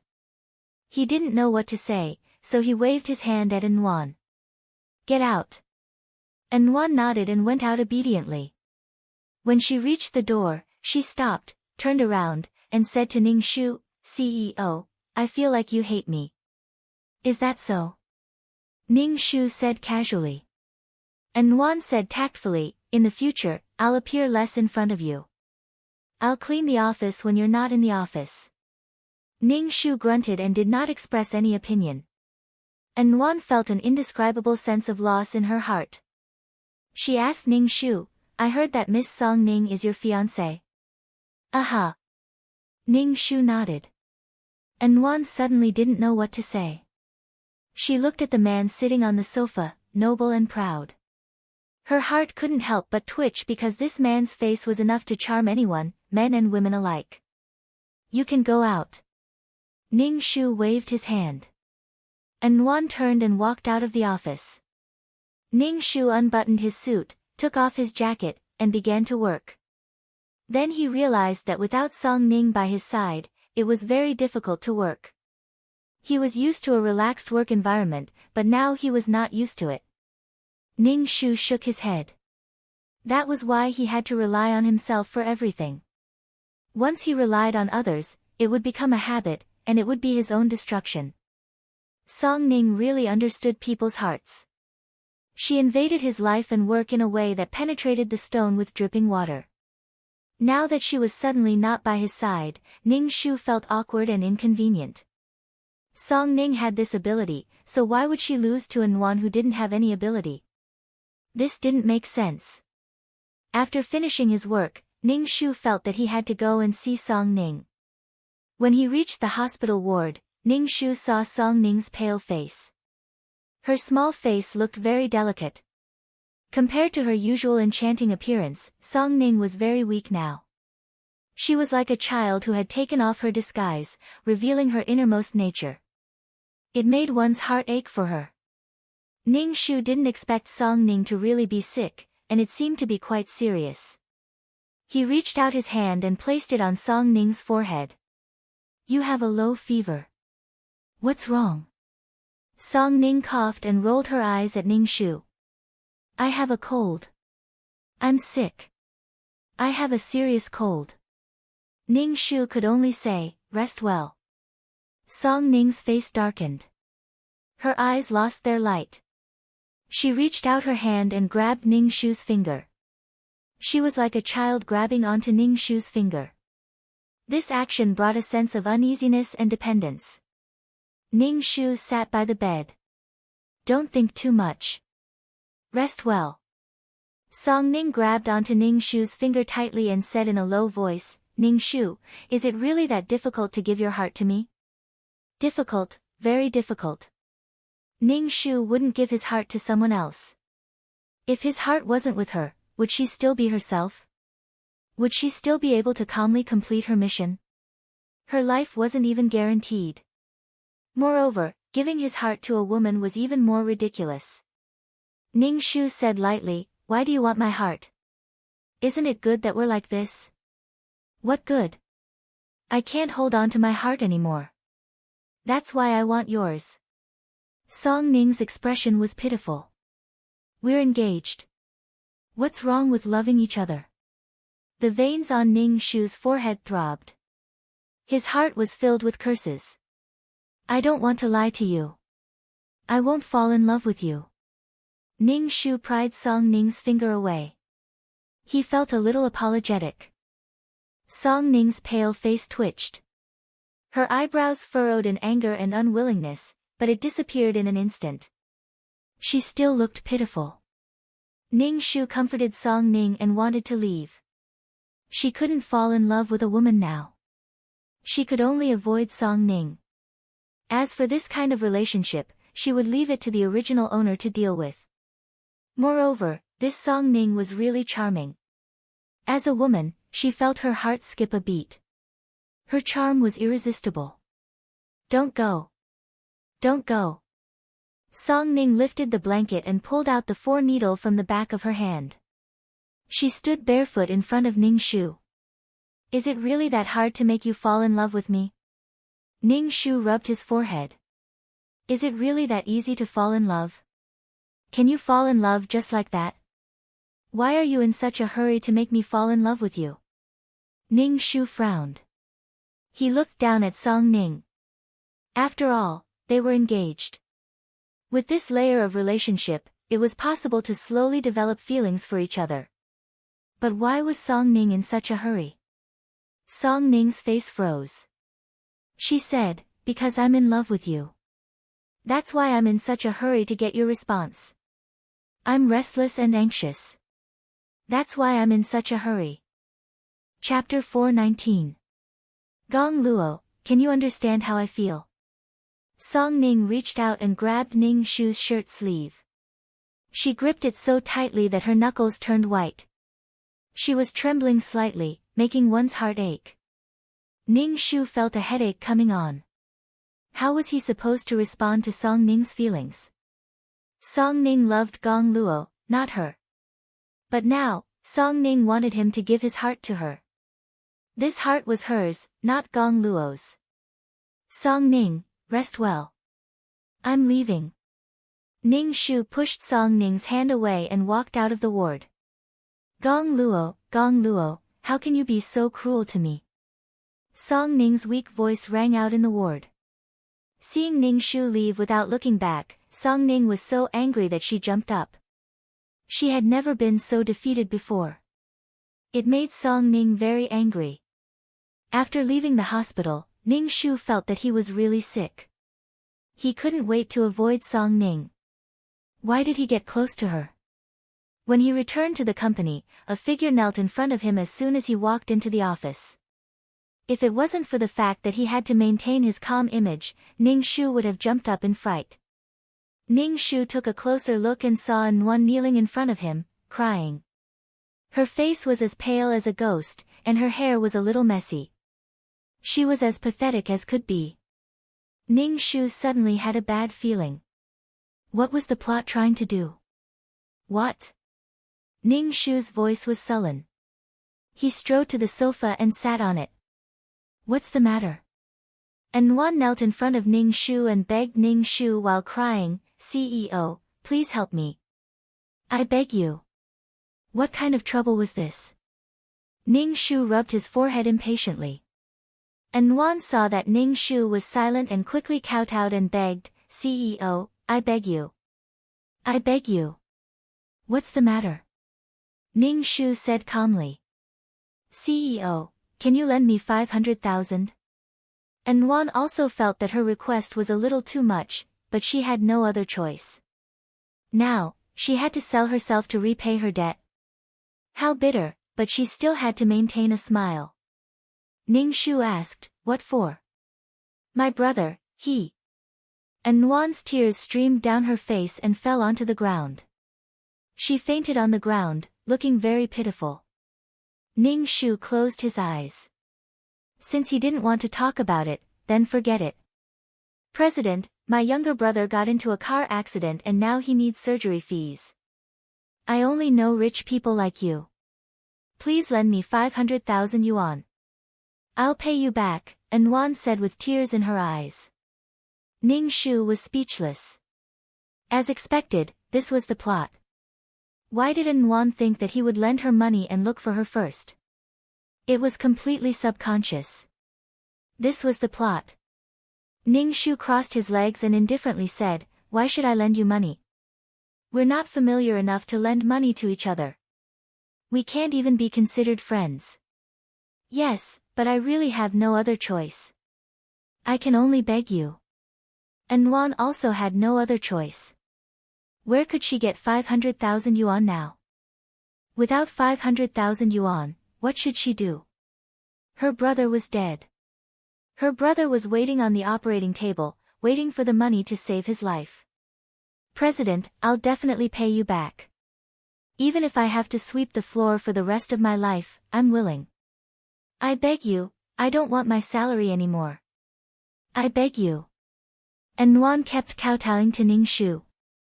Ning Shu took a deep breath and said, "Since you're borrowing money, you should have some kind of guarantee. There's a bank you can borrow money from. Why do you have to borrow from me?" Anwan said, "I thought of using the house as a mortgage, but 500,000 yuan is not a small amount. It'll take a long time to verify it. My brother needs the money urgently to save his life." "Is it serious?" Ning Shu asked. Anwan wiped her tears. "He's unconscious now. He's waiting for the money to save his life. I'll do anything you want me to do.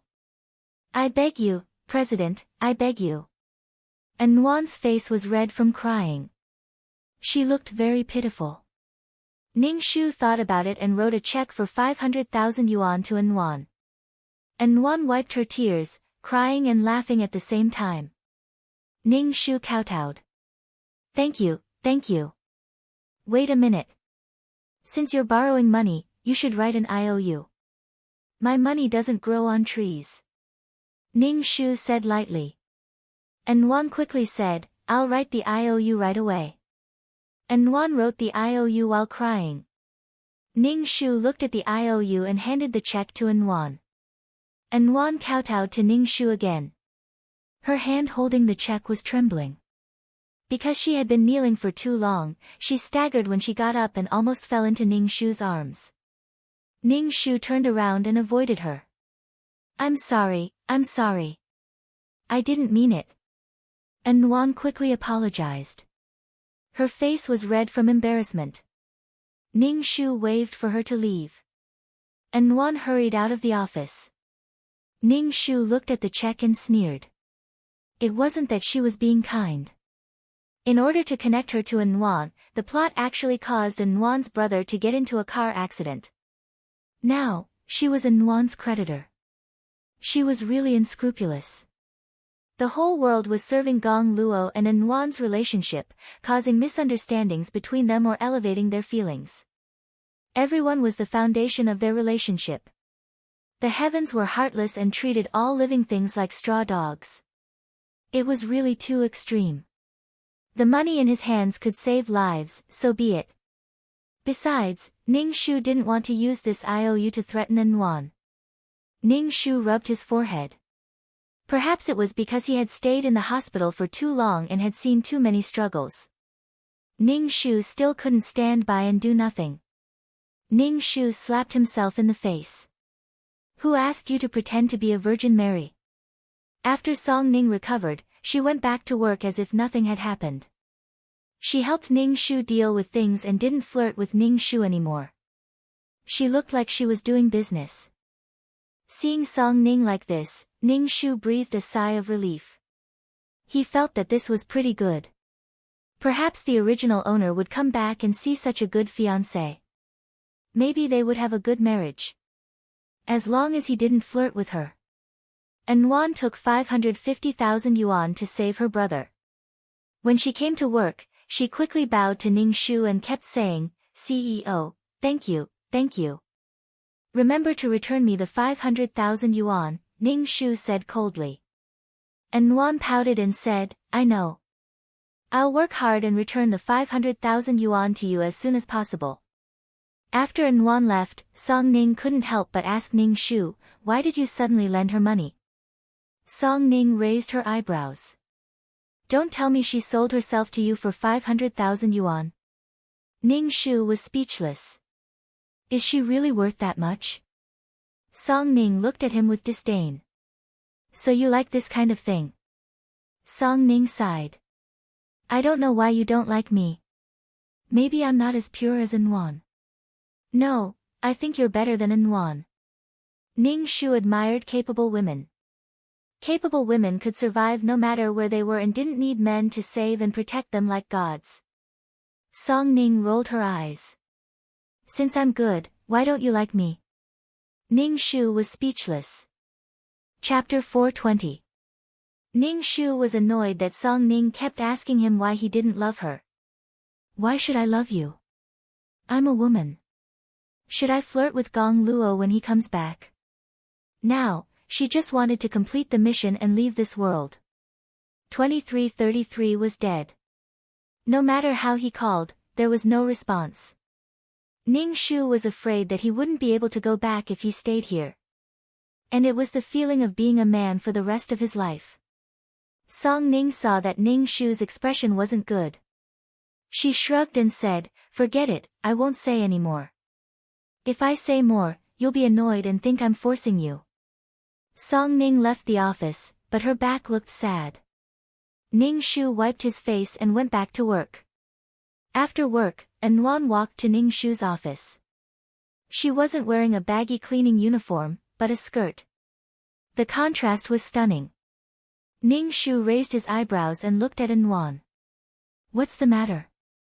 Nuan looked hesitant.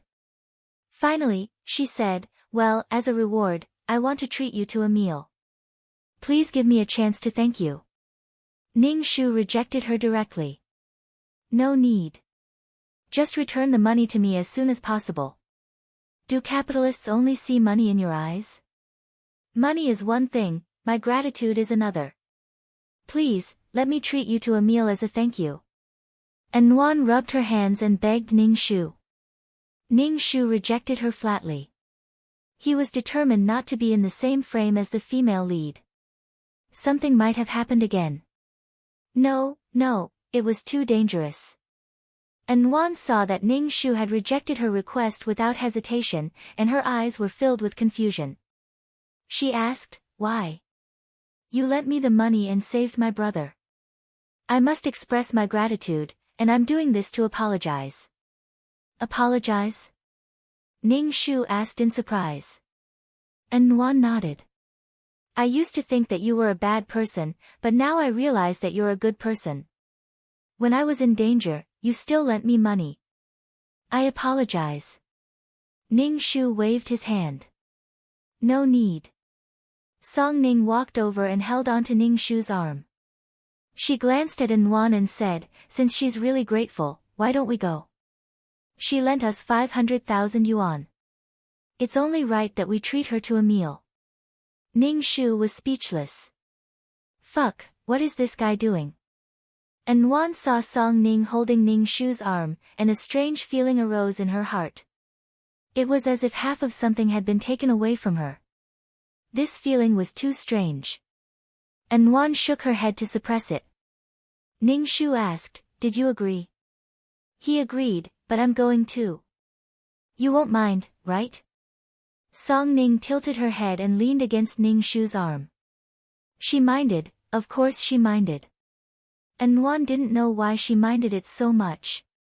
She was treating the president to a meal, so why did Song Ning have to follow? But when she thought of the relationship between them, Nuan felt very awkward and helpless. I don't mind. Miss Song, come with us, Nuan said.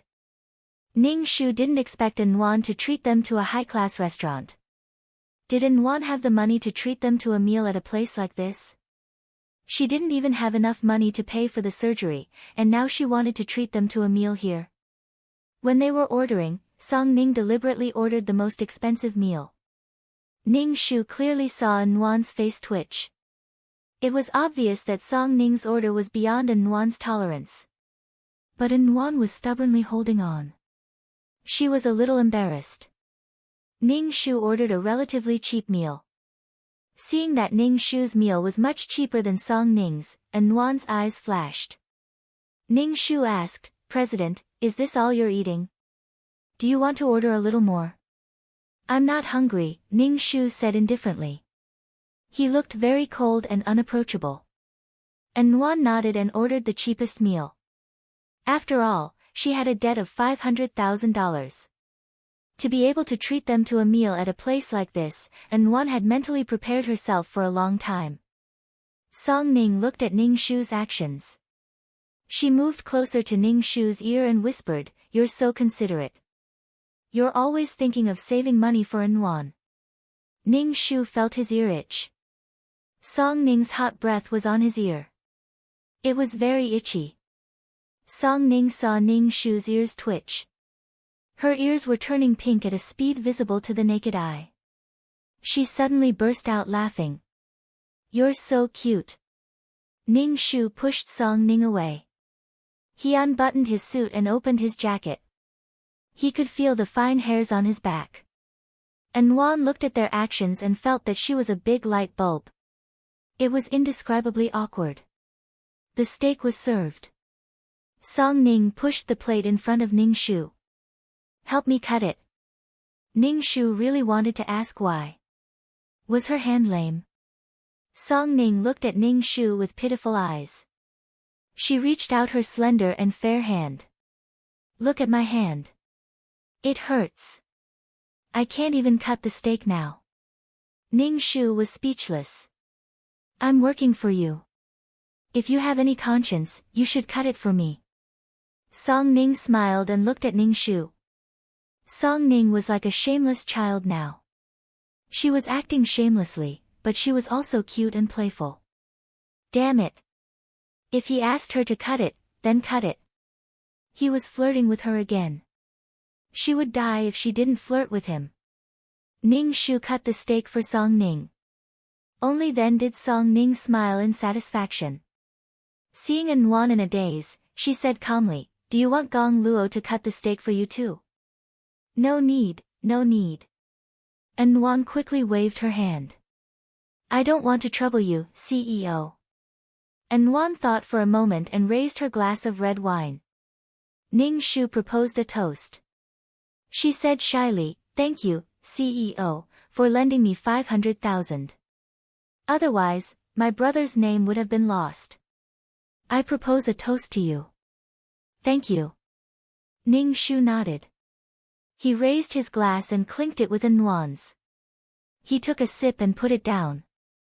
Nwan looked at Ning Shu's indifference and felt a little scared. She didn't say anything and buried her head in the steak.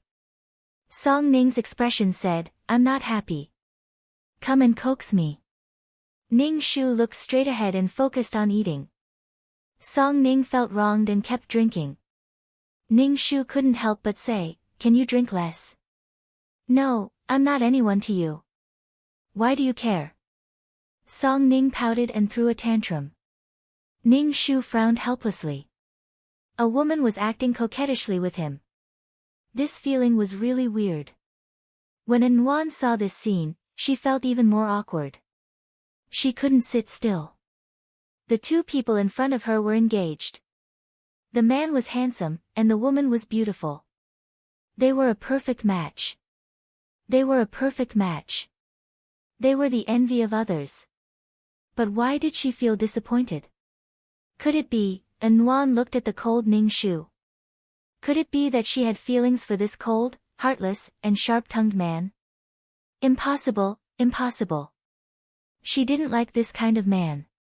She liked men who were gentle to her and could tolerate her. She didn't like this man who was picky. Nwan, you can't have water in your brain. Chapter 421. Ning Shu watched as Song Ning gulped down the alcohol and looked aggrieved. After a while, her face turned red, and even her eyes started to blur. It was obvious that she drank too much. More than half of the red wine on the table was gone. Seeing that Song Ning still wanted to drink, Ning Shu reached out and took Song Ning's glass. Stop drinking. Song Ning chuckled at Ning Shu, then picked up the bottle and gulped it down. She didn't know if she was angry at herself or at Ning Shu. Ning Shu watched as Song Ning downed the entire bottle of wine. Then, she laid on the table and did not move. She was dead drunk. Ning Shu was speechless. Ning Shu said to Nwan, I have to go first. Song Ning is drunk. It's okay. Take Miss Song away first, Nwan said quickly. Ning Shu nodded and helped Nwan out of the restaurant. Nwan looked at their backs and saw that they hadn't touched their plates much. For some reason, Nwan's heart was filled with an unknown bitterness and grievance. She seriously wanted to treat them to a meal, but this was the result. Nwan clutched her chest, feeling terrible. Ning Shu stuffed the drunken Nwan into the car, fastened her seatbelt, and drove back to the villa. After getting out of the car, Song Ning vomited for a while, then leaned on Ning Shu. Ning Shu said aggrievedly, Gong Luo, I feel terrible. Don't you know to drink less if you feel terrible? Ning Shu said angrily and poured a glass of water for Song Ning. Song Ning was sleeping on the sofa. Ning Shu walked over and pushed her. Get up and drink some water. Song Ning sat up shakily and drank the water in the glass. She turned to look at Ning Shu, then pounced on Ning Shu and pressed Ning Shu onto the sofa. She said with tears, I hate it when you're with Nwan. I hate it very, very much. Song Ning's tears dripped onto Ning Shu's face, making Ning Shu feel hot. His heart spasmed uncontrollably, and his heartbeat sped up. The blood in his body seemed to have become restless. Ning Shu furrowed his brows and chanted, Amitba, form is emptiness, emptiness is form. Coupled with the effect of the calm halo, Ning Shu's agitated heart calmed down. Ning Shu pushed Song Ning away and straightened his clothes. You drank too much. I did drink too much, but I know very well in my heart. Song Ning grabbed Ning Shu's hand and pressed it against her heart. Gong Luo, I like you so much that my heart hurts. Ning Shu felt the soft thing in his hand, and his heart was filled with grief and indignation. Fuck, so what if you have big breasts? When I was the female lead, I was also a big-breasted girl. He was so jealous. Ning Shu pulled his hand back and said, wash up and sleep. You'll feel better after a good night's sleep. Song Ning was so angry at Ning Shu that she was about to cry. She suddenly burst into tears, and her cries were filled with grief and indignation. Ning Shu looked at Song Ning's crying. It was simply disturbing. Don't cry. What's there to cry about? Ning Shu said. Song Ning's face was contorted with anger. She grabbed Ning Shu's collar and roared, you don't even like me, and you don't allow me to cry. I want to cry. What can you do about it? Ning Shu tilted his head, not wanting to smell the alcohol on Song Ning's body. Don't act like a drunkard. I'm not acting like a drunkard. My mind is clear. Song Ning started to take Ning Shu's collar. Since I can't get your heart, I'll get your body. That way, I won't lose out. Ning Shu was speechless. What the fuck? Ning Shu quickly protected his body. She was going to fucking force herself on him. She even wanted to fucking get his body. How scary. Ning Shu pushed Song Ning away forcefully. Song Ning stumbled and almost fell to the ground. She didn't know how to react for a moment. Then, she became very angry. She staggered over and reached out her hand to pull off Ning Shu's pants. I want to see if you're a man. How can you do this? Ning Shu was speechless. What the fuck? I'm scared. Enough. When are you going to stop acting like a drunkard? Ning Shu said sternly with a cold face. Song Ning lowered her head. Her eyes, which were supposed to be in a daze, flashed with fierceness and hatred. When she raised her head again, her eyes were hazy. She looked like she didn't know what was going on. Ning Shu asked Auntie Li to give Song Ning a bath. Then, he went upstairs to rest. His whole body was covered in sweat. After a quick bath, Ning Shu lay on the bed, exhausted. Auntie Lee's voice sounded outside the door. Sir, I can't control Miss Song. She refuses to take a bath and sleep. Ning Shu was speechless. Fuck. He had never felt that women were so troublesome. When he was a woman, he didn't feel that women were troublesome at all.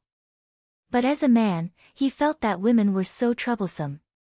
Ning Shu went downstairs and saw Song Ning fumbling around for alcohol. Ning Shu stood in front of Song Ning. Song Ning narrowed her eyes. She didn't seem to see Ning Shu. Her hands were touching her body. It was as if her hands were magical. Wherever Song Ning touched, her skin would burn. Small flames would ignite in her body, making her blood boil. Then, fucking, Ning Shu had a reaction. Ning Shu looked down at his crotch. He was so embarrassed that he wanted to die. Why did he have to transmigrate as a man? Why? Why? It was such an embarrassing thing. Ever since he transmigrated as a man, Ning Shu had become a cat that kept an eye on his crotch. He kept looking down at his crotch, afraid that something embarrassing would happen. For example, it would suddenly protrude out of his control. Ning Shu, I choose dog leading. Ning Shu grabbed Song Ning's hand that was fumbling around his body. He pulled Song Ning's hand and walked towards the door. Song Ning asked with a blank face, where are you taking me? I can't rest with you making such a fuss. I'm taking you home, Ning Shu said matter-of-factly. Song Ning's face was extremely stiff.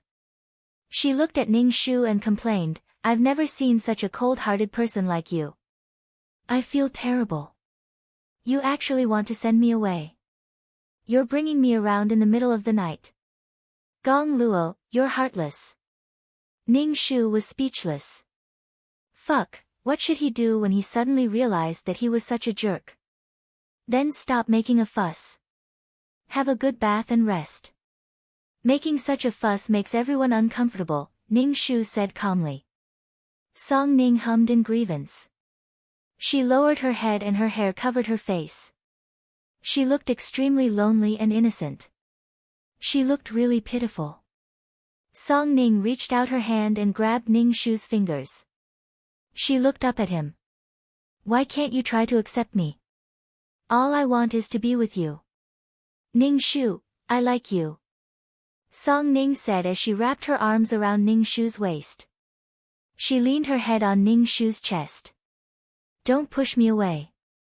Let me hug you for a while. This might be the last time I'll be in your embrace. When Ning Shu heard this, he did not hesitate to push Song Ning away. Song Ning was dumbfounded. Clearly, she was surprised by Ning Shu's actions. That was not the plan, alright? Chapter 422. After being rejected by a man over and over again, Song Ning felt a little embarrassed. Furthermore, beautiful women were all prideful. Song Ning felt that she had already shamelessly pursued Gong Luo, but he still rejected her. It was really annoying. She wanted to just walk away, but there was a stubborn feeling in her heart. She had to fucking take down this abstinent man. Ning Shu looked at Song Ning and asked, do you want to go back? Song Ning shook her head. I'm dizzy. I'm going to sleep. Then, she went into the guest room. She could have just gone to sleep. What was all this fuss about? Ning Shu shook his head and looked at Song Ning. No matter how much she flirted with her, she wouldn't fall for Song Ning. Not to mention that she wasn't Gong Luo, she was a woman who liked another woman. Also, Ning Shu was very annoyed by this kind of love. Once he got involved, it was like falling into a swamp. No matter how much he struggled, it was useless. She couldn't love someone in her current situation. Perhaps when the dust settled, she would try to watch the clouds with someone. But not like now. Ning Shu realized that his current situation was the same as when he was lying in the hospital with a terminal illness. He didn't know what his future would be like. Perhaps he would die during a mission and disappear completely. Song Ning loved Gong Luo so deeply. He would wait for Gong Luo to come back. That night, Song Ning did not cause much trouble. However, when they woke up the next day, Song Ning's face was unbearable. Her face was as white as a sheet of paper. Even her lips were pale. She did not wear any makeup. She could not be more haggard. Ning Shu looked at Song Ning and asked, "You don't look too good. Do you want to go to the hospital?" Song Ning waved her hand. "No need. I can take it." Could he hold on with this expression? But the body belonged to Song Ning. If Song Ning said she could take it, then it was fine. Ning Shu didn't want to be overly concerned about Song Ning. He didn't want their relationship to progress any further. Otherwise, Song Ning would force herself on him again. Ning Shu sat opposite Song Ning. He saw her sipping her milk as if she was going to vomit if she drank too much. Did drinking too much alcohol have such a big side effect? She looked so haggard that anyone who saw her would feel sorry for her. "You shouldn't go to work. You don't look good," Ning Shu said to Song Ning. Song Ning looked at Ning Shu indifferently. "Can I take that as you being concerned about me? Don't worry about me. Just pretend you didn't see anything." "You're making my resolute heart waver again," Song Ning said coldly. Ning Shu nodded. "I'll pretend I didn't see it next time." Song Ning really wanted to pick up the plate and press it against the man's face. She wanted to smear the sandwich all over his face. She had never seen such a man before. Song Ning's face turned even paler. She was so pale that she looked almost transparent. Ning Shu couldn't help but ask, "Are you really okay?" "I'm fine," Song Ning said through gritted teeth. After Ning Shu finished his breakfast, he went to work. After all, there was so much work waiting for him every day. He really admired Gong Luo's ability. He dated An every day, yet the company didn't collapse. There was a lot of work. Song Ning watched as Ning Shu left. She was so angry that she stomped her feet. He left just like that. He left just like that. She felt so uncomfortable and he left just like that. Damn, this man didn't play by the rules. She felt like she had been played. Song Ning scratched her head in frustration and bit her lip. It looked like she had to prepare for an escape route. When Ning Shu arrived at the company, he bumped into An. Ning Shu pretended not to see An and walked past her. An thought she wanted to greet him, but he ignored her and walked past her. It was so awkward and uncomfortable. "CEO, wait." An quickly caught up with Ning Shu and stood in front of Ning Shu.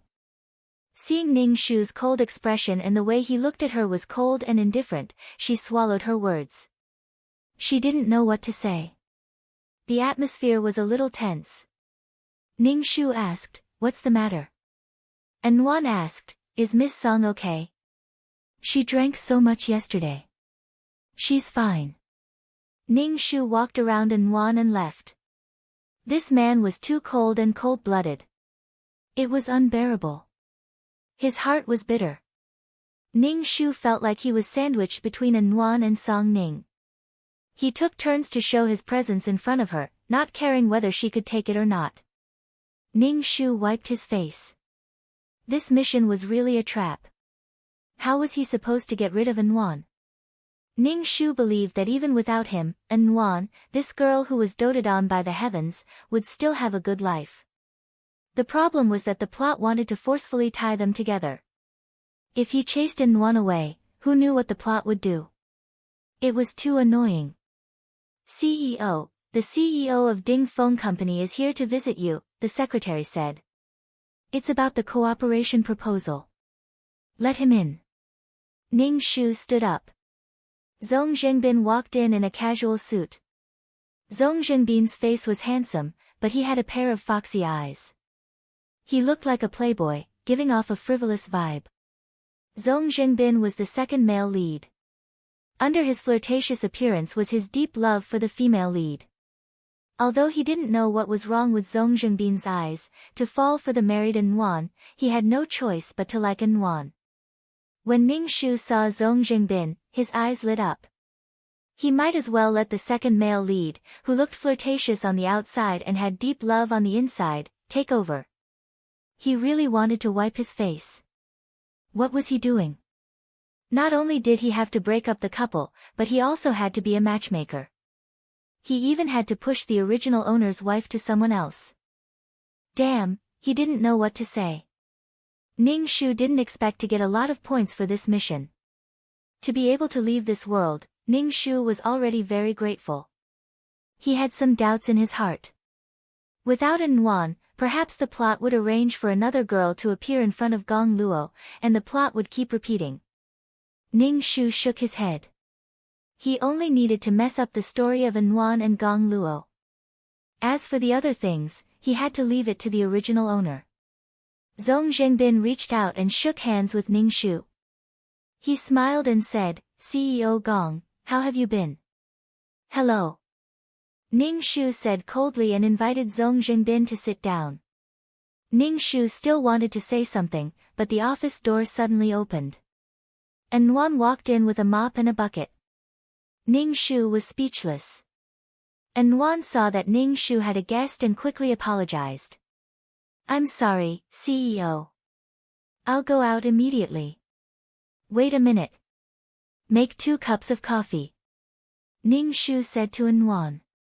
Nuan was a little surprised, but she still did as she was told. Ning Shu saw Zhong Jingbin's foxy eyes light up, and his gaze followed Nuan. Could it be that the two of them had already met? And looking at Zhong Jingbin, he should be interested in Nuan. Chapter 423. When Zhong Jingbin was talking to Ning Shu, he was distracted and kept looking out the door. Ning Shu didn't say anything. Something must have happened between the two of them that she didn't know about. After a while, Nuan came in with a cup of coffee. However, it looked a little ugly in her cleaning uniform. Nuan lowered her head and looked straight ahead as she placed the coffee in front of Ning Shu and Zhong Jingbin. Zhong Jingbin looked at Nuan with a smile and suddenly laughed. The world is really small.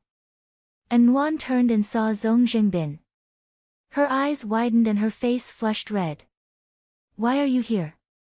Nuan hugged the tray and looked at Zhong Jingbin warily. Why are you here, you big pervert? Pervert? Ning Shu's gaze lingered between Nuan and Zhong Jingbin. Did something happen between the two of them? Get lost? Get lost? Perhaps because Ning Shu's gaze was too lustful, Nuan's face turned from red to purple. She looked at Zhong Jingbin angrily. Zhong Jingbin touched his thin lips and said flirtatiously, it tastes good. Ning Shu was speechless. He really got lost? Could it be that the plot had changed? You're shameless. Don't say it again. If it weren't for the fact that the CEO was still around, Nuan really wanted to tear this sly fox's mouth apart. Zhong Jingbin smiled and looked at Nuan, who was hopping mad. Ning Shu was speechless. Damn it, did he get lost? Ning Shu's heart was extremely irritable, but her face remained expressionless as she silently watched the explosive interaction between Zhong Jingbin and Nuan. Zhong Jingbin lifted Nuan's hair and sniffed it. Nuan immediately snatched her hair back and glared at Zhong Jingbin. Zhong Jingbin looked at Nuan's lips. You're looking at me like that. Do you want me to kiss you? Get lost. Nuan was so frightened that she took a step back. Zhong Jingbin laughed out loud. When Nuan took a step back, he took a step forward. Nuan was so angry that her face turned red and her eyes were filled with fear. Ning Shu looked at Zhong Jingbin flirting with the girl with a cold expression. Why don't you tell me, did you scram or not? You may leave. Ning Shu waved his hand at Nuan, and Nuan immediately felt as if she had been granted amnesty. She hurriedly ran out of the office. Zhong Jingbin still wanted to hold on to Nuan, but Nuan ran very quickly. Zhong Jingbin shrugged his shoulders and couldn't help but laugh out loud. His expression was somewhat doting. Seeing Ning Shu staring at him, Zhong Jingbin chuckled and sat down. Ning Shu said, the employees in your company are very interesting. Zhong Jingbin said as he took a sip of the coffee. She's a little stubborn. TSK, this coffee doesn't taste good. Ning Shu said indifferently, we're still talking about the cooperation. She's just a cleaner. Zhong Jingbin shook his head. How can I let such an interesting girl sweep the floor? Isn't this something that should be done by aunties? Gong Luo, you didn't do this very well. Why don't you let this girl come to my company and be a secretary? It'll be good to tease her when I have nothing to do. Ning Shu was speechless. She owes me 500,000. Give me 500,000 first, then take her away. Ning Shu said indifferently. 500,000? Zhong Jingbin suddenly frowned. What's the relationship between the two of you? Nothing at all.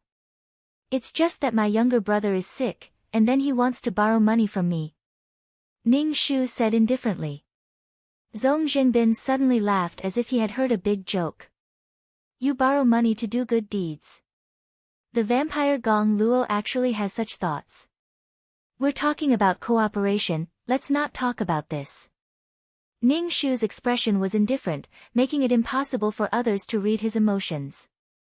Zhong Jingbin's expression was a little bad. Ning Shu said directly, I'm a little interested in this girl.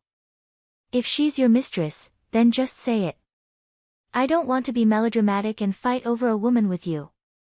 Song Ning has always been spying on the company. How could she have a mistress? Ning Shu's lips curled up.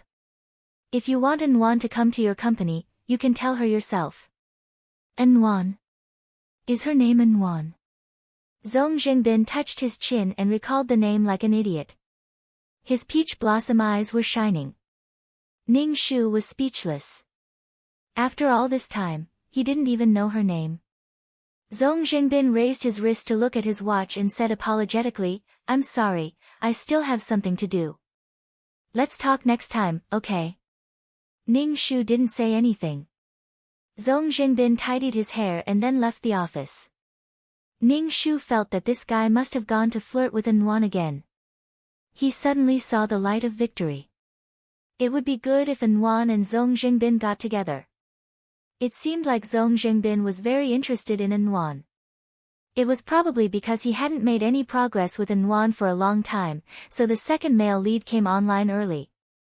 It was a good thing that he came online early. An didn't have any substantial relationship with her now. Zhong Jingbin and An were both unmarried, so they might be able to become a couple. Ning Shu wiped his face. Why were her missions getting weirder and weirder? Just as he was thinking about this, An suddenly rushed into the office angrily. She stood in front of Ning Shu with her fists clenched. Her face was red, and her expression was stubborn. Ning Shu's face turned cold. Get out, what rules do you have? Anwan's eyes were red, and her body was trembling. Ning Shu asked, why did you do this? What did I do? Ning Shu frowned and said indifferently. An cried and said, you sold me to that man just for 500,000 yuan? How could you do this? I'm a human being, not a commodity. I have my dignity too. You've gone too far. An looked as if she had been greatly insulted. She wiped her tears and spoke to Ning Shu hatefully. Ning Shu, what did I do? An was really wronged. She had already trampled her dignity to the ground. She borrowed 500,000 yuan from Gong Luo, but she didn't expect that Gong Luo would sell her to that fox-like man for 500,000 yuan. Especially when that man said with a smile that she was his after he paid off the 500,000 yuan for her. An hated this man. He was obviously a playboy. Last night when she treated the CEO and Miss Song to dinner, she met this man when she was paying the bill. In order to avoid being chased by several women, this playboy directly pulled An, pressed her against the wall, and kissed her. An was so angry that she gave Zhong Jingbin a slap and ran away angrily. But she didn't expect that this man would appear in the company and say that he wanted to buy her for 500,000 yuan. An didn't even need to think to know that this man wanted to take revenge on her for hitting him last night. and Nguyen was more hurt by the CEO's attitude. When the CEO lent her money before, she thought that the CEO was a kind person who was cold on the outside but warm on the inside. It wasn't like she didn't want to repay the 500,000 yuan. Why did he sell her to that man in such a way? She knew that the man didn't have good intentions. Thinking of this, Nguyen's tears fell again. She felt very wronged. Chapter 424. Ning Shu heard Nguyen's accusation and saw Nguyen's aggrieved expression that said, "You pushed me into the fire pit." Ning Shu felt helpless. Ning Shu rubbed his forehead.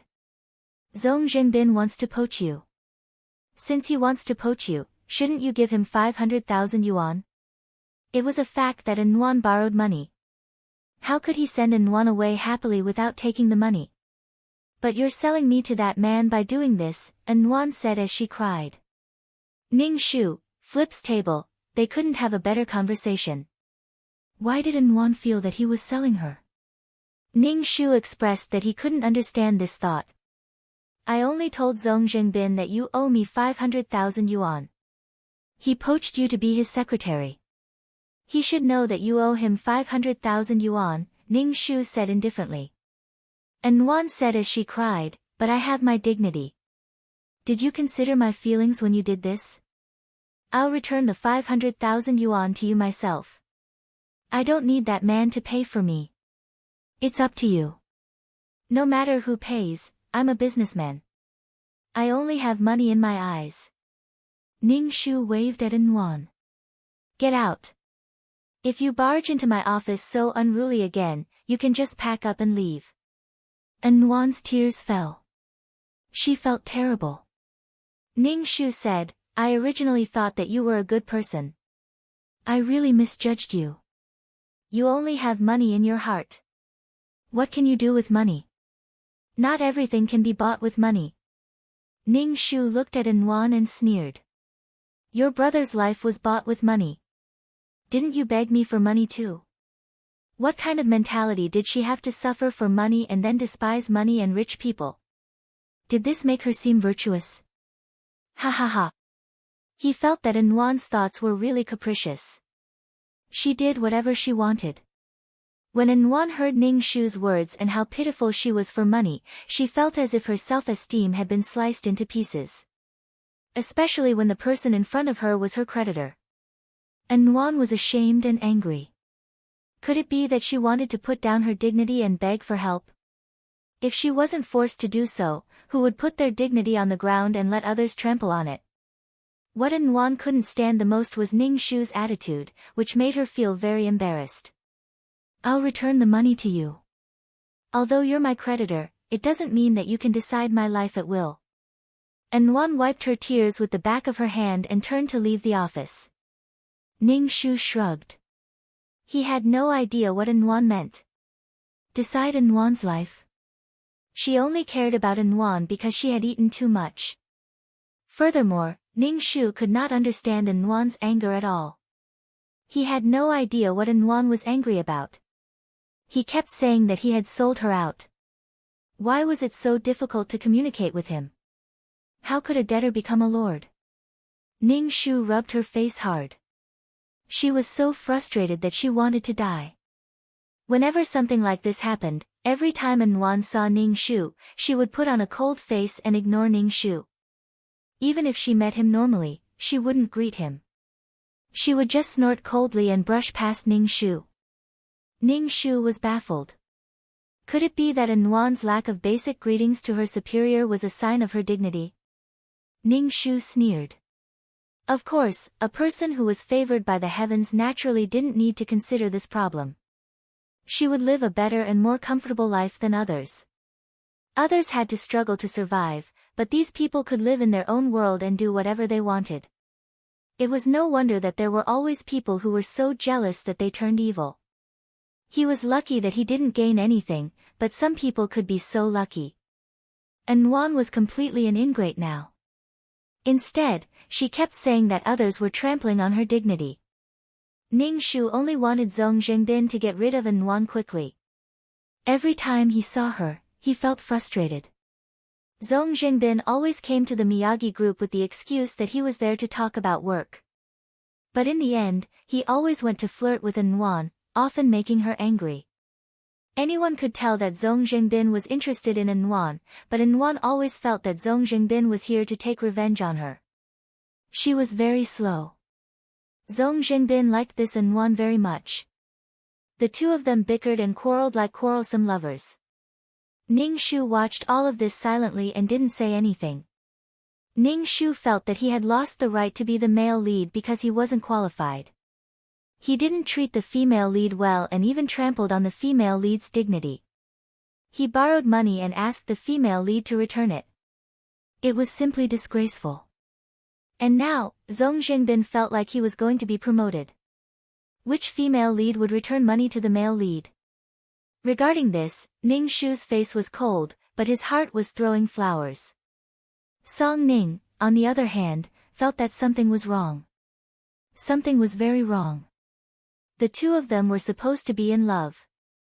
Why were they in such a situation now? Didn't Gong Luo dote on Nwan a lot? He was afraid of spoiling her when he kept her in his mouth and afraid of dropping her when he held her in his hands. Could it be that her role had caused Gong Luo and Nwan's marriage to break? But Song Ning clearly felt that Gong Luo didn't fall in love with her, and his affection for her was always at 0. It had never changed. It was a solid 0. In such a situation, the one who was wrong was Gong Luo. What was wrong with Gong Luo? Song Ning observed Ning Shu from head to toe, trying to find out what was wrong. But after observing for a while, Song Ning couldn't find anything wrong. He was similar to the Gong Luo in the storyline, cold and aloof.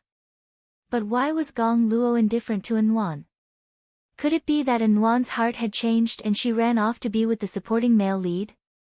Fuck, what was going on? Why did it suddenly become so complicated?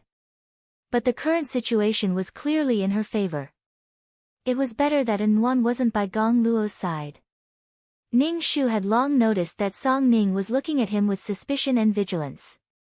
This made Ning Shu wary. What was Song Ning thinking? Could it be that she wanted to get him into bed? Song Ning probed, Gong Luo, Nwan is going to run off with someone else. Ning Shu looked at Song Ning and was very wary. He said, she and Zhong Jingbin are just friends.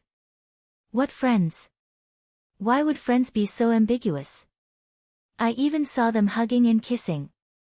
Song Ning pursed her lips and pressed her finger against her lips. You and I are engaged, but I've never kissed you. Are they friends? Ning Shu narrowed his eyes and looked at Nwan. Why are you so concerned about Nwan? She's just an ordinary employee. You're paying too much attention to her. Song Ning's expression was a little unnatural. She said with some grievance, I'm just wary of her. You didn't even blink when you lent her 500,000. It's normal for me to suspect that there's something going on between the two of you. Was Song Ning taking the straightforward route recently? She really said whatever was on her mind. Ning Shu didn't know how to continue the conversation. However, Ning Shu started to suspect Song Ning in his heart. Song Ning let out a long breath and patted her chest. Her breasts rippled and were very eye-catching. As long as you don't like Nwan. Nwan's face was filled with relief. Ning Shu looked at Song Ning's chest and then looked away. So what if she had big breasts? He asked, why should I like Nwan? Chapter 425. Ning Shu never understood Song Ning. Why did Song Ning think that he should like Nwan? Or did Song Ning know the plot? Was Song Ning a transmigrator? A reincarnator or a mission enforcer? If she was a reincarnator, she should be jealous of Nwan. However, Song Ning's attitude towards Nwan was always high and mighty. Sometimes, she even looked down on her. She was most likely a mission enforcer like him. When Ning Shu thought of this possibility, the hairs on his body stood up.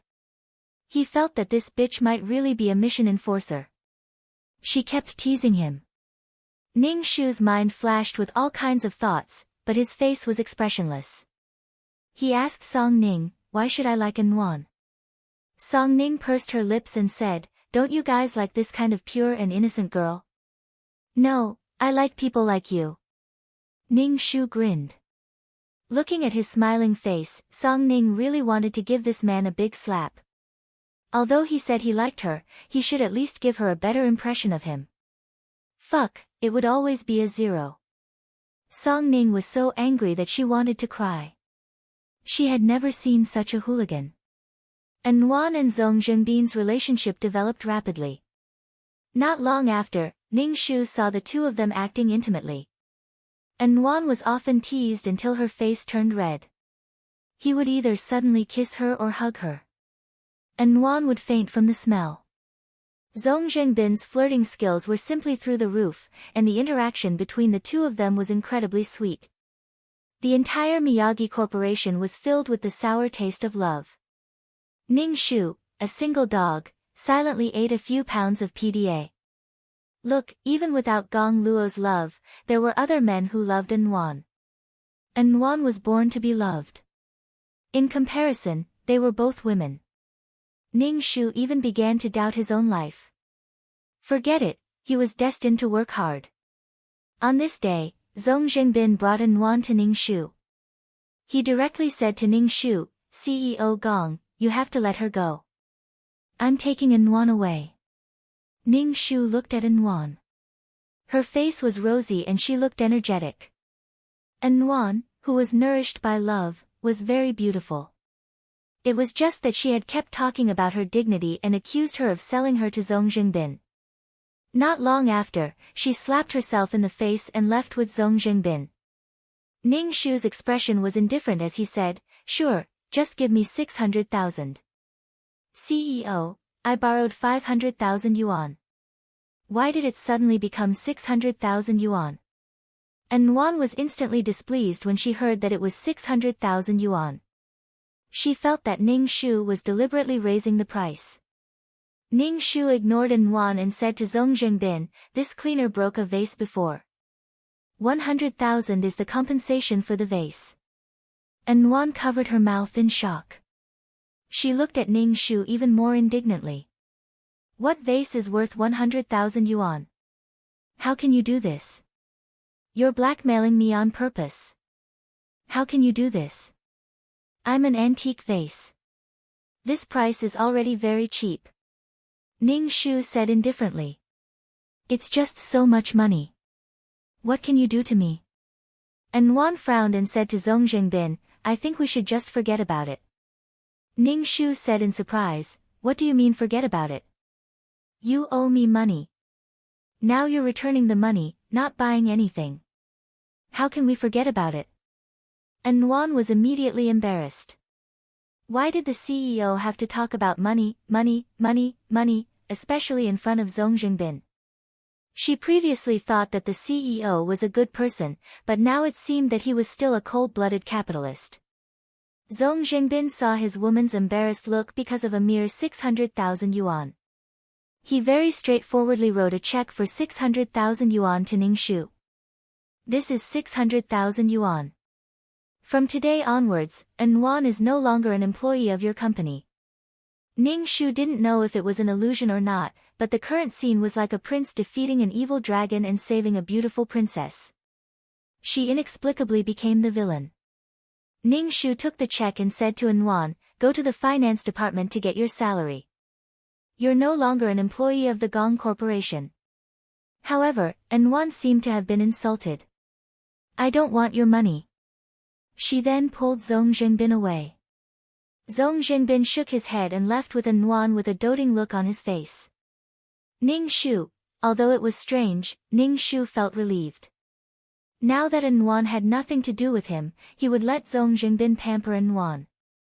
Ning Shu could even feel the shackles on his body slowly dissipating. Ning Shu directly said to the head secretary, "You don't have to work with Ding Feng Corporation for this project. Find other partners." With Anwan's temper, she definitely wouldn't let Zhong Zhengbin work with a cold-blooded capitalist like him. In the plot, Gong Luo destroyed many companies for Anwan. For example, when the heir of a certain company pursued Anwan, Gong Luo immediately destroyed the company out of jealousy. He simply couldn't stop. Beneath Nguyen and Gong Luo's love was the blood and tears of many cannon fodder. Now go and have fun by yourselves. Sometimes, it was a disaster to provoke someone who wasn't clear-headed. Without Nguyen by his side, Ning Shu felt that the world was beautiful. He just didn't know when he would be able to leave this world. 2333, are you there? Haven't you died yet? Stop pretending to be dead. Ning Shu tried to communicate with the system, but 2333 still didn't make a sound. It was as if it had disappeared. If the system was a person, Ning Shu really wanted to beat it to death. Ning Shu was about to get off work when Song Ning walked over and held onto Ning Shu's arm. Seeing Ning Shu's reluctant expression, Song Ning brushed her hair and said, "No matter what, you're my fiancé. It's not wrong for me to declare my ownership to others, right?" Song Ning looked like a jealous lover. Ning Shu nodded. "Up to you." Song Ning's face stiffened. Damn it. Damn it. Song Ning felt like she was being tortured by this man. No matter what she did, this man was indifferent. His affection for her would never change. Actually, this man was a robot. Back at the villa, Ning Shu saw that Song Ning was familiar with the place and asked, "Aren't you going back?" Song Ning picked up a pillow. Ning Shu smiled and rolled his eyes. "I can stay as long as I want. If I get tired of you one day, I'll leave." Ning Shu nodded. He pulled off his tie and prepared to go upstairs to take a shower. "Gong Luo, I'm hungry." "Cook for me," Ning Shu shouted. "I'm a guest. Do you want me to starve to death?" Ning Shu unbuttoned his shirt and said, "What do you want to eat?" "Tell Auntie Li knows how to cook." Song Ning pouted. "I just want to eat what you cook." "Forget it, let's not talk about it. You have a heart of stone. No matter how I treat you, you can't feel it. You should be alone for the rest of your life. Don't cry when I leave." Song Ning said fiercely, but her voice was soft. It didn't sound like a threat. Instead, it sounded like sweet coquettishness. Chapter 426. Song Ning was a little witch. Sometimes she was gentle, sometimes she was charming, and sometimes she was devilish. Every side of her gave people a very fresh feeling. Ning Shu felt that if he were a man, he might really be mesmerized by Song Ning. However, she was a woman. Moreover, Ning Shu already had doubts about Song Ning. Many times, he didn't look at Song Ning's beautiful face. Ning Shu went upstairs to take a shower. When he came down, Auntie Li had already prepared dinner. Song Ning sat on the chair, holding a pair of chopsticks and poking at the dishes on the plate. Ning Shu sat opposite Song Ning. Seeing that she wasn't eating, he asked, "Is it not to your liking?" "I want to eat what you cook." Song Ning propped up her chin and looked at Ning Shu expectantly. Ning Shu was speechless. She really didn't know how to cook. Ning Shu said calmly, "I don't know how to cook. I'll teach you, okay? Think about us cooking together." That image is so loving. Song Ning looked at Ning Shu with some excitement. "What do you think? What was so loving about it? Was there any love in stir-frying?" Ning Shu picked up his chopsticks and said, "Eat." Song Ning looked very disappointed. She looked at Ning Shu with accusation in her eyes. It was as if Ning Shu had bullied her. Ning Shu didn't have much of an appetite. "Let's eat." "I have no appetite if you look at me like that," Ning Shu said directly. Nguyen's face stiffened. She looked fierce for a moment, then returned to normal. She slammed her chopsticks down on the table and said coldly, "Gong Luo, do you think that just because I like you and I love you, you can trample on my feelings and hurt me as you wish?" Ning Shu shook his head and said, "I don't think so." In the face of such a situation, she didn't accept it as true respect. Damn it, why did this kind of love matter make him so irritated? "I love you, you love him, he loves her, she loves him, he loves her, and she loves him. His affairs are really annoying. And Ning Shu was also annoyed that Song Ning always talked about love. Even if Song Ning really loved Gong Luo, it was still annoying. Perhaps it was because her soul was that of a woman, and she was of the same gender as Song Ning. Perhaps men liked this method. This Song Ning really needed to make people happy. Song Ning saw that the man in front of her had a cold expression. It was as if he was indifferent to her words. Song Ning had accumulated a lot of anger in her heart. At this moment, she exploded. Song Ning stood up abruptly, causing the chair behind her to fall to the ground. Her face was ashen as she placed her hands on the table. Ning Shu roared, "Will it kill you to pay attention to me?" Song Ning was really pissed off. Ning Shu stood up and said calmly, "I don't know what I want. Things like love have to be done slowly. Why are you in such a hurry?" Song Ning wanted to slap him. After such a long time, his affection for her hadn't increased at all. He actually said that it would be done slowly. The fact that his affection for her hadn't increased at all meant that this man didn't like her. "I'm not in a hurry. I just hope that you can occasionally respond to my feelings." After saying this, Song Ning felt a little defeated. "I know now that no matter what I do, you won't fall in love with me." Song Ning turned and walked towards the door. Ning Shu hurriedly stopped Song Ning. "It's so late. Where are you going?" Song Ning said calmly, "Of course I'm going home. I don't want to annoy you here." Song Ning's tears fell. She looked up at Ning Shu. "You heartless guy. I curse you to be alone for the rest of your life." Ning Shu frowned. What was going on? Before Ning Shu could say anything, Song Ning's tears fell. She hugged Ning Shu's waist. She was so strong that Ning Shu took 2 steps back.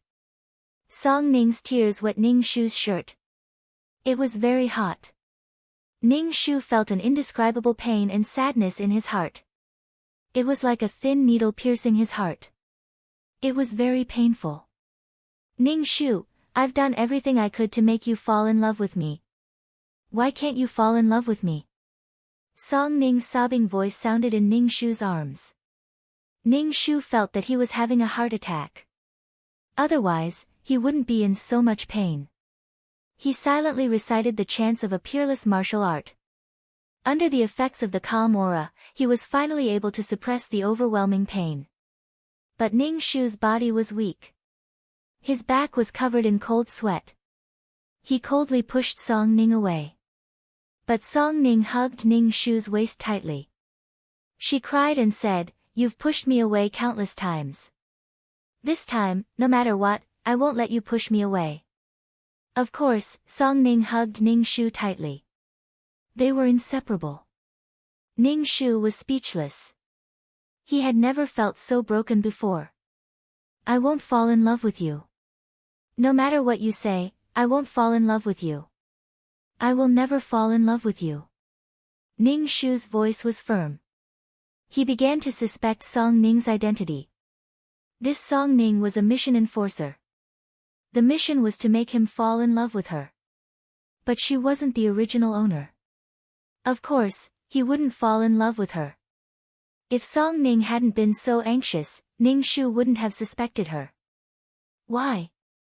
Song Ning's voice was shaking. She looked up at Ning Shu. "Why can't I?" Song Ning's face was like a lotus petal covered in dew. It was beautiful. It made people feel pity for her. She really was a beautiful woman. She was a woman who could bewitch people. Ning Shu was very glad that he had stayed calm. If he hadn't, he would have become a tool for this woman to complete her mission. Ning Shu looked at Song Ning carefully. Her eyes were full of love and affection, but deep down, they were cold. "Why? I gave you my heart. Why can't you love me? Gong Luo, I can't live without you." Song Ning cried pitifully. She grabbed Ning Shu's shirt. She was sincere. She was sincere. Ning Shu couldn't feel Song Ning's sincerity. If he didn't have sincerity, what right did he have to ask others to give their sincerity? It wasn't just love. Even making friends required sincerity. Sincerity was for sincerity. Schemes were for schemes. Ning Shu pushed Song Ning away, and Song Ning fell to the ground. She lowered her head and cried, and a fierce look flashed across her eyes. Song Ning stood up. Ning Shu asked, "Can I ask you, why can't you love me? Am I not beautiful enough? Am I not good enough?" Song Ning moved closer to Ning Shu. She stood on her tiptoes. Ning Shu breathed out. "There has to be a reason. There has to be a reason why you can't love me." Ning Shu could even smell the fragrance coming from Song Ning's mouth. When he smelled it, Ning Shu felt his brain slow down. The blood in his body boiled. He looked at the face that was close to him. His eyes focused on Song Ning's red lips. Ning Shu slowly lowered his head. His target was Song Ning's lips. That red was what he had wanted all his life. Song Ning closed her eyes. Her eyelashes were wet with tears. She raised her head to welcome Ning Shu. Chapter 427. Ning Shu felt as if he had been bewitched. He crazily wanted the woman in front of him. His body was tense. Looking at the face so close to him, he thought, this is a woman. A woman. He wants to kiss a woman. Ning Shu's heart was roaring. He felt as if his worldview had been shattered. Ning Shu had never met a mission enforcer like this. She was so good at bewitching people. Ning Shu moved closer to Song Ning's face. He tilted his head and whispered into Song Ning's ear, "You are so beautiful." Song Ning's lips curled up into a smile. She was so beautiful. She was practically the best in the world. Ning Shu said, "But I like men." Ning Shu pushed Song Ning away. He held back his feelings and said, "I like men." Song Ning was speechless. Song Ning looked as if she had been struck by lightning. She was petrified. She didn't recover for a long time. Finally, she pointed at Ning Shu. You, suppressing the desire in his body, Ning Shu smiled calmly. "I like men." "That's impossible." Song Ning shook her head. "You can't like men. That's impossible." Song Ning's expression was ferocious. She grabbed Ning Shu's shirt collar. "You can't like men." Ning Shu said calmly, "I can always fall in love with you." "Fall in love with you?" Song Ning's expression was dark and ferocious. She grabbed Ning Shu's collar and gritted her teeth. "You fucking gay. Why didn't you tell me you liked men?" "No, men can't be indifferent to me." Song Ning looked at Ning Shu's face. She covered her face and cried. "You made me fail." Ning Shu was speechless. Ning Shu was struggling in her heart. They were both mission enforcers. If Song Ning failed, would she be killed? But she really couldn't love Song Ning, let alone give her her heart. Especially when Song Ning had to be coaxed and lied to give her her heart. Song Ning looked at Ning Shu with hatred. She pointed at Ning Shu and said, "I will remember you." After Song Ning finished speaking, she fainted on the ground. Ning Shu was shocked. He helped Song Ning up and placed his finger under her nose. She was still breathing. Ning Shu carried Song Ning to the sofa and sat beside her, waiting for her to wake up. His whole body was weak, and the exhaustion came from his soul. It was as if his spirit had been overdrawn. Song Ning, who was sleeping on the sofa, hadn't woken up yet. Ning Shu sat on the sofa and meditated. Now, she had finally witnessed the power of mission enforcers. They really used all kinds of martial arts. Even a woman like Ning Shu couldn't resist, let alone a man. Perhaps some men knew that this woman didn't love them, but they were unable to extricate themselves from her charm. Ning Shu shook his head. When he returned this time, he had to exchange for the clear heart mantra. Only then could he resist the temptations of the outside world. The most important thing was to strengthen his spirit. There were too many temptations in every mission. He had to think of a way to suppress the negative emotions in his heart and resist the greed in his heart. Ning Shu had an even bigger dream in his heart. He wanted to stand at the top and look at the thousands of worlds. He wanted to live as long as the sky, and to exist forever. But now, she was just a beginner mission enforcer. She was like an ant. What she needed to do was to survive. She needed to be strong and powerful. This path was difficult but colorful. There wouldn't be a second chance in life. No matter what, Ning Shu was grateful to the system for giving him this opportunity. Perhaps he was a tool, but Ning Shu was willing to be a valuable tool. If there was effort, there would be gain. If there was gain, there would be effort. One day, he would be strong enough to be fearless. He would be able to stand shoulder to shoulder with those strong people. Song Ning, who was sleeping on the sofa, was about to wake up. Ning Shu opened his eyes and looked at Song Ning. Song Ning's eyes moved. When she saw Ning Shu, she was stunned. Gong Luo. Where am I? Song Ning sat up. Ning Shu looked at Song Ning. The current Song Ning should be the original owner. The current Song Ning's radiance seemed to have been sucked away. Although she was still beautiful, she wasn't as dazzling as before. She was like a pearl covered in dust. That mission enforcer probably had a very high charm value. That mission enforcer probably hadn't been erased. He must have some method to prevent himself from being erased. But this grudge was something to be dealt with. Song Ning looked at Ning Shu. Her eyes were filled with affection. Ning Shu smiled. Song Ning must really love Ning Shu. Ning Shu said, "Your body isn't very good. You fainted. Rest well." Okay.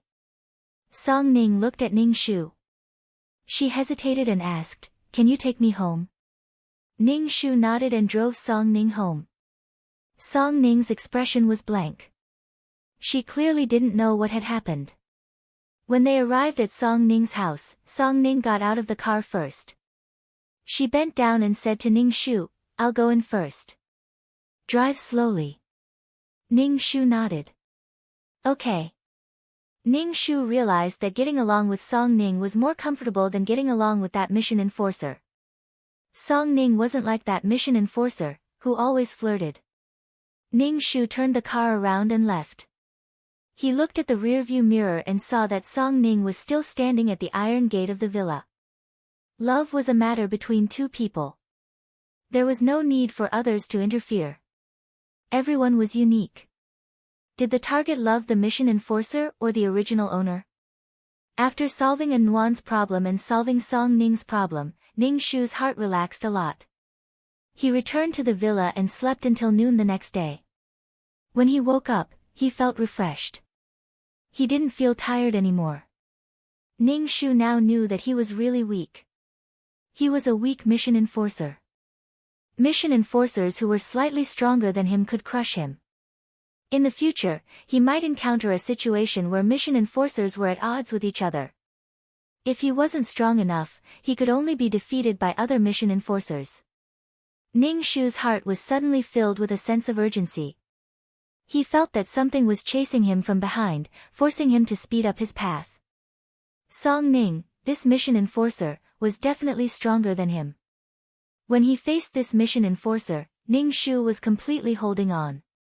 He clenched his teeth so hard that they bled. In the end, he won. However, it was a very difficult victory.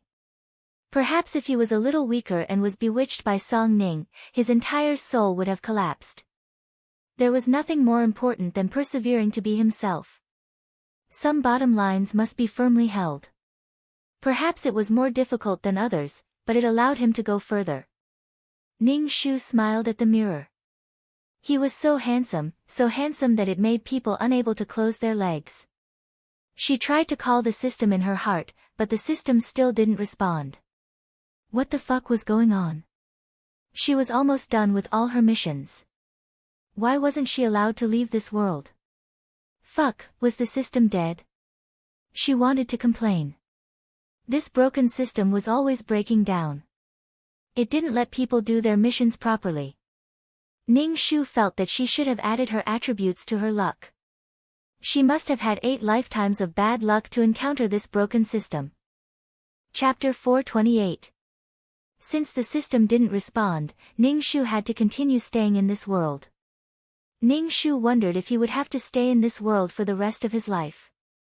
The more he thought about it, the more he despised this broken system. Ning Shu still paid more attention to Zhong Zhengbin and Anwan's relationship. The two of them were so sweet that others were envious of them. They all said that Zhong Zhengbin, the playboy, had changed his mind. Zhong Zhengbin's heart was all on Anwan. Although Zhong Zhengbin's previous girlfriends came to cause trouble, Zhong Zhengbin solved them all. Although there were some conflicts, overall, it was very sweet. Sometimes, when Ning Shu went to business gatherings, he would see Zhong Zhengbin bringing Anwan to such occasions. He even introduced Anwan to others. Obviously, he treated Anwan as his future wife. His sweet appearance was like a dog slaughtering dogs.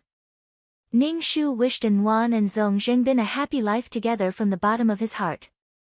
Ning Shu pondered. Perhaps he would have to wait until Zhong Zhengbin and Anwan got married to complete his mission. Wiping his face, Ning Shu actually felt quite sad for the original owner. After all, his wife was going to be with someone else. He didn't know how Gong Luo felt. However, Anwan's attitude towards Ning Shu, the cold-blooded capitalist, wasn't very good. Even when their gazes met, Anwan looked away in a fit of pique, ignoring Ning Shu. Ning Shu felt that it was strange. He felt that Anwan's personality was quite annoying.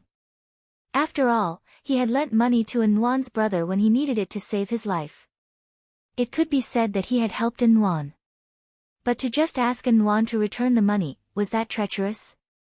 Asking Anwan to return the money was trampling on Anwan's dignity.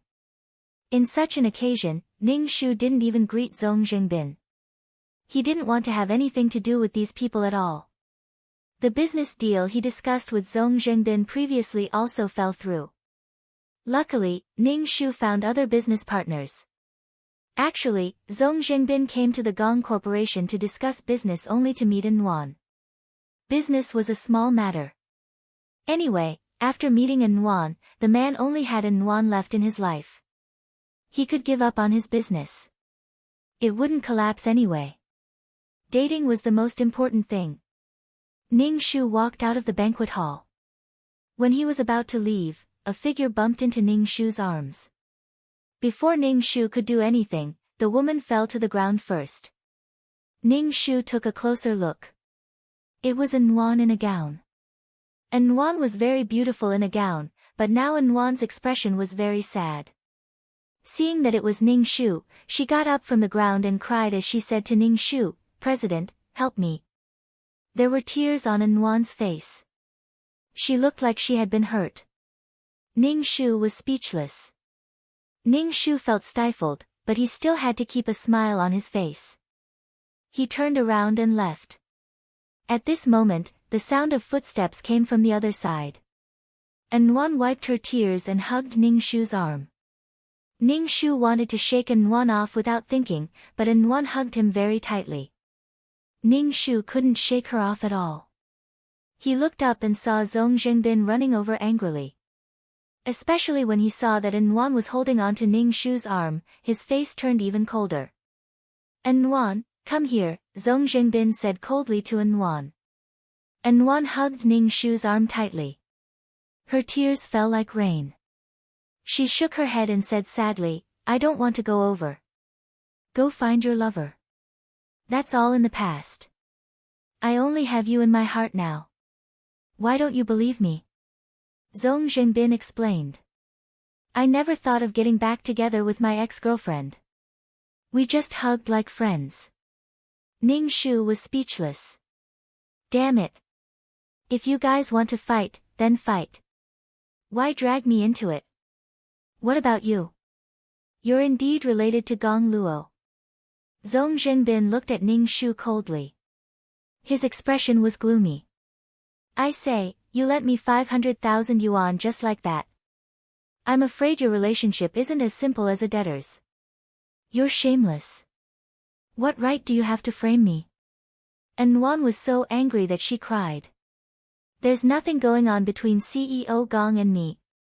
Zhong Zhenbin's heart ached when he saw Wan like this. However, his anger made his words very hurtful. Are you planning to rekindle your old flame with Gong Luo? Yes. If you can get back together with your ex-lover, why can't I? Wan said angrily. CEO Gong, please take me away. Wan begged Ning Shu. I don't want to see this person. Ning Shu, fuck you. He hated this kind of melodramatic scene the most. Zhong Zhengbin was so angry that he raised his fist and wanted to punch Ning Shu's face. Ning Shu tilted his head and grabbed Zhong Zhengbin's wrist. Then, he punched Zhong Zhengbin's face. Fuck, I didn't do anything. Why did I become the victim of your emotional conflict? You even want to hit me. Ning Shu was filled with anger. He kicked Zhong Zhengbin in the stomach. Zhong Zhengbin bent over in pain and held his stomach. The veins on his forehead were popping out. Wan was so scared that she shouted, "Don't hit me. Please don't hit me." Wan's voice attracted a lot of people to watch. There were even reporters taking photos. Ning Shu frowned and said in a low voice, "Shut up." Wan covered her mouth and ran to Zhong Zhengbin's side. Her heart ached as she asked, "Zhong Zhengbin, are you okay? Are you okay?" Zhong Zhengbin suddenly hugged Wan. Wan struggled. "You liar, let go of me." Zhong Zhenbin's face was bruised by Ning Shu. He grimaced and hugged Wan like a rascal. Seeing Wan struggling, he said, "Don't move. I'm in pain. My body is in pain." "Pain, where does it hurt?"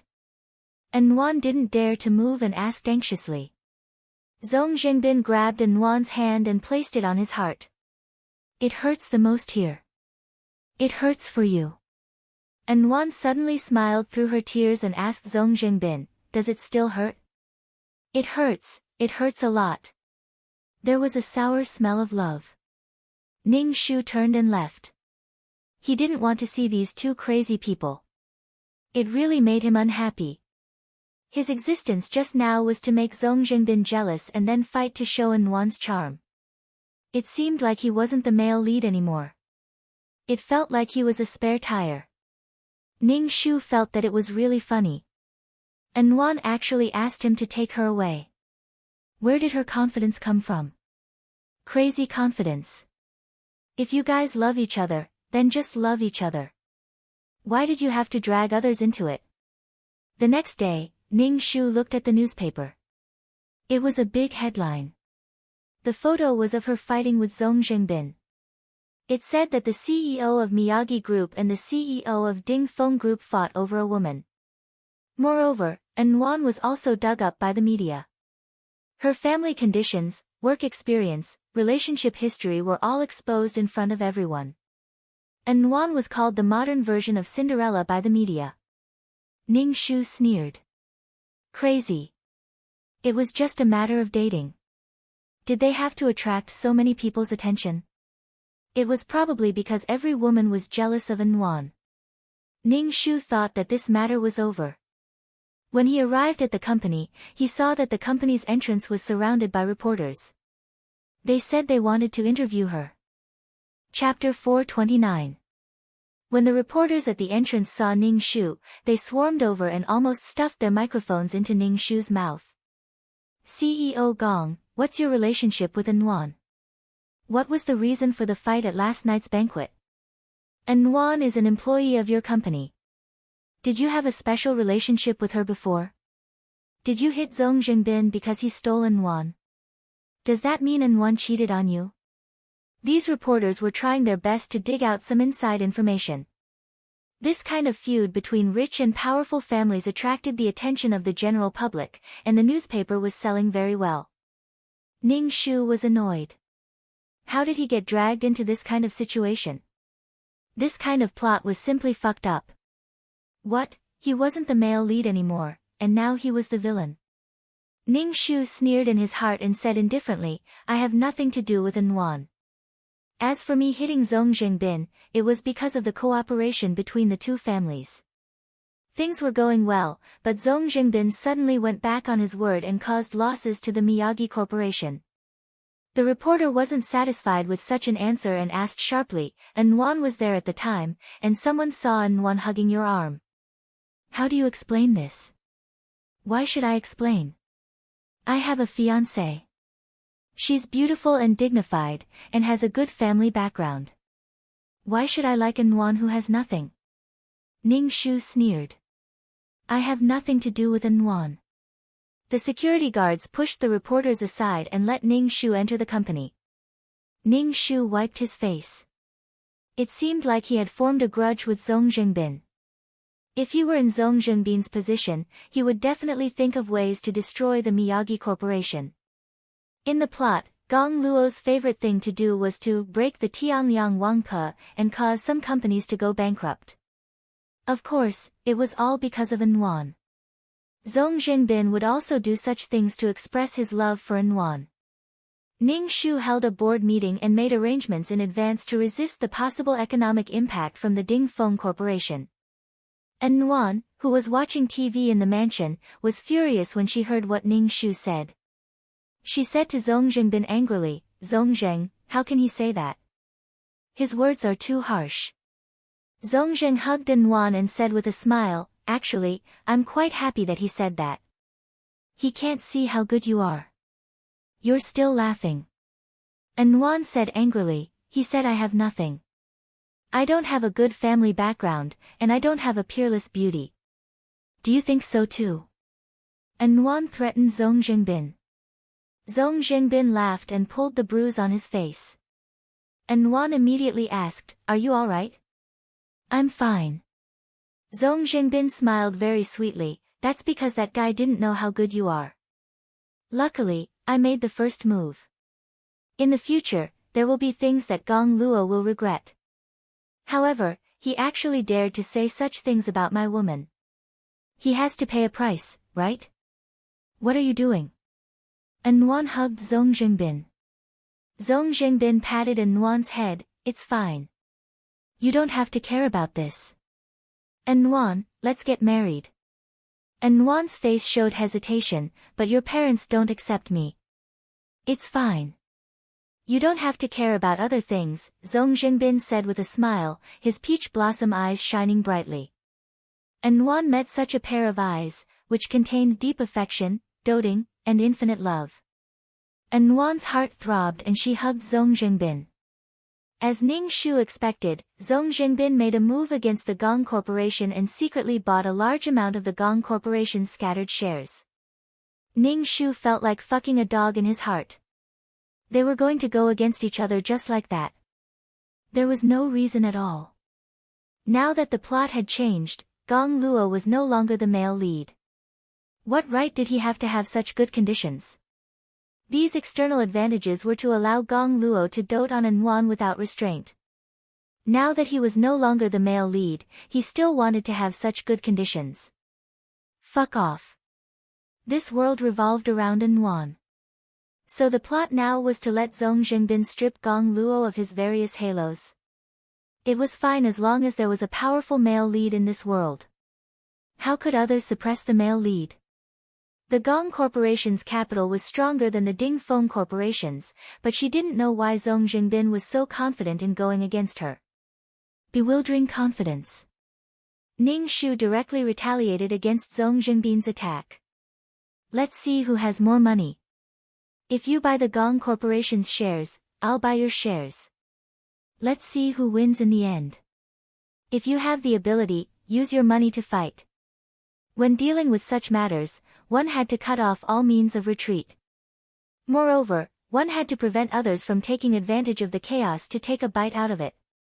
This made Ning Shu feel a little tired.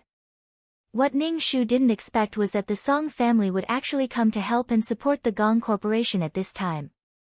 Although the Gong Corporation was sitting steadily on Mount Tai and didn't have any major problems, this timely help made Ning Shu sigh. One had to know that in the plot, the Song family had declined because of Song Ning, and this decline was naturally due to Gong Luo's efforts. But now, the Song family actually came to help at this time. Ning Shu felt pain in Gong Luo's face. His face was swollen from the slap. It seemed that after meeting An, Gong Luo's IQ dropped. However, Ning Shu looked at the proud Song Ning in front of him and said, "Thank you for this time. I can still handle it." Song Ning waved her hand and said, "We're engaged. It's my duty to help you. Is what you said on TV true?" Song Ning supported her chin and looked at Ning Shu. "You said that I'm noble and elegant, have a good family background, and look down on An who has nothing. Is that true?" "Of course, I'm telling the truth." Ning Shu nodded. Song Ning smiled even more happily. The corners of her mouth curled up. She said proudly, "I didn't know that you liked me before. If you like me, just say it." Ning Shu was speechless. So all the young ladies were so arrogant. "I persuaded my father to help you this time. Shouldn't you treat me to a meal?" Song Ning said to Ning Shu. Ning Shu nodded. He should treat Song Ning to a meal. However, when they arrived at the restaurant, they met Zhong Jingbin and An. And Ning Shu's reservation was right next to theirs. Enemies were bound to meet on a narrow road. Song Ning greeted them graciously. "Hi, how are you?" An looked at Song Ning. She thought about how Gong Luo praised Song Ning on TV as noble and elegant, beautiful and elegant, and had a good family background.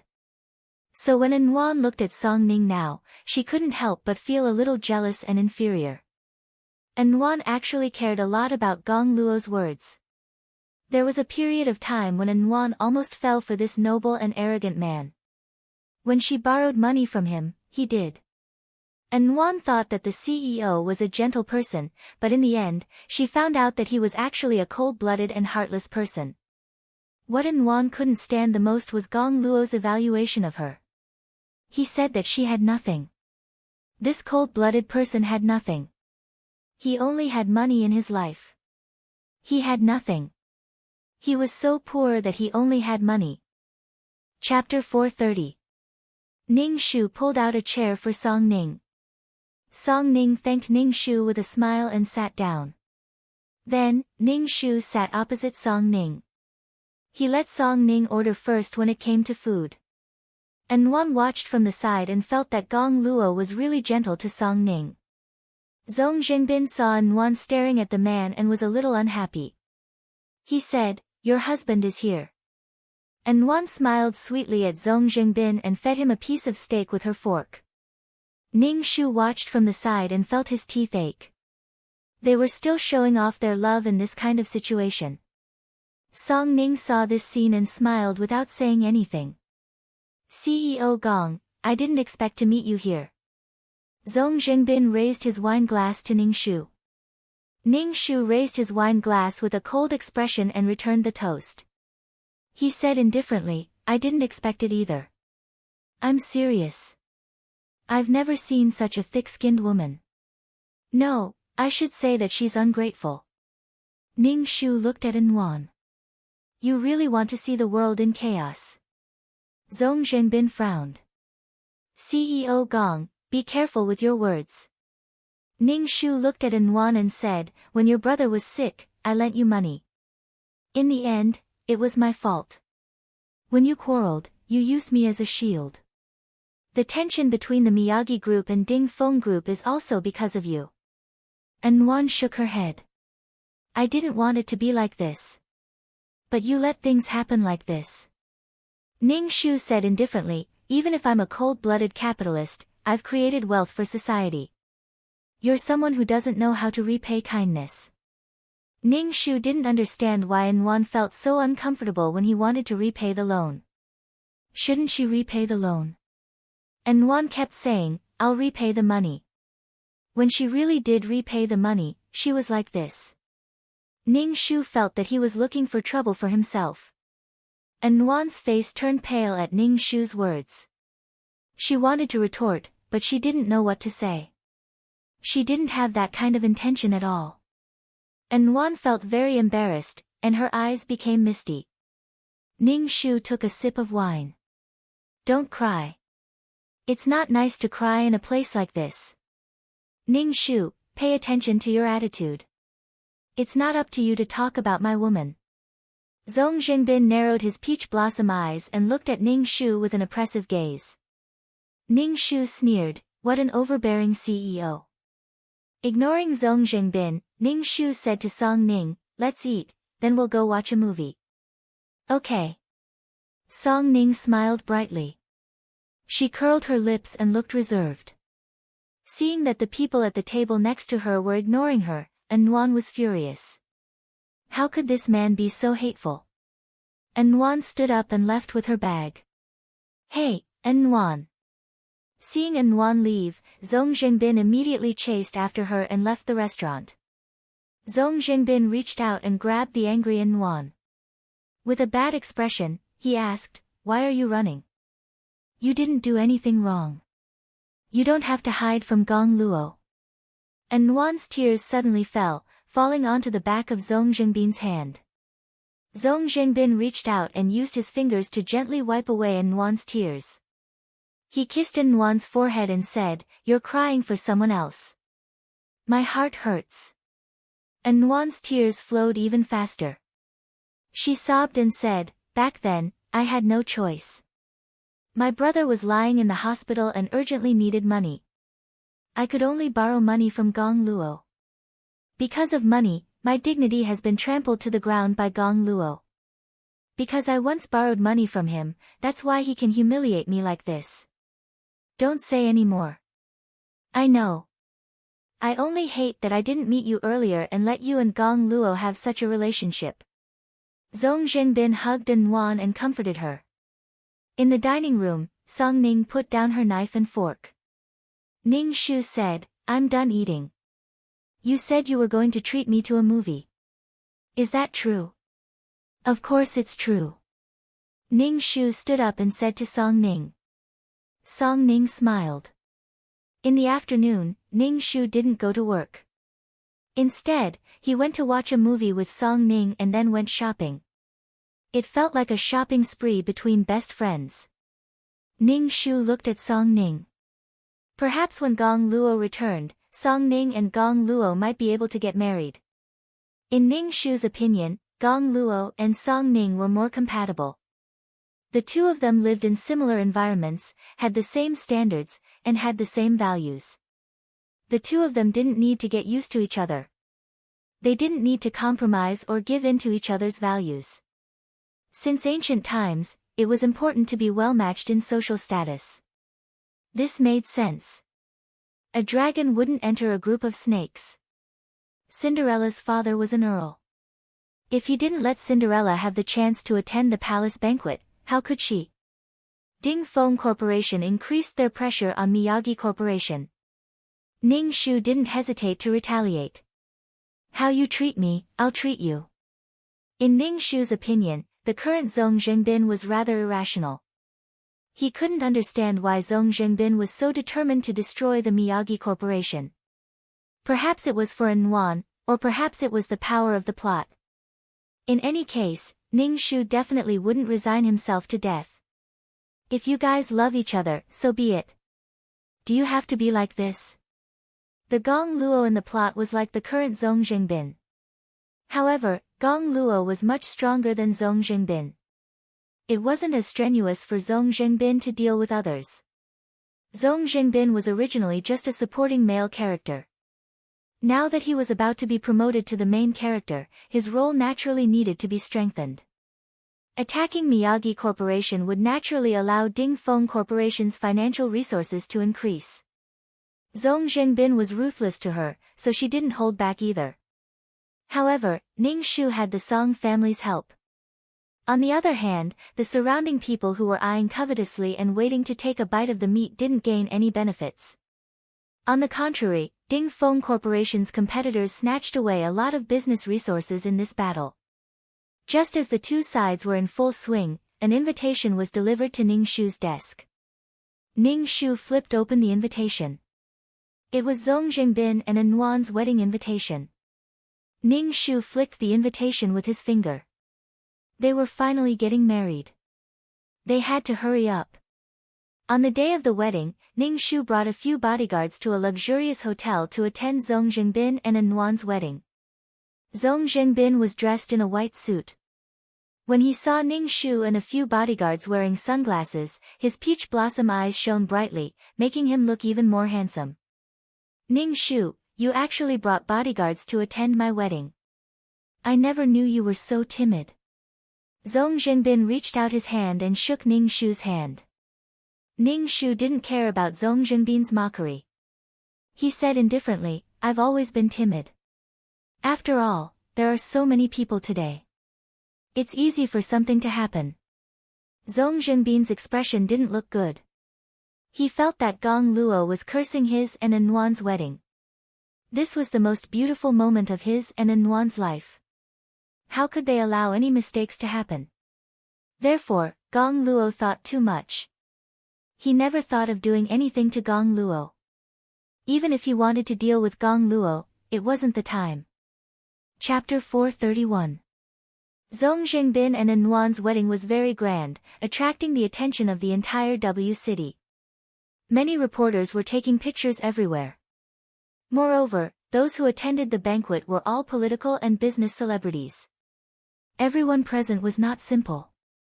It seemed that Zhong Jingbin had put in a lot of effort for this wedding.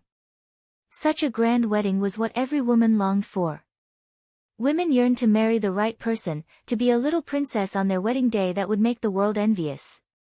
Therefore, for an ordinary girl like An Nuan to have such an opportunity, it was simply enviable.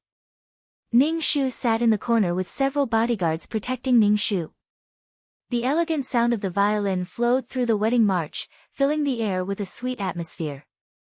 The bride walked out surrounded by a group of people. An Nuan wore an expensive and exquisite wedding dress and a diamond necklace around her neck. An Nuan was just a delicate beauty, but when she dressed up, she was stunning. As soon as An Nuan came out, the surrounding reporters took pictures of her crazily. An Nuan's face revealed a happy and sweet smile. An Nuan walked towards Zhong Jingbin under her father's lead. Zhong Jingbin had a smile on his face and his eyes were filled with affection. He looked at An Nuan who was walking towards him step by step. Happiness was close at hand. Ning Shu watched Zhong Jingbin and An Nuan swear their vows to each other and felt the restraints on him lessen a little. Ning Shu looked around and found that Zhong Jingbin's parents did not have much joy on their faces. Obviously, they were not satisfied with this daughter-in-law. Actually, in the storyline, Gong Luo's parents were not satisfied with An Nuan either. However, Gong Luo managed the Miyagi group well and had great power in the Miyagi group. The shares in his hands were more than Gong Luo's father, the chairman of the company. Gong Luo was considered to have grown up and his parents could not do anything to him. Moreover, An Nuan rarely suffered from difficulties from her in-laws. These were all blocked by Gong Luo. However, Zhong Jingbin had not developed to this stage and was not strong enough for him to do whatever he wanted. Gong Luo had always been accommodating An Nuan, so An Nuan was not hurt in this marriage. Instead, she was blessed. But could Zhong Jingbin do it? No matter what, Gong Luo was stronger than Zhong Jingbin. After all, Gong Luo was the original male lead. Just as Zhong Jingbin and An Nuan were about to exchange rings, an enchanting woman walked in with her high heels. Her high heels clicked loudly on the floor. It was obvious that this woman was Zhong Jingbin's confidant that he hadn't dealt with well. Zhong Jingbin's expression changed when he saw this woman. He immediately ordered the security guards to drag this woman out. Several tall and strong security guards wanted to drag the woman away, but the woman actually took out a gun from her bag and fired a shot at the ceiling. Immediately, the atmosphere became tense. Some timid women held their heads and screamed. An Nuan was so scared that her face turned pale. Zhong Jingbin held An Nuan in his arms to comfort her. He coldly looked at the enchanting woman who fired the gun and coldly said, Wei Hong, what are you doing? Ning Shu knew this woman called Wei Hong. She was the daughter of W City's boss. Zhong Jingbin used to be a womanizer, so naturally he would have an affair with this kind of wild and beautiful woman. Alright, today's drama was very exciting. Wei Hong pointed the gun at An and coldly said, "If you marry her today, I'll kill her." An was so scared that her body trembled. Zhong Jingbin stood in front of An and coldly said to Wei Hong, "Then you can kill me first. You know I can't bear to kill you. Get out of the way." Wei Hong's face was livid.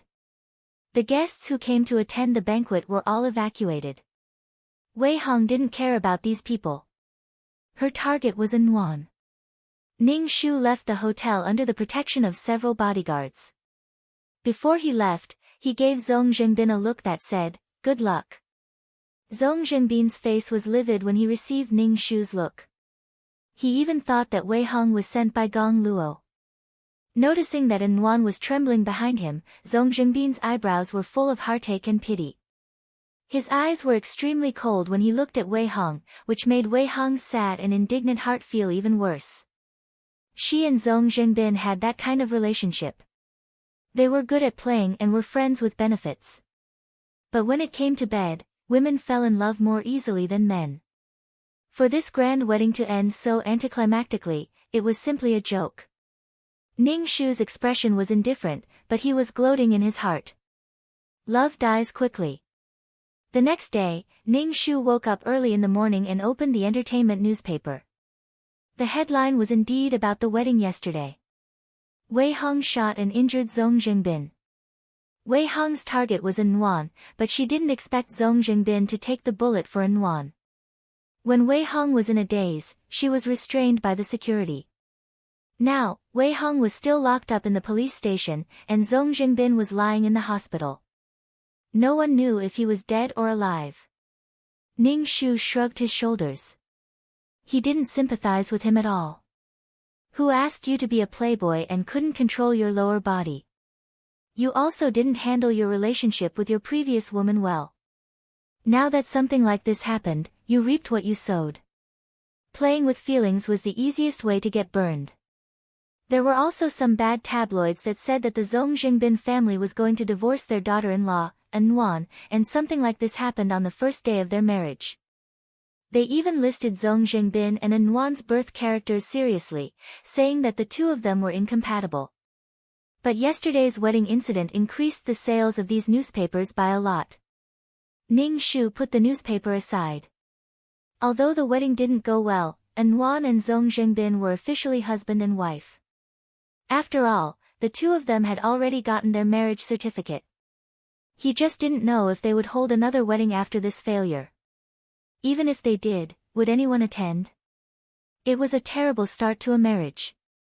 While Zhong Jingbin was in the hospital and no one knew if he was dead or alive, Ning Shu shamelessly kicked him when he was down and increased his actions against the Ding Feng Corporation. If he didn't take action now, was he going to wait until Zhong Jingbin recovered to fight him? Take your life while you're sick. Under Ning Shu's suppression, the Ding Feng Corporation's sales dropped a lot, and a few of their international cooperation projects were snatched away. Zhong Jingbin's father even came to look for Ning Shu and asked Ning Shu not to be so ruthless. Otherwise, it wouldn't be good for anyone to fight to the death. Ning Shu sneered. Zhong Jingbin had always been the one who provoked him, and it was also Zhong Jingbin who made the first move. Now they were criticizing him. Ning Shu didn't even care about the people from the Ding Feng Corporation. Ning Shu went to the hospital to visit Zhong Jingbin. He was lucky that nothing happened to him, and Anwan was taking care of him closely. It seemed that the relationship between the two of them wasn't affected by this incident. Instead, after experiencing life and death, they became even more determined. Ning Shu lit a candle for Zhong Jingbin in his heart. If he hadn't risked his life to take the bullet for Anwan and proved his love for her, would Anwan forgive Zhong Jingbin so easily?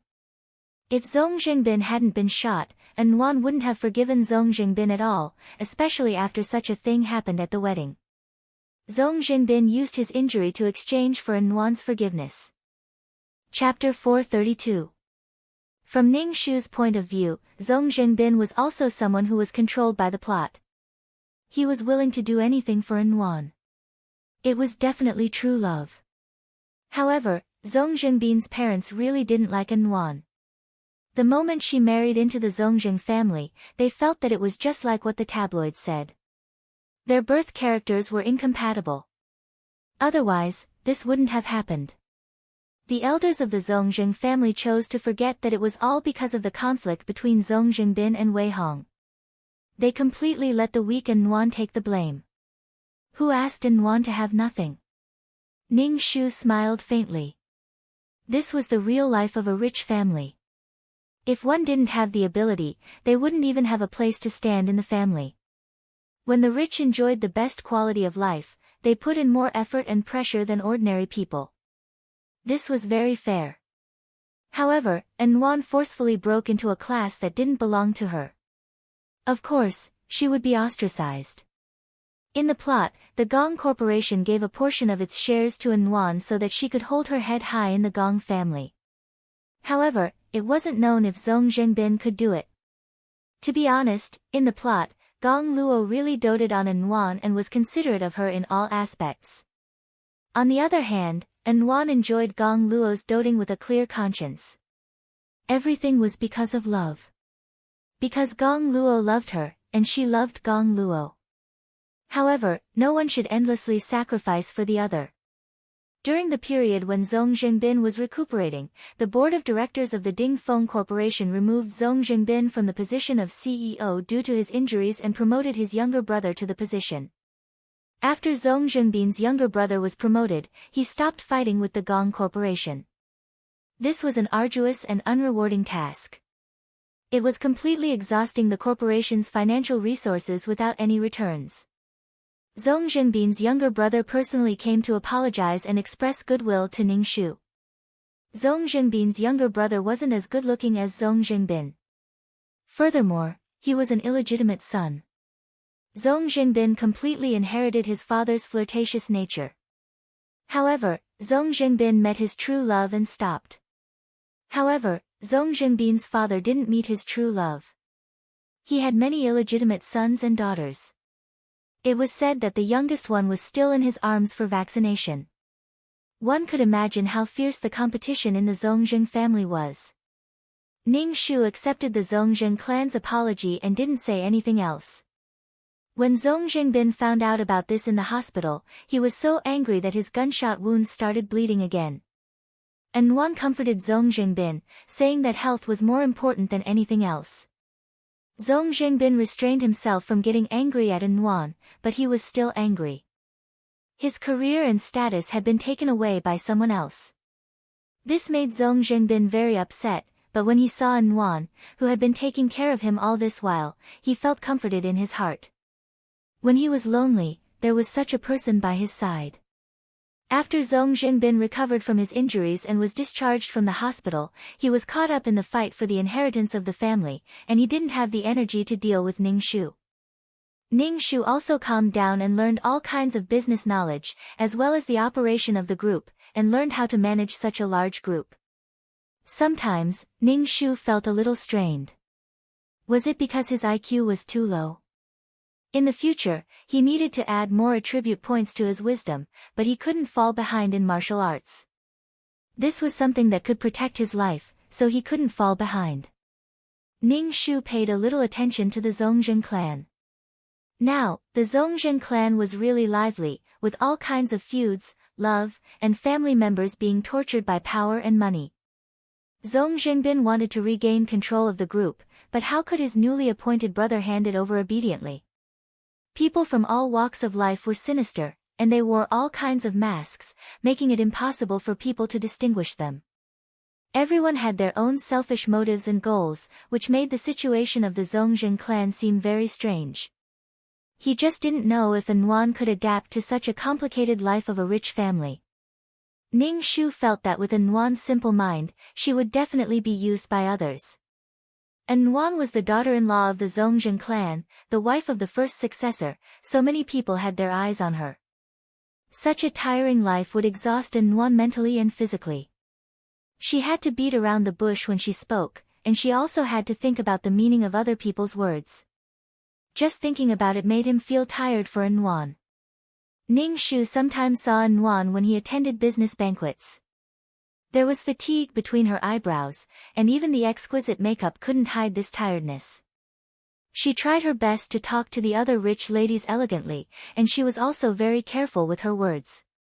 This An was no longer the lucky girl in the plot who was pampered to the heavens by Gong Luo.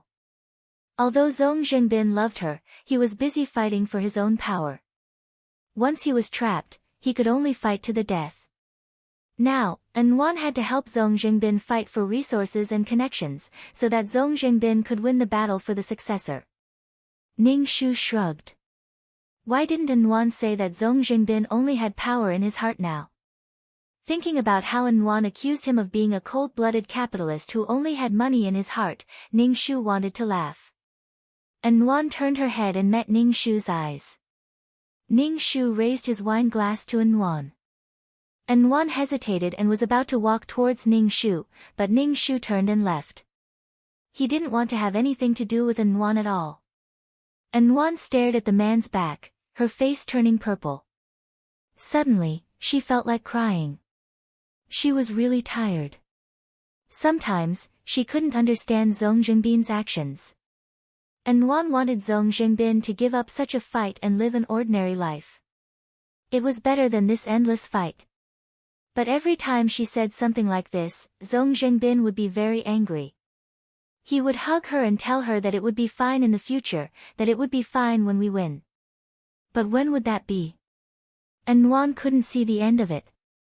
An worked hard to learn how to help Zhong Jingbin, but this kind of life made An feel very lost and empty.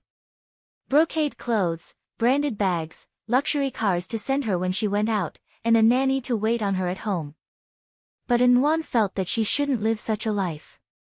She shouldn't immerse herself in such an endless fight. Ning Shu didn't care about what An did. After a period of practice and hard work, Ning Shu became more and more familiar with managing the Miyagi group. Sure enough, it was better to learn more and think more. Sometimes, Ning Shu had to work until 2 in the morning. Ning Shu wasn't as smart as Gong Luo. In order to not appear unprofessional and inexperienced in front of his subordinates and the board of directors, he really put in a lot of effort. Ding, mission completed. Leaving the character world. 2333, who had disappeared for a long time, finally spoke. Ning Shu first sneered, then his head buzzed. When he opened his eyes, he was already in the system space. Looking at the familiar decorations, Ning Shu let out a sigh of relief. He was afraid that he would really stay in the mission world, and that it was a man's body. Ning Shu looked down and saw that his soul was so thin and transparent that it was about to dissipate. He was shocked. His soul was already relatively strong, but he had never done a mission to the point where his soul was about to disappear. Right now, his soul would probably dissipate with the wind. Chapter 433. Ning Shu didn't question 2333's disappearance. Instead, she sat down and absorbed the materials in the dimension to strengthen her soul. Ning Shu was almost scared to death by how thin her soul was. The state of her soul was even worse than when she first entered the system after her death. Ning Shu couldn't figure out why this mission was so harmful to her soul. After cultivating for a long time, Ning Shu's soul finally grew stronger. Ning Shu opened her eyes and saw that her soul had become stronger. She let out a sigh of relief and began to fire at 2333. Where the hell did you go? Ning Shu's tone was very unpleasant. She must have been sent to the wrong place. She became a man again. 2333 quickly said, listen to me, I can explain. I really can explain. Ning Shu, listen to me, Ning Shu. Degree. Why don't you explain yourself? I think I was sent to the wrong place again. I think there's a bug in my system. Or maybe it was invaded by a virus. I asked the system to repair my Cortex Prime. That's why I haven't been here for a while. Can you understand me? Fuck, I left her alone in the quest world. She called out to me but there was no response. I thought she would be trapped in the quest world forever. Can you understand me? Ning Shu said calmly, if there are so many problems, why don't you just reformat it? There's nothing wrong with it. Ning Shu suspected that 2333 was playing dead on purpose. Sob sob sob. How could you be so cruel? 2333 cried.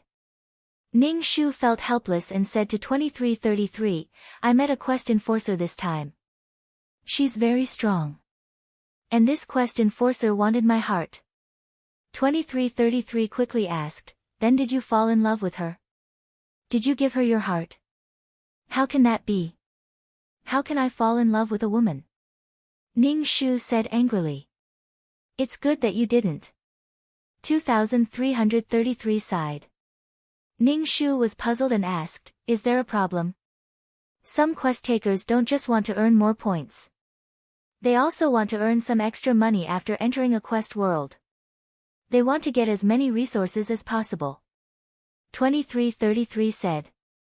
As for the quest taker, you have to know that the power of a person's heart is very strong, especially a pure heart of true love. It is very beneficial for the quest taker. The stronger a person is, the purer and stronger their heart of true love. 2333 explained. Ning Shu was even more puzzled. Is that even possible? As long as the quest taker did not destroy the realm, some things are not easy to verify.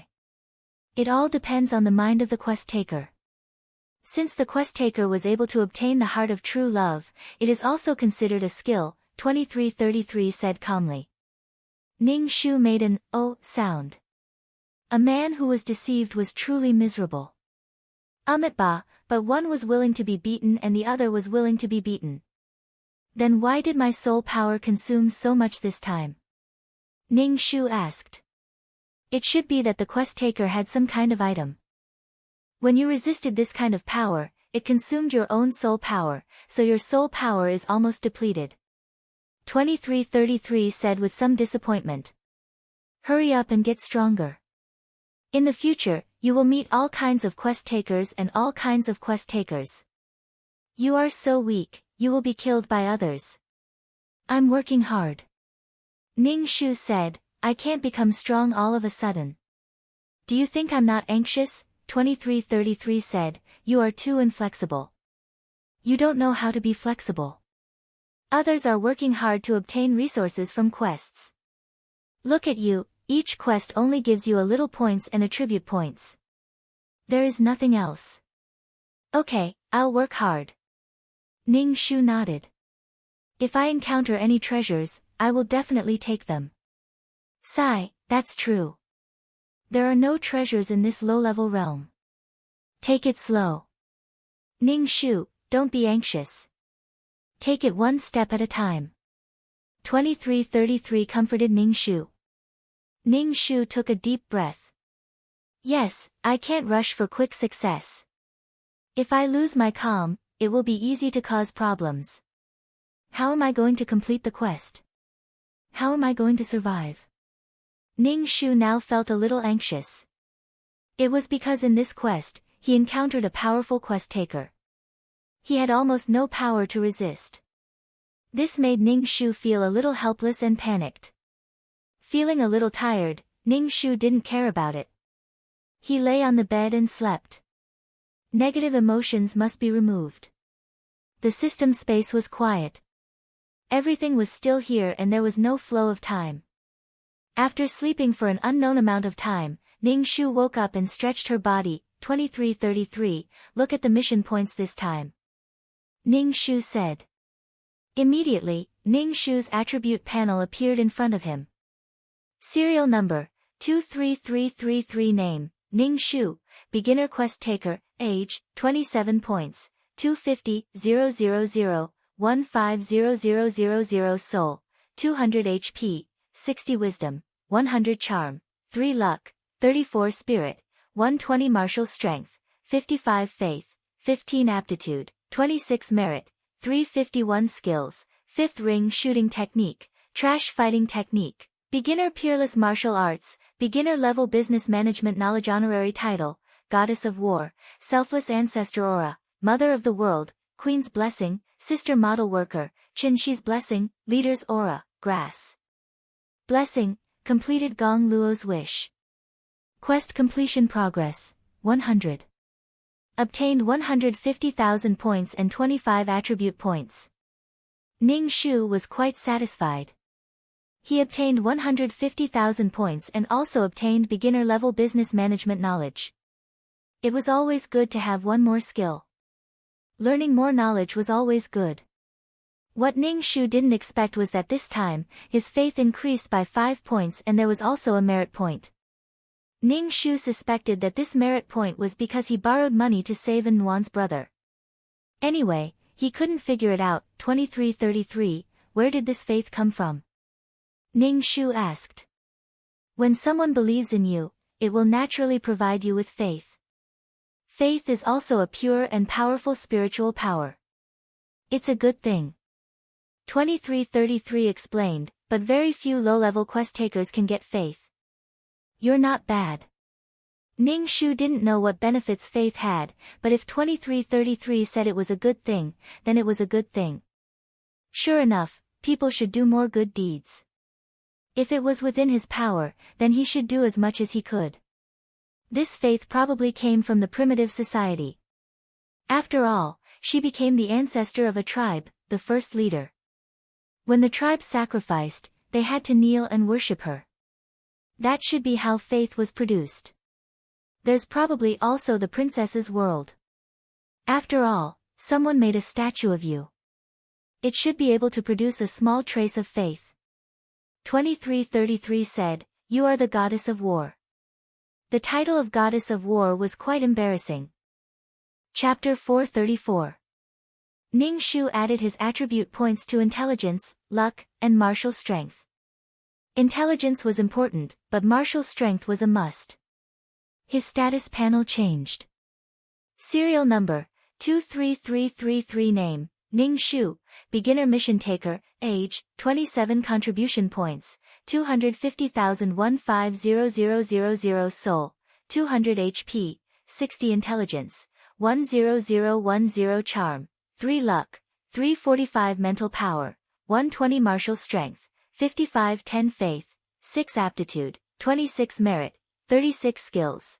5th ring spear technique, trash fighting technique, beginner peerless martial arts, beginner level business management knowledge honorary title, goddess of war, selfless ancestor aura, mother of the world, queen's blessing, sister model worker, Qinshi's blessing. Leader aura, grass blessing. After adding his attribute points, Ning Shu opened the exchange store. He first exchanged for fasting pills, antidote pills, water, and medicine. These were all necessities for survival. Thinking of the mission where he was bewitched by Song Ning, although he exchanged for the calm aura, it was not very useful. Ning Shu wanted to exchange for something that could help him resist the temptation of the outside world. Browsing the system store, Ning Shu saw the Clear Heart incantation. The Clear Heart incantation could calm one's heart and mind. It was even better when used with the calm aura. Without thinking, he exchanged for it, spending 50,000 points. This mission made Ning Shu very tired. Although his soul was no longer weak, he still felt very tired. For the time being, he did not want to enter the mission world. Instead, he took out a book from the bookshelf. This book was very thick, and it recorded many treasures. For example, the Chaos Stone and the Myriad World Stone that Ning Shu had encountered were all recorded. There were all kinds of strange treasures that opened Ning Shu's eyes. Ning Shu read the book, memorizing all these things in his mind. This way, if he encountered a treasure, he would not miss it. While completing the mission, he also obtained more resources for himself. Forget about the heart of true love. His 3 points of charm would not even make a dog ignore him, let alone attract people. After obtaining the heart of true love and then leaving the world, Ning Shu still felt a little uncomfortable. After an unknown amount of time, Ning Shu finished reading the book and felt a headache. However, whenever he encountered something good, Ning Shu would be able to recognize it at a glance.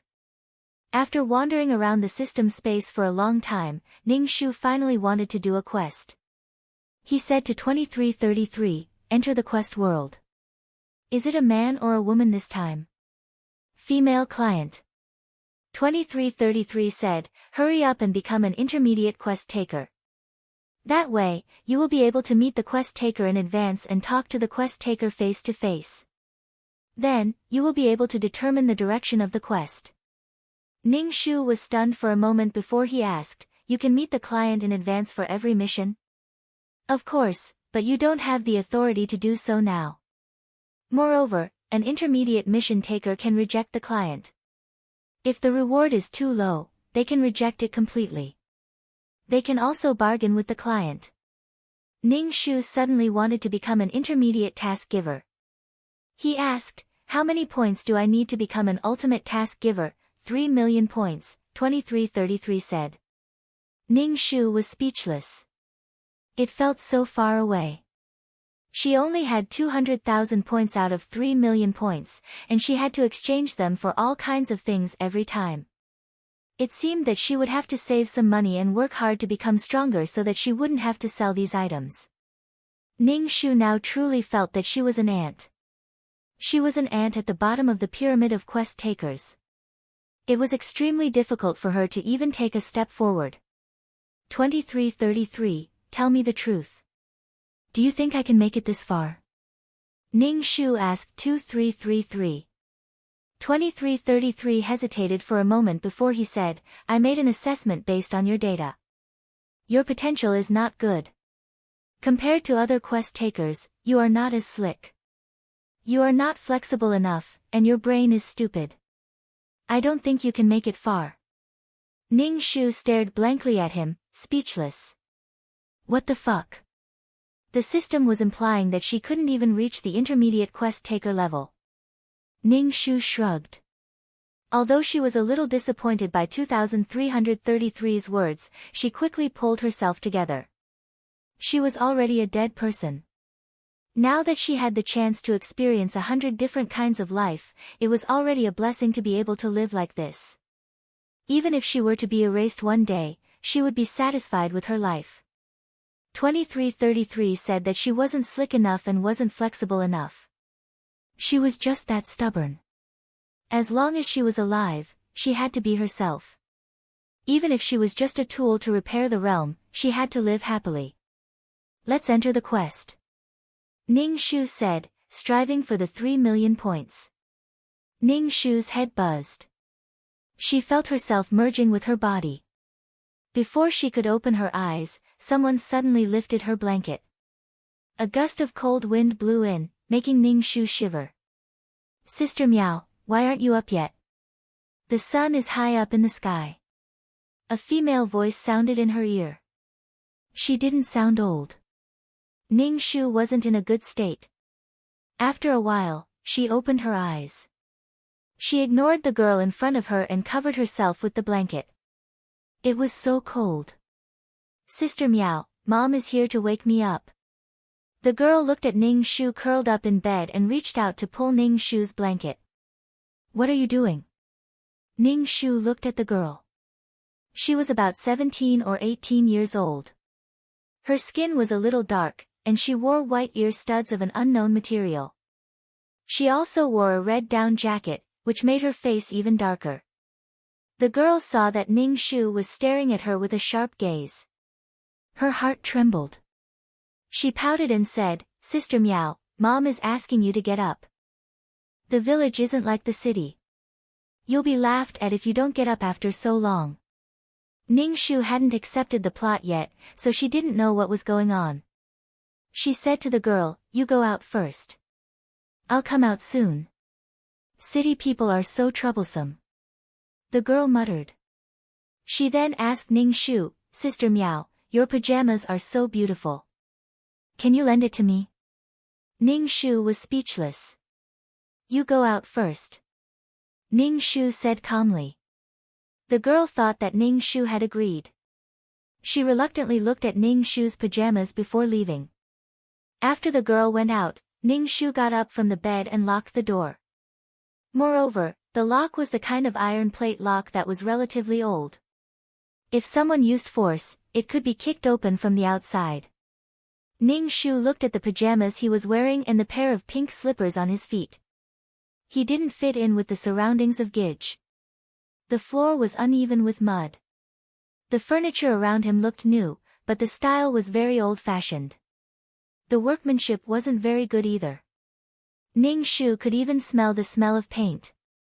There was a brand new character pasted on the wall. The original owner was already married. Ning Shu felt very cold. He rubbed his hands and immediately shrunk back to the bed. He wrapped himself in the blanket and began to accept the plot.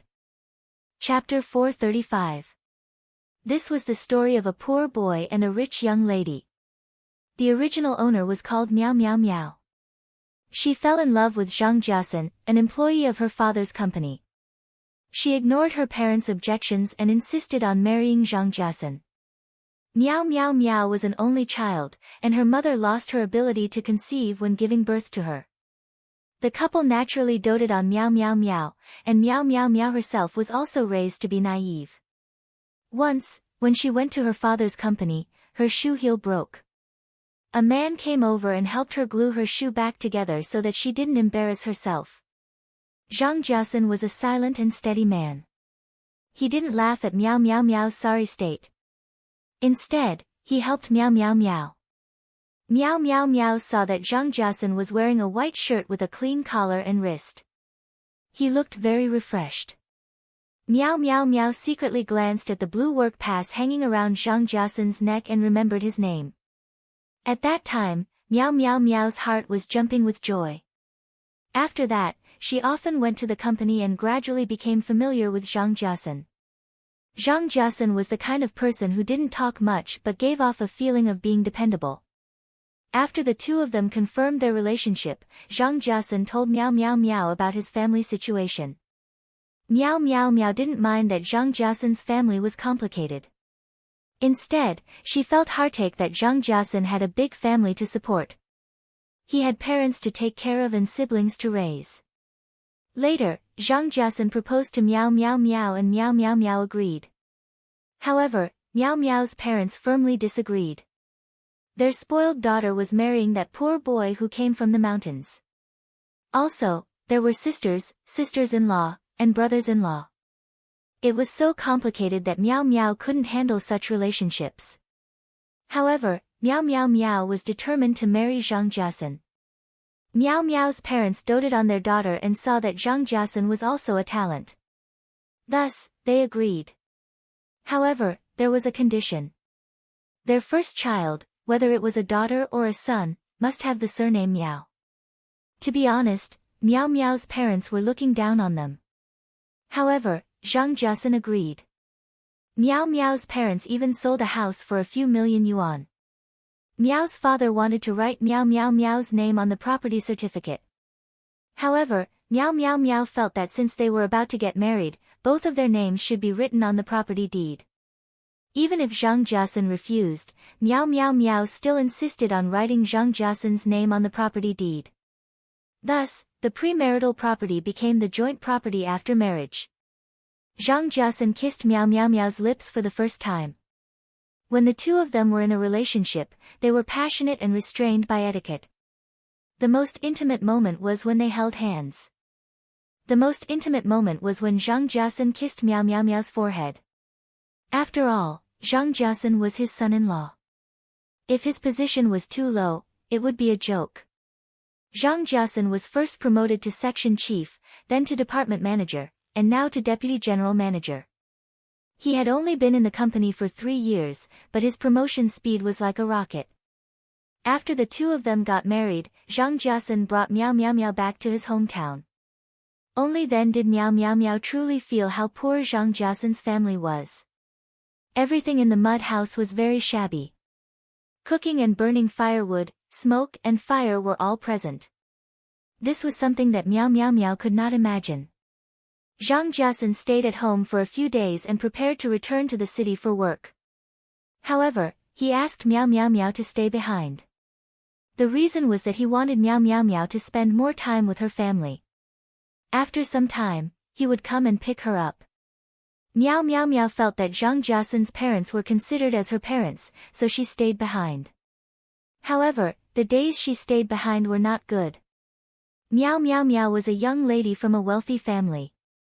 But Zhang Jiasan's mother, Miao Miao Miao's mother-in-law, made Miao Miao Miao feed chickens, ducks, pigs, and even cut pigweed from the fields. Miao Miao Miao did not know how to do these things. She was sure that she would not do it well, and her mother-in-law would reprimand her. Miao Miao Miao felt that this was her mother-in-law, Zhang Jiasan's mother, and she respected her mother-in-law very much. Miao Miao Miao waited for Zhang Jiasan to pick her up. Even when Miao Miao Miao's parents called her to return, Miao Miao Miao did not return. In the end, Miao Miao's father pressured Zhang Jiasan, and Zhang Jiasan brought Miao Miao back to the city. When Miao Miao Miao returned, she focused on being a housewife and learned how to take care of Zhang Jiasan. The turning point of the matter was that Miao Miao's father had a cerebral hemorrhage and was hospitalized. His condition deteriorated rapidly, and he suddenly passed away, leaving behind Miao Miao Miao's mother and daughter. As the son-in-law of the Miao family, Zhang Jiasan naturally took action to stabilize the company. He had to take care of the company while taking care of the mother and daughter. In reality, the company already belonged to Zhang Jiasan. Miao Miao's mother was probably too heartbroken, and her body became weaker. A year later, she also passed away with Miao Miao's father. Two of her loved ones suddenly left her, and Miao Miao Miao's world collapsed. She became even more dependent on Zhang Jiasan, and she even became a little neurotic. Zhang Jiasan brought Miao Miao Miao to the hospital for a checkup, and the result was that Miao Miao Miao contracted a neurotic illness. She was too nervous. Once, Miao Miao Miao saw a woman holding onto Zhang Jiasan's arm. Miao Miao Miao did not care and wanted to rush over to question Zhang Jiasan. But when she was crossing the road, she was hit by a car and was sent flying far away. The last thing Miao Miao Miao saw was Zhang Jiasan's cold face. Miao Miao Miao's wish was, she did not want to be deceived by Zhang Jiasan again. She wanted to protect her father's business and make Zhang Jiasan, who originally had nothing, lose everything. Ning Shu accepted the plot with this expression. She was such a pure and innocent girl. Miao Miao Miao spent the first half of her life in a honeypot, and the second half of her life was full of tragedies. This Zhang Jiasan was not an ordinary person. Damn, it was really cold. Ning Shu wrapped himself in the blanket. Bang, bang, bang. Loud knocking sounds came from outside the door, and the dust on the wall fell. Miao Miao, why are you still not getting up? Zhang Jiasan's mother's voice came from outside the door. She was the mother-in-law of this body. Zhang Jiasan's mother knocked on the door vigorously, and she kept calling Miao Miao. I'm coming soon. I'm still putting on my clothes. Ning Shu shouted. In the end, he lifted the blanket and got up. If he did not get up, this mother-in-law would not stop. This mother-in-law's favorite thing to do was to train this rich daughter-in-law, and then boast to others that her son married a rich family's daughter. She also trained this daughter-in-law well, and she did whatever she told her to do. Every time she received envious and jealous gazes, it satisfied Zhang Jiasan's mother's vanity. As for Miao Miao Miao's respect for her, she could not see it. She felt that she had suppressed this rich daughter-in-law. Are you done? Why are you still not coming out? The mother-in-law knocked on the door again. She was very forceful, and Ning Shu suspected that she was going to break in. Ning Shu put on his clothes and opened the door. He saw an old middle-aged woman. Her skin was dark and rough, and her face was thin. Even her cheekbones were protruding, and the corners of her eyes and forehead were filled with wrinkles. When the mother-in-law saw Ning Shu's clothes, she said ambiguously, "Why are you dressed so nicely? You still have work to do later." Seriously. Chapter 436. Ning Shu looked at the clothes he was wearing. It was well-tailored and had a nice design. It was indeed not suitable for work, but the original owner always wore such clothes. After all, his family was in the clothing business. Although the original owner was innocent, he had a good sense of aesthetics. After leaving the room, Ning Shu saw Zhang Jiasan's father sitting on the steps smoking. His trousers were rolled up and his feet were covered in mud. It was obvious that he had just returned from the fields. Meow Meow Meow's father-in-law basically didn't say anything to the original owner of the body. Everything was said to Zhang Jiasun and there was basically no communication between them. Ning Shu walked into the living room. Breakfast was placed on the table. Ning Shu felt a little hungry and sat down. Zhang Xiaomei, Zhang Qingqing walked in and said to Ning Shu, "Dad hasn't sat down yet. Why are you sitting down first?"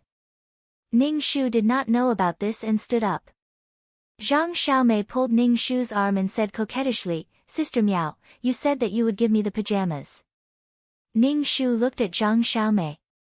The down jacket she was wearing was bought by the original owner. Zhang Xiaomei's favorite thing to do was to ask Miao Miao if the original owner had anything good.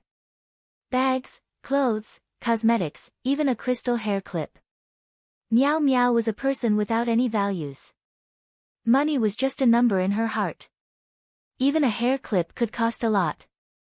But every time Zhang Xiaomei asked Miao Miao for something, she would give it to her.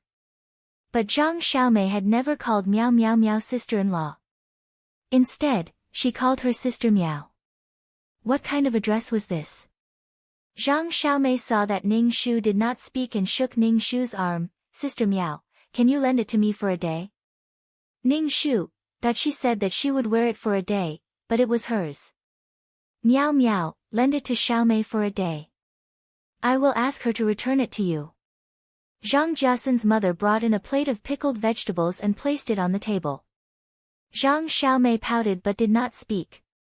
Ning Shu said indifferently, "Let's talk after dinner." Zhang Jiasun's father walked in and sat at the head of the table. Breakfast was very simple. There were a few steamed buns, a plate of salted vegetables, and corn porridge. The weirdest thing was that each person could only have one steamed bun. Of course, a laborer like Zhang Jiasun's father could eat his fill. Every time Zhang Jiasun's mother cooked, she could accurately control the portion of each steamed bun. When Zhang Jiasun left, he gave his mother a lot of money to improve the food at home, but the food was still bad. Ning Shu felt that Zhang Jiasun's mother was reluctant to buy delicious food for an outsider like him. After she left, she was willing to eat. In this house, she was an outsider. Zhang Xiaomei had a twin brother.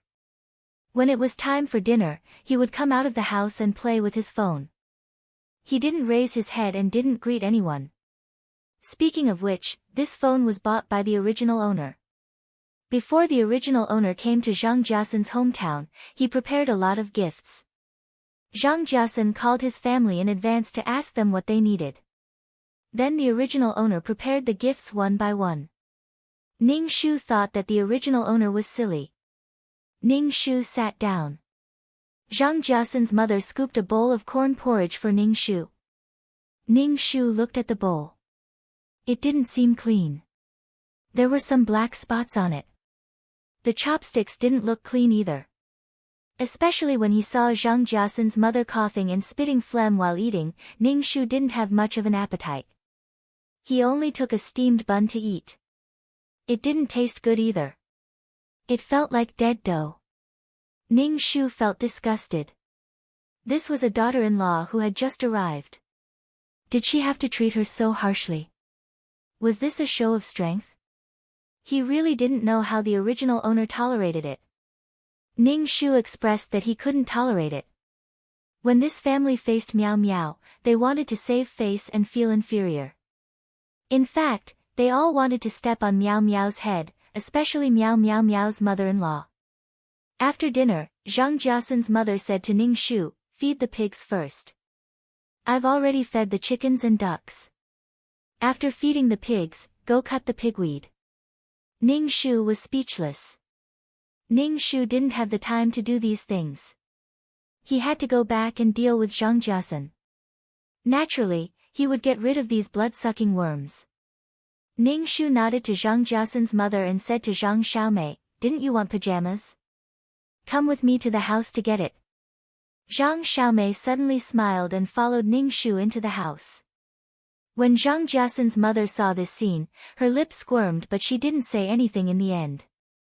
Ning Shu gave the pajamas he changed out of in the morning to Zhang Xiaomei. Zhang Xiaomei touched the pajamas happily and exclaimed, "This is so comfortable." Ning Shu said to Zhang Xiaomei, "I'm not feeling well. Can you help me feed the pigs and then cut the pigweed?" Zhang Xiaomei's face suddenly turned ugly. She said with dissatisfaction, "Mom asked you to do it. This is your job. Since you married into our family, you should listen to her." Ning Shu's face didn't change. She took out a bottle of beautiful perfume from the suitcase and said, "Help me. I'll give you this bottle of branded perfume." Zhang Xiaomei quickly snatched the perfume bottle from Ning Shu's hand. She opened the lid and sniffed. Then, she closed the lid and held it tightly in her hand. She didn't want to return it to Ning Shu. "But Mom asked you to do it." Zhang Xiaomei's expression was a little hesitant. Ning Shu took out a bottle of nail polish. "This is for you. I'll also give you a set of cosmetics. I treasure these things. If it wasn't for the fact that I'm not feeling well, I wouldn't be willing to give them to you." "Okay, I'll help you." Zhang Xiaomei took all these things and hurried out of Ning Shu's room. Ning Shu locked the door and stuffed the clothes into the suitcase. She wouldn't wait for Zhang Jiasun to pick her up. Leaving his new wife in the countryside and going back to work alone. This meant that Zhang Jiasun didn't want to stay with Miao Miao Miao. "Xiaomei, why are you feeding the pig? Where's your sister-in-law?" Zhang Jiasun's mother's voice resounded in the courtyard. Her voice was very loud. She probably purposely let Ning Shu hear her. Zhang Xiaomei said, "Sister Miao wasn't feeling well, so I did it for her. Mom, Sister Miao gave me some things and asked me to do it for her. City people are so delicate. They look fine, but they only know how to be lazy." Zhang Jiasun's mother muttered. She probably saw that Ning Shu gave Zhang Xiaomei a lot of things, so she didn't find trouble with Ning Shu. Ning Shu stayed in the house until Zhang Jiasun's parents went to work. Zhang Xiaomei went to cut the pigweed. There was also a brother-in-law who stayed in the house playing with his phone and didn't care about anything. Ning Shu wrote a note saying that he had returned home and didn't want to look for her. Then, he took his suitcase and quietly left. He waited for the bus on the road in the village and left after buying the ticket. Actually, it was quite suffocating to stay in that house. Zhang Jiasun didn't think that Miao Miao Miao would be afraid in an unfamiliar environment and wouldn't be able to adapt. The bus was very bumpy. Ning Shu almost vomited from the bumpy ride. In addition, he didn't eat anything in the morning. He was a little flustered and chanted the clear heart mantra in his heart. Chapter 437. After a bumpy journey, Ning Shu finally arrived at the train station. When she dragged her suitcase down, a man walked over and took the suitcase from her hands. Ning Shu looked at the man. He was wearing a black woolen coat and a gray scarf. The scarf hung down to his knees, making him look even taller and more upright. Looking at this man, Ning Shu felt an indescribable emotion in her heart. There was hatred and disappointment. A fair face with a talented appearance. This was Zhang Jiasun. Zhang Jiasun looked pretty good. Otherwise, Miao Miao Miao wouldn't have been mesmerized. When he bent down to take the suitcase, she could smell a fresh scent coming from him. This was a clean man, but his thoughts were unfathomable. Ning Shu forced a smile and said, "You're here to pick me up." Zhang Jiasun's gaze swept past Ning Shu as he knitted his brows. His tone was filled with reproach. "Why did you suddenly leave home? Everyone was looking for you, and it was little sister who called me. I guessed that you must have returned, so I came here to pick you up." Ning Shu smiled and said, "Didn't I leave a note? Your parents aren't literate, and they can't understand the note you left. How can you be so willful like a child?" Zhang Jiasun seemed to be pampering, but he was actually reproaching Ning Shu for being willful. Ning Shu brushed her hair that was messed up by the cold wind and faintly said, "Your parents aren't literate, but little sister is. At the very least, there's still brother-in-law. Both of them are literate." Zhang Jiasun narrowed his eyes as he placed the suitcase in the trunk. Ning Shu sat in the front passenger seat while Zhang Jiasun drove. From time to time, he would sweep a glance at Ning Shu. Ning Shu ignored Zhang Jiasan's gaze as she looked out of the car and pondered in her heart. The first time she saw Zhang Jiasan, Ning Shu knew that he was a difficult person to deal with. No wonder he reached the peak of his life. Meow Meow Meow was just a stepping stone for him. He was ruthless to himself and others. Ning Shu sneered in his heart. Are you not feeling well? Zhang Jiasan saw that Ning Shu did not speak. He frowned and asked, are you not feeling well? When Zhang Jiasan frowned, it was especially charming. Coupled with his deep voice, it was easy for people to sink into it. I'm fine. I didn't eat anything in the morning, so I'm hungry. Ning Shu said lightly. Zhang Jiasan's face stiffened for a moment, but soon returned to normal. He said, the things in the countryside are not as exquisite as those in the city. You definitely won't be used to it. Ning Shu nodded. I'm not used to it. I've been constipated recently. Zhang Jiasan was speechless. Ning Shu leaned his head against the car seat and closed his eyes. Let's go back to my house first. I need to take a nap. Zhang Jiasan's face was expressionless as he stepped on the accelerator. When they reached home, Zhang Jiasan stopped the car and turned around to unbuckle Ning Shu's seatbelt. Ning Shu opened her eyes and saw Zhang Jiasan in front of her. Ning Shu reached out to push him and asked, what are you doing? Zhang Jiasan's face had a helpless expression. We're home. I'll unbuckle your seatbelt for you. Ning Shu nodded. He opened the door and got out of the car. He walked into the villa. Zhang Jiasan followed Ning Shu and reached out to hold her hand. Ning Shu reflexively shook off Zhang Jiasan's hand. Zhang Jiasan was not angry. He frowned and looked at Ning Shu. He said with certainty, you're angry. No. Ning Shu smiled like the original owner. How can I be angry with you? Zhang Jiasan wanted to say something, but Ning Shu had already entered the house. Zhang Jiasan helplessly followed. Mom! Ning Shu called out to Mother Miao, who was arranging flowers in the living room. Mother Miao was stunned for a moment. When she saw Ning Shu, she dropped the flowers in her hand and walked over to hug Ning Shu. Then, she looked at Ning Shu from head to toe. Well, you've lost weight and become tanned. How did you end up in such a mess? Mother Miao's voice was filled with distress. You should have come back long ago. Mother Miao was a middle-aged woman who had taken good care of herself. However, she was only in her 30s and looked very young. Mom, I missed you so much. Ning Shu hugged Mother Miao tightly. When this body hugged Mother Miao, it couldn't help but tremble. Clearly, it was the original owner's emotions. It's good that you're back. Mother Miao immediately went to call Father Miao. Ning Shu went upstairs to take a shower. There was no way to take a shower in the countryside. Even the toilets were leaky. Besides, it was so cold. She would freeze to death if she took a shower. Ning Shu happily took a shower. When he came out, he saw Zhang Jiasan sitting on the sofa, reading a book in his hand. Seeing Ning Shu come out, Zhang Jiasan put down the book in his hand and smiled at Ning Shu. Zhang Jiasan was a person who didn't smile much, but his smile was stunning.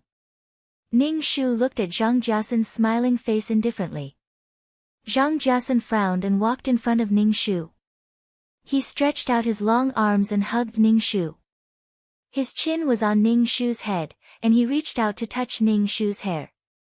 In a low voice, he said, Don't be angry. You don't look good with a frown on your face. You said you were going to pick me up. Why didn't you come to pick me up? Ning Shu raised his head and asked. I've been waiting for you to pick me up in the countryside. Zhang Jiasan breathed a sigh of relief and smiled. He touched Ning Shu's head. You're talking about this? The company has been a little busy recently. If you didn't come back, I was going to pick you up in a few days. Ha! Ning Shu gave Zhang Jiasan a fake smile. You little girl. Zhang Jiasan's expression was very helpless. His helplessness was mixed with doting. This guy was definitely an award-winning actor. Meow meow, you're back. Come down and let Dad have a look. Meow meow's father's voice came from downstairs. Ning Shu pushed Zhang Jiasen's hand away from his head and turned to go downstairs. Zhang Jiasen lowered his head and looked at his hand. His eyes were deep and strange. Then, he clenched his fist tightly. Then, he followed him downstairs. Ning Shu hugged Meow Meow's father. Meow Meow's father was a fat man with a bald head. No wonder he had a cerebral hemorrhage in the movie. Dad, you should lose weight. It's not good for your health to be too fat. Ning Shu did not want Meow Meow's father to die so soon. Ning Shu was very suspicious of Meow Meow's father's death. Especially Meow Meow's mother. A year after Meow Meow's father's death, she died just like that. Meow Meow was also diagnosed with mental illness. Ning Shu even suspected that Zhang Jiasen had contributed to it. However, Meow had always been a naive girl. It was not easy for her to realize that she had been deceived by Zhang Jiasen before she died. Therefore, there were some things that Ning Shu had to verify himself. Okay, I'll listen to your daughter. Meow Meow's father touched his head and said with a smile. Then, he saw Zhang Jiasen coming downstairs and said, "You're here too." Zhang Jiasen was very respectful to Meow Meow's father. Ning Shu looked at Zhang Jiasen. Even if Meow Meow's father was dissatisfied with Zhang Jiasen's family background, Zhang Jiasen did not complain. Instead, he was respectful to Meow Meow's father. This was a man who could endure. Chapter 438. Zhang Jiasen was undoubtedly a phoenix man, a golden phoenix that flew out of the mountain, a phoenix that could only bring hope to the family. Zhang Jiasen was smart, hardworking, tenacious, and had a strong sense of responsibility. He was so strong that he was responsible for the happiness of everyone in the Zhang family. After he succeeded, he would provide for everyone in the Zhang family. A phoenix man had a large group of family members that needed to be supported, but Zhang Jiasen didn't fulfill his responsibility to Meow. The Meow family was a springboard for Zhang Jiasen to success. Zhang Jiasen could endure the disdain of the Meow couple for him. He could endure what ordinary people couldn't, but these were all remembered in his heart. He was sensitive, proud, and inferior. Mother Meow's heart ached for her daughter who went to the mountains to suffer. She prepared a sumptuous dinner and even cooked it herself. Looking at the table full of dishes, Ning Shu's saliva was about to drip down. The food in the countryside was indeed not good. It was simply torturing his stomach. Ning Shu was very satisfied with the clean and delicious food. The couple kept putting food in Ning Shu's bowl. Even Zhang Jiasen put food in Ning Shu's bowl and said, "Eat more." Ning Shu turned to look at Zhang Jiasen. His eyes were very deep. He smiled and said, "Thank you." He sneered in his heart. If he really cared about her, why did he leave her in the countryside and not care about her? He didn't even call her. Meow couldn't adapt to that kind of life. Meow had never lived that kind of life. Zhang Jiasen knew that. Ning Shu was full and didn't eat anymore. After seeing Ning Shu put down his chopsticks, Zhang Jiasen also put down his chopsticks. Ning Shu could see that Zhang Jiasen didn't have much of an appetite. The Meow couple probably made him uncomfortable. After dinner, Ning Shu sat on the sofa and watched TV. Zhang Jiasen sat beside Ning Shu and quietly accompanied Ning Shu. This man, Ning Shu, chatted with the Meow couple the whole time, ignoring Zhang Jiasen. Zhang Jiasen didn't say anything and just stared at Ning Shu. It was hard to tell if he was angry or not. However, Ning Shu finally saw how much the Meow couple doted on him. Basically, they would grant his every request. He was like a treasure in their hands. Perhaps the heavens were fair. It was impossible for a person's life to be so blissful. Zhang Jiasen's appearance ended Meow's happiness and destroyed Meow's life. Meow lost everything and died at a young age. Meow paid the price for the only time in her life and lost everything. During this period, Meow Meow Meow did not give birth to a child. She was not even pregnant. Mom, I'll sleep at home tonight, Ning Shu said to Mother Meow. Alright, we'll sleep at home, Mother Meow said without hesitation. Zhang Jiasun wanted to say something but hesitated. Jiasun, let Meow Meow stay at home today, Mother Meow said to Zhang Jiasun. Zhang Jiasun nodded. I'll listen to you. Zhang Jiasun was about to leave. Zhang Jiasun looked at Ning Shu. Ning Shu stood up and walked Zhang Jiasun out. Ning Shu looked at Zhang Jiasun who was walking in front of him and narrowed his eyes slightly. Zhang Jiasun opened the car door and looked at Ning Shu. He smiled and said, I'll come back tomorrow. Zhang Jiasun then reached out and placed his hand on Ning Shu's head. Wait for me. Okay. Ning Shu nodded. Ning Shu watched Zhang Jiasun's car disappear from his sight before he turned around and went back into the house. You really don't remember your father now that you have a husband. Meow Meow's father looked at Ning Shu with a resentful gaze. Ning Shu's face stiffened. He said, Dad, I have something important to tell you. Meow Meow's father also became serious. He straightened his belly and looked like a coal boss. What is it? There's nothing your father can't solve. Ning Shu pulled Meow Meow's father into the study and said, Dad, I want to work in the company. Meow Meow's father was a little surprised. Why do you suddenly want to work in the company? Meow Meow's father thought that his daughter wanted to work in the company with Zhang Jiai, so he said, why don't you be Zhang Jiai's secretary? Ning Shu, the position of general manager is still vacant. I want to be the general manager. Ning Shu looked very serious. Meow Meow's father patted Ning Shu's shoulder. Managing the company is not a small matter. Don't mess around. I'm serious. I'll take the position tomorrow. If it doesn't work out, I'll resign. Ning Shu grabbed Meow Meow's father's arm and said coquettishly, Dad, let me try. I want to manage the company. Okay.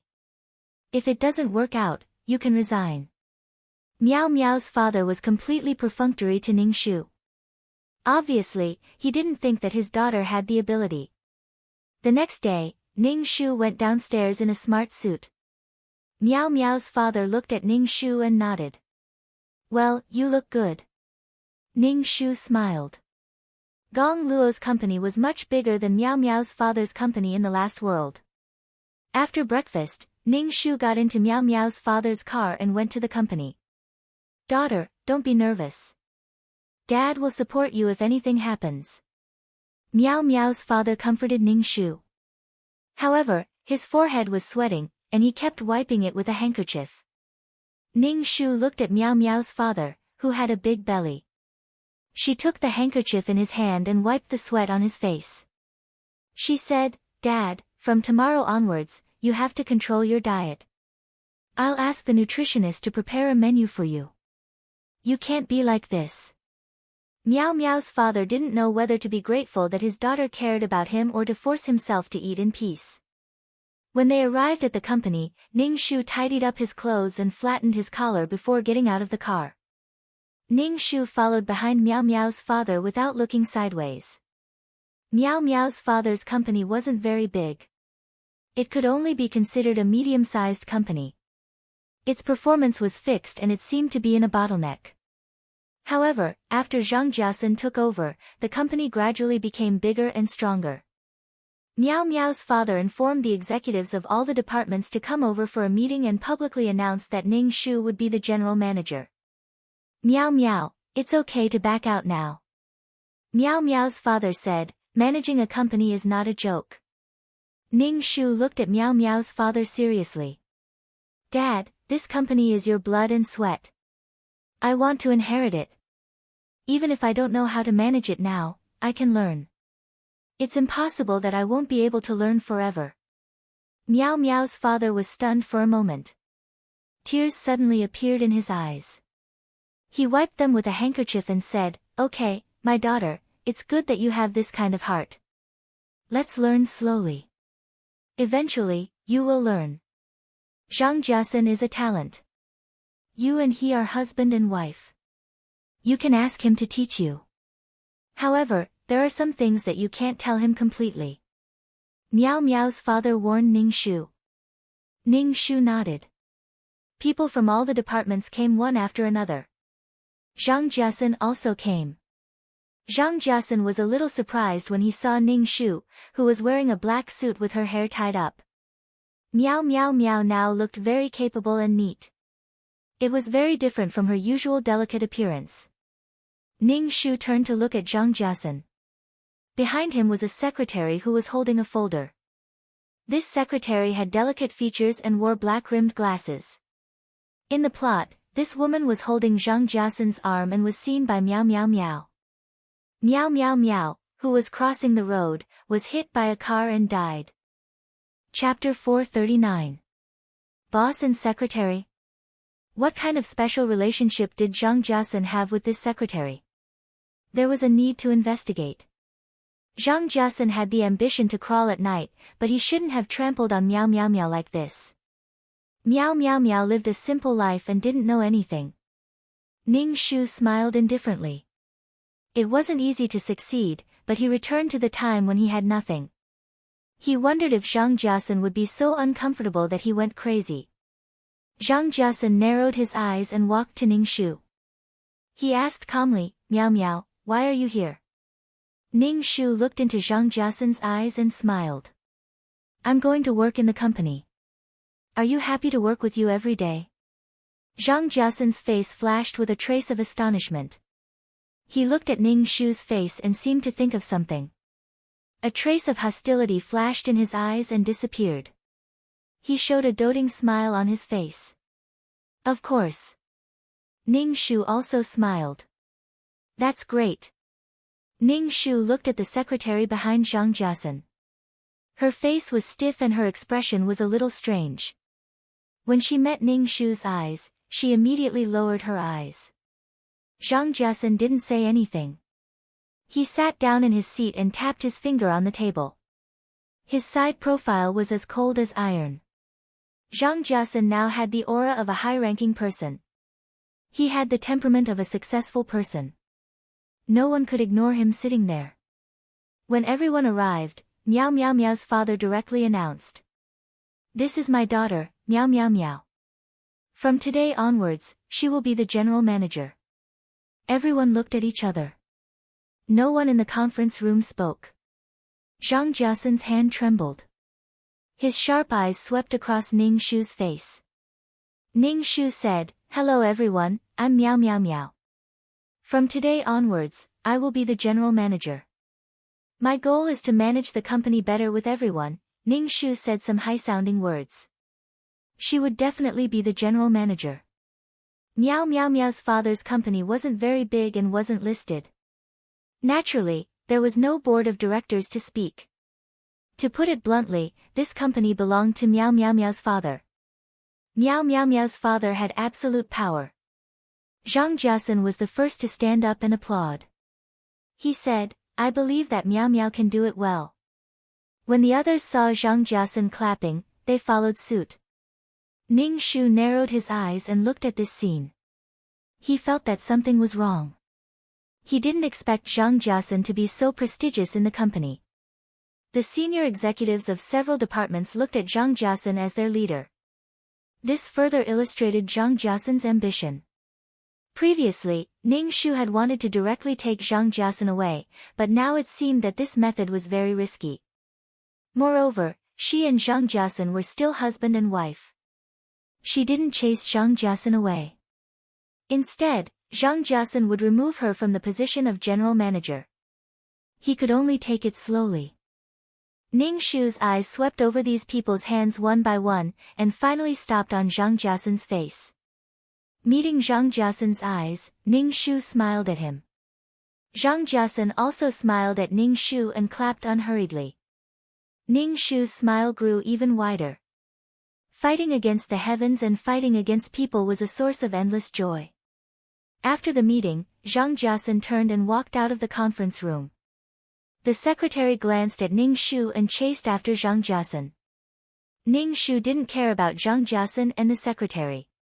The most important thing now was to secure the position of general manager. Father Miao took Ning Shu to the general manager's office. Ning Shu ran his fingers across the desk and said to Father Miao, "Dad, I like this office very much. It will be mine from now on. No one else can think about it." Father Miao laughed a little. He thought that Ning Shu was just being petty. Zhang Jiasun quickly walked back to his office. He walked so fast that the secretary behind him couldn't keep up. The secretary locked the office door and said to Zhang Jiasun, who was sitting on the sofa, "Jiasun, didn't the chairman leave the position of general manager to you? Why did Miao Miao Miao come to work? She doesn't know anything." Zhang Jiasun rubbed his eyebrows and pursed his lips. "She won't last long. She's not cut out for that." The secretary said again, "Maybe she wants to work with you." When the secretary said this, her tone was a little sour.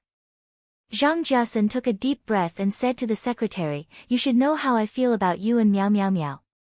Seeing that Zhang Jiasun was unhappy, the secretary wanted to comfort him. "Jiasun, it's okay.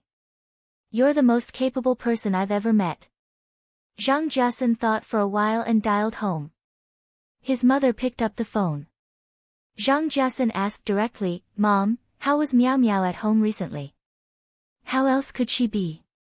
She was just doing what a daughter-in-law should do," Zhang Jiasun's mother said indifferently. Her voice was a little loud, and the secretary beside her heard it. When Zhang Jiasun heard that his mother made Miao Miao Miao do all kinds of rough work and even made Miao Miao Miao cut pigweed, Zhang Jiasun's eyebrows twitched.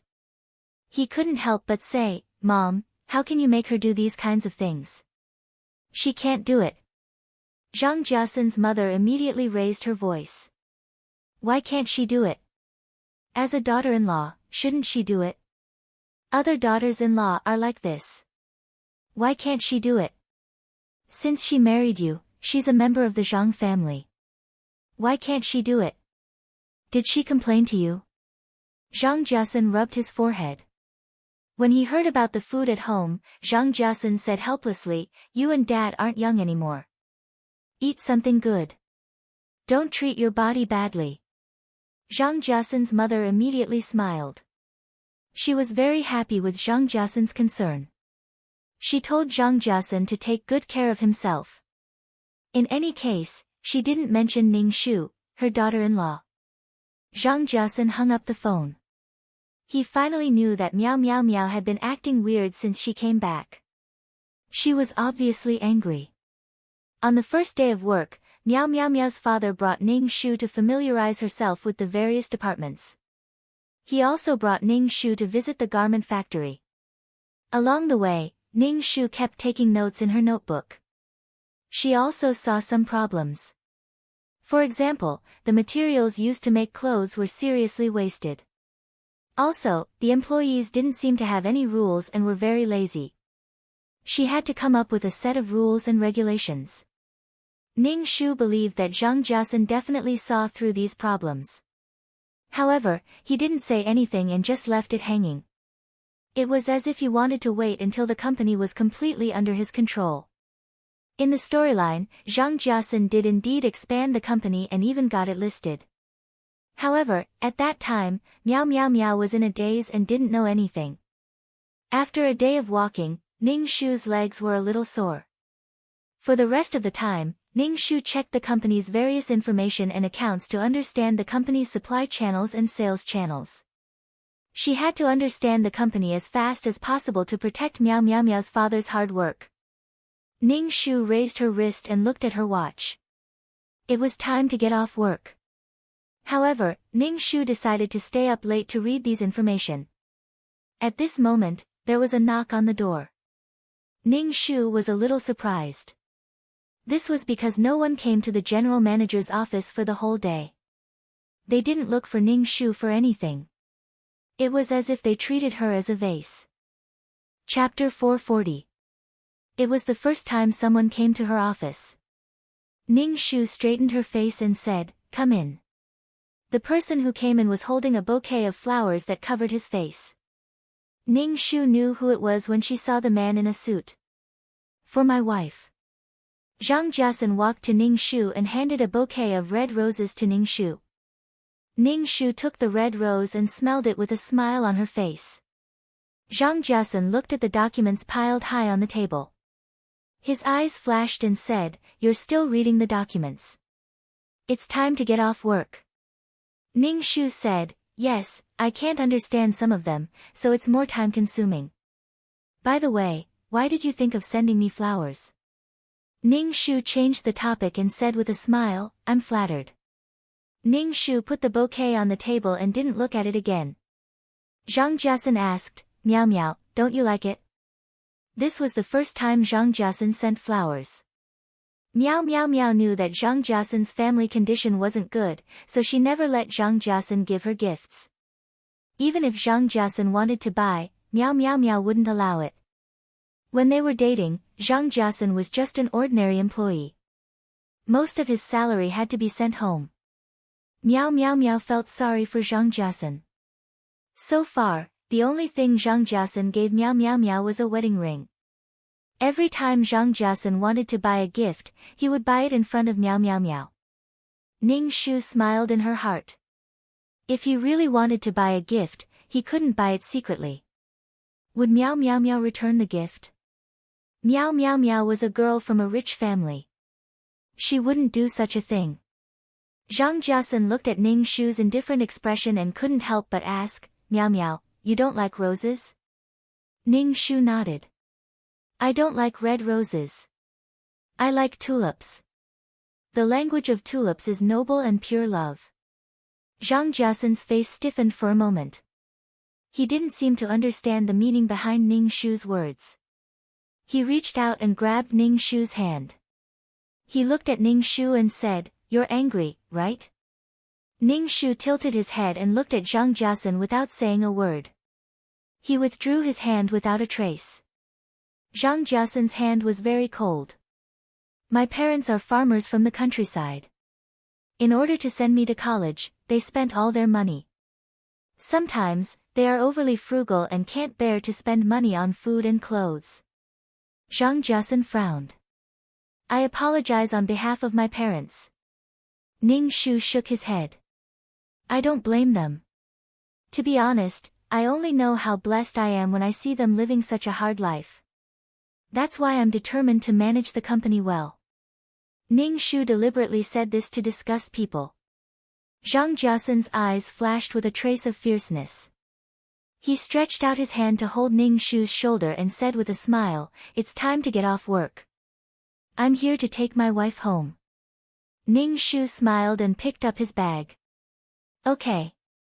Zhang Jiasun also smiled. These two people looked like a loving couple, but each had their own thoughts. Ning Shu and Zhang Jiasun walked side by side. When they reached the company's lobby, they saw the secretary with black-rimmed glasses waiting at the front desk. Ning Shu carefully looked at the secretary. Could this be Zhang Jiasun's true love? In fact, she wasn't as beautiful as Miao Miao Miao. "Manager, there's an urgent document that needs your signature," the secretary said to Zhang Jiasun. Her voice was trembling. Zhang Jiasun pursed his lips and quickly walked over. He opened the document and glanced at the secretary. The secretary lowered her head and didn't speak. Zhang Jiasun signed it. Ning Shu walked over and asked, "What document?" "Let me see. I'm the company's general manager." Zhang Jiasun quickly closed the folder and said, "Actually, it's not a big deal." "If it's not a big deal, then why is your secretary in such a hurry?" Ning Shu raised his eyebrows. The so-called document was just a piece of white paper. It was difficult for Zhang Jiasun to seriously sign his name on a piece of white paper. "Let's go. We don't talk about work after work." Zhang Jiasun held Ning Shu's hand and walked away. Ning Shu turned around and looked at the secretary. She was holding the document and standing at the front desk. She kept staring at Zhang Jiasun's back. Ning Shu turned around and glanced at Zhang Jiasun. All kinds of thoughts flashed through his mind. After getting in the car, Ning Shu said directly, "Let's go back to my parents' house. My suitcase is at home." Zhang Jiasun pursed his lips and said, okay. When they got home, Mother Miao immediately greeted Ning Shu. She asked if Ning Shu was hard at work, if anyone bullied him, and all kinds of other questions. Ning Shu answered all of them. Mother Miao brought a bowl of soup to Ning Shu. She said it was soup for Ning Shu and forced Ning Shu to drink it. Mother Miao then gave Zhang Jiasun a bowl of soup. Zhang Jiasun thanked her very politely. After drinking it, he even praised Mother Miao for making good soup. This made Mother Miao very happy. However, Ning Shu could tell that Zhang Jiasun had something on his mind. He was in a daze. Ning Shu guessed that it was about the secretary. Jiasun, I want to stay at home for a while. I have some things to ask Dad, Ning Shu said to Zhang Jiasun. Zhang Jiasun paused for a moment and said, okay, then I'll go back first. Ning Shu nodded. Zhang Jiasun took his jacket and left. Ning Shu just looked at Zhang Jiasun's back coldly. Why did Jiasun leave? Your husband and wife. What's wrong with him staying? It's not like you're not married. Mother Miao poked Ning Shu's forehead. Why didn't you ask him to stay? Oh, right.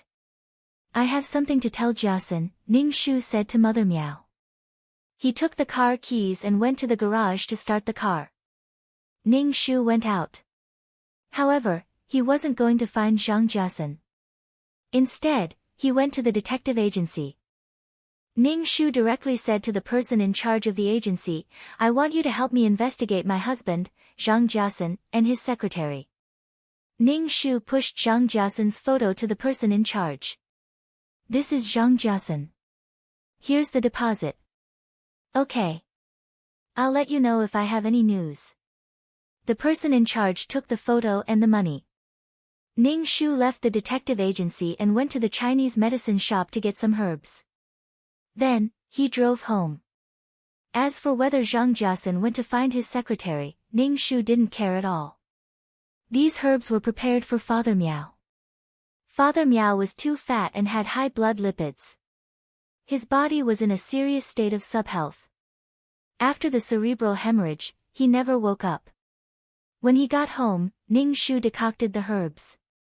In fact, it wasn't really Chinese medicine. It was just a medicinal diet. It could slowly heal Father Miao's body. Father Miao looked at the food his daughter made for him and was very touched. He was very happy to be able to eat food made by his daughter.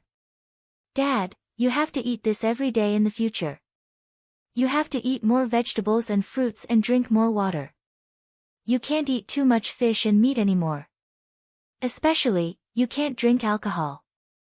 Ning Shu counted on his fingers and said, you should cultivate your body and mind. Father Miao laughed. You're really my caring little girl. I'll listen to you in the future. Father Miao was in his 50s. However, in the plot, he suddenly had a cerebral hemorrhage and died quickly. He didn't even wake up once. The doctor said that Father Miao's head was severely bleeding and many blood vessels burst. Chapter 441. Ning Shu still had doubts about Father Miao and Mother Miao's death. If it was really Zhang Jiasun, then Zhang Jiasun was more ruthless than she imagined. She had to be prepared for both sides. After dinner, Ning Shu asked Father Miao about some things. She learned about the people in the various departments and the middle-level and high-level employees of the company. Seeing that his daughter was so motivated, Father Miao told Ning Shu about the personnel of the company, including the employees who had followed him all the way to the company. Father Miao also fought for this company. In his words, he could only maintain the current state. It was difficult for him to go up. Sometimes, Father Miao even felt powerless. Seeing Ning Shu's serious look, Father Miao wanted to hand the company over to Ning Shu. Originally, he wanted Miao Miao to give birth to a child with the surname Miao and let the Miao family have a descendant who could inherit the Miao family. Now that he saw that his ignorant daughter was willing to learn to manage the company, it was more practical to teach his daughter than to look forward to the child who had no shadow. Miao Ying's father taught Ning Shu everything he knew. He talked endlessly about the times when he started his business. When he talked about the hardships of starting a business, Ning Shu felt very upset. This was the feeling of the original owner. Her father's hard work was taken away by Zhang Jiasun. Not only did Zhang Jiasun cheat her of her feelings, but he also took away her father's company. Ning Shu didn't know if Zhang Jiasun had a plan to get close to the original owner, or if he was ambitious because he was promoted step by step in the company. However, based on Zhang Jiasun's attitude towards the original owner, Ning Shu guessed that Zhang Jiasun must have a plan. Ning Shu used the darkest thoughts to guess Zhang Jiasun. The original owner was stupid. She didn't even know if her man loved her or not. All kinds of thoughts flashed through Ning Shu's mind. She kept recording the important information that Father Miao said. Ning Shu went back to her room to rest until midnight. It was already midnight. Ning Shu took out her phone and called Zhang Jiasun. What was Zhang Jiasun doing now? The phone rang for a while before it was hung up. Ning Shu smiled and called again. It also rang for a while before it was hung up. Ning Shu smiled and called her again. This time, her phone was turned off. Oh, he. Ning Shu guessed that Zhang Jiasun was having sex with a woman. Her phone call had disturbed Zhang Jiasun. The next morning, Ning Shu went to Zhang Jiasun's office as soon as he arrived at the company. Zhang Jiasun was talking to his secretary. Ning Shu asked Zhang Jiasun directly, "Why did you hang up on me?" Zhang Jiasun was stunned at first. He glanced at the secretary and then said to Ning Shu, "I thought it was a harassing call, so I hung up. After a day of work, I need to go home and have a good rest. Naturally, I turned off my phone." Was there no caller ID? Ning Shu nodded and accepted this flawed reason. Instead, he looked at Zhang Jiasun's secretary and said with a smile, "Miss Secretary, you look much prettier today than yesterday. Nice lipstick." Ning Shu nodded and praised. He then said to Zhang Jiasun, "Introduce your secretary." "There's nothing to introduce. She's just a secretary. You can call her Secretary Shui," Zhang Jiasun said indifferently. Ning Shu nodded. Seeing Secretary Shui's face dim, Ning Shu smiled inwardly. "By the way, Dad said that I'll be in charge of the factory. In the future, I might have to spend a lot of time in the factory," Ning Shu said to Zhang Jiasun. Hearing this, even with Zhang Jiasun's composure, his face couldn't help but change. The most important part of a company was the factory. Designers basically stayed in the factory. A company's strength was in the factory. It was also the place where oil and water were most easily produced. Zhang Jiasun immediately calmed down. He said to Ning Shu with some worry, "Can you handle such a big factory? Plus, you've never managed this before. I'm afraid it'll be a bit difficult." "It's okay. Dad will help me," Ning Shu said with a smile. Seeing the gloominess between Zhang Jiasun's eyebrows, Ning Shu smiled even brighter. Zhang Jiasun's hands behind his back were clenched into fists. The veins on the back of his hands were popping. He smiled at Ning Shu and said, "My little wife is amazing. You can come to me if you need anything." "Okay." Ning Shu smiled and nodded. Although he felt disgusted, he still had to maintain a smile. Ning Shu walked in front of Secretary Shui and reached out to take off her eyes. He found that Secretary Shui's eye makeup was very beautiful. Her eyes were black and bright, with a pitiful feeling. Secretary Shui was shocked by Ning Shu's action. She took a step back. Zhang Jiasun almost couldn't hold it in. Fortunately, he controlled himself and didn't take a step forward. "Secretary Shui, you're so beautiful. You even covered your beautiful eyes with glasses. You should wear contact lenses." Ning Shu stuffed the glasses into Secretary Shui's hands. Secretary Shui quickly put them on and said, "My eyes are allergic to contact lenses." "I see." Ning Shu smiled faintly. He then turned around and walked away. After Ning Shu left, Secretary Shui let out a long breath. She turned around and said to Zhang Jiasun, "Do you think Miao Miao Miao knows something?" "Impossible. She doesn't have that brain." Zhang Jiasun said faintly. He glanced at Secretary Shui. Don't get too close to me in the company. Yes, I know. Secretary Shui bit her lips. She looked a little wronged. Man, bear with it. I'm also enduring it. Zhang Jiasun said. Ning Shu received a call from the person in charge of the detective agency. He said that there was a result. Soon, Ning Shu arrived at the agreed coffee shop. The person in charge gave Ning Shu a folder. Ning Shu opened the folder. There were many photos inside. They were all of Zhang Jiasun and Secretary Shui. They were either holding hands or hugging each other. However, these photos were taken at night and weren't very clear. Ning Shu said, some are not very clear. It's not easy for us to take these photos. We can't see any intimate actions between the two during the day. The person in charge looked at Ning Shu. Your husband is very vigilant. Zhang Jiasun's intelligence was unquestionable. She could take these photos because Zhang Jiasun wasn't vigilant against her. He thought she was an ignorant fool. Ning Shu noticed the background of the photos. He squinted and said, this is... That's right. This is Tangchun residence. Zhang Jiasun has a house here. Shui Man usually lives here, the person in charge said. Ning Shu's expression was indifferent. Tangchun residence was worth a lot of money. Ning Shu asked, under whose name? Zhang Jiasun. Ning Shu's pupils constricted. How could Zhang Jiasun have the money to buy a house that cost more than 5 million? A deputy general manager's salary wasn't enough to support him to buy such an expensive house. Are you sure? Ning Shu asked, can you help me get a copy of the property certificate? This is a little difficult. The person in charge shook his head. Money isn't a problem, Ning Shu said.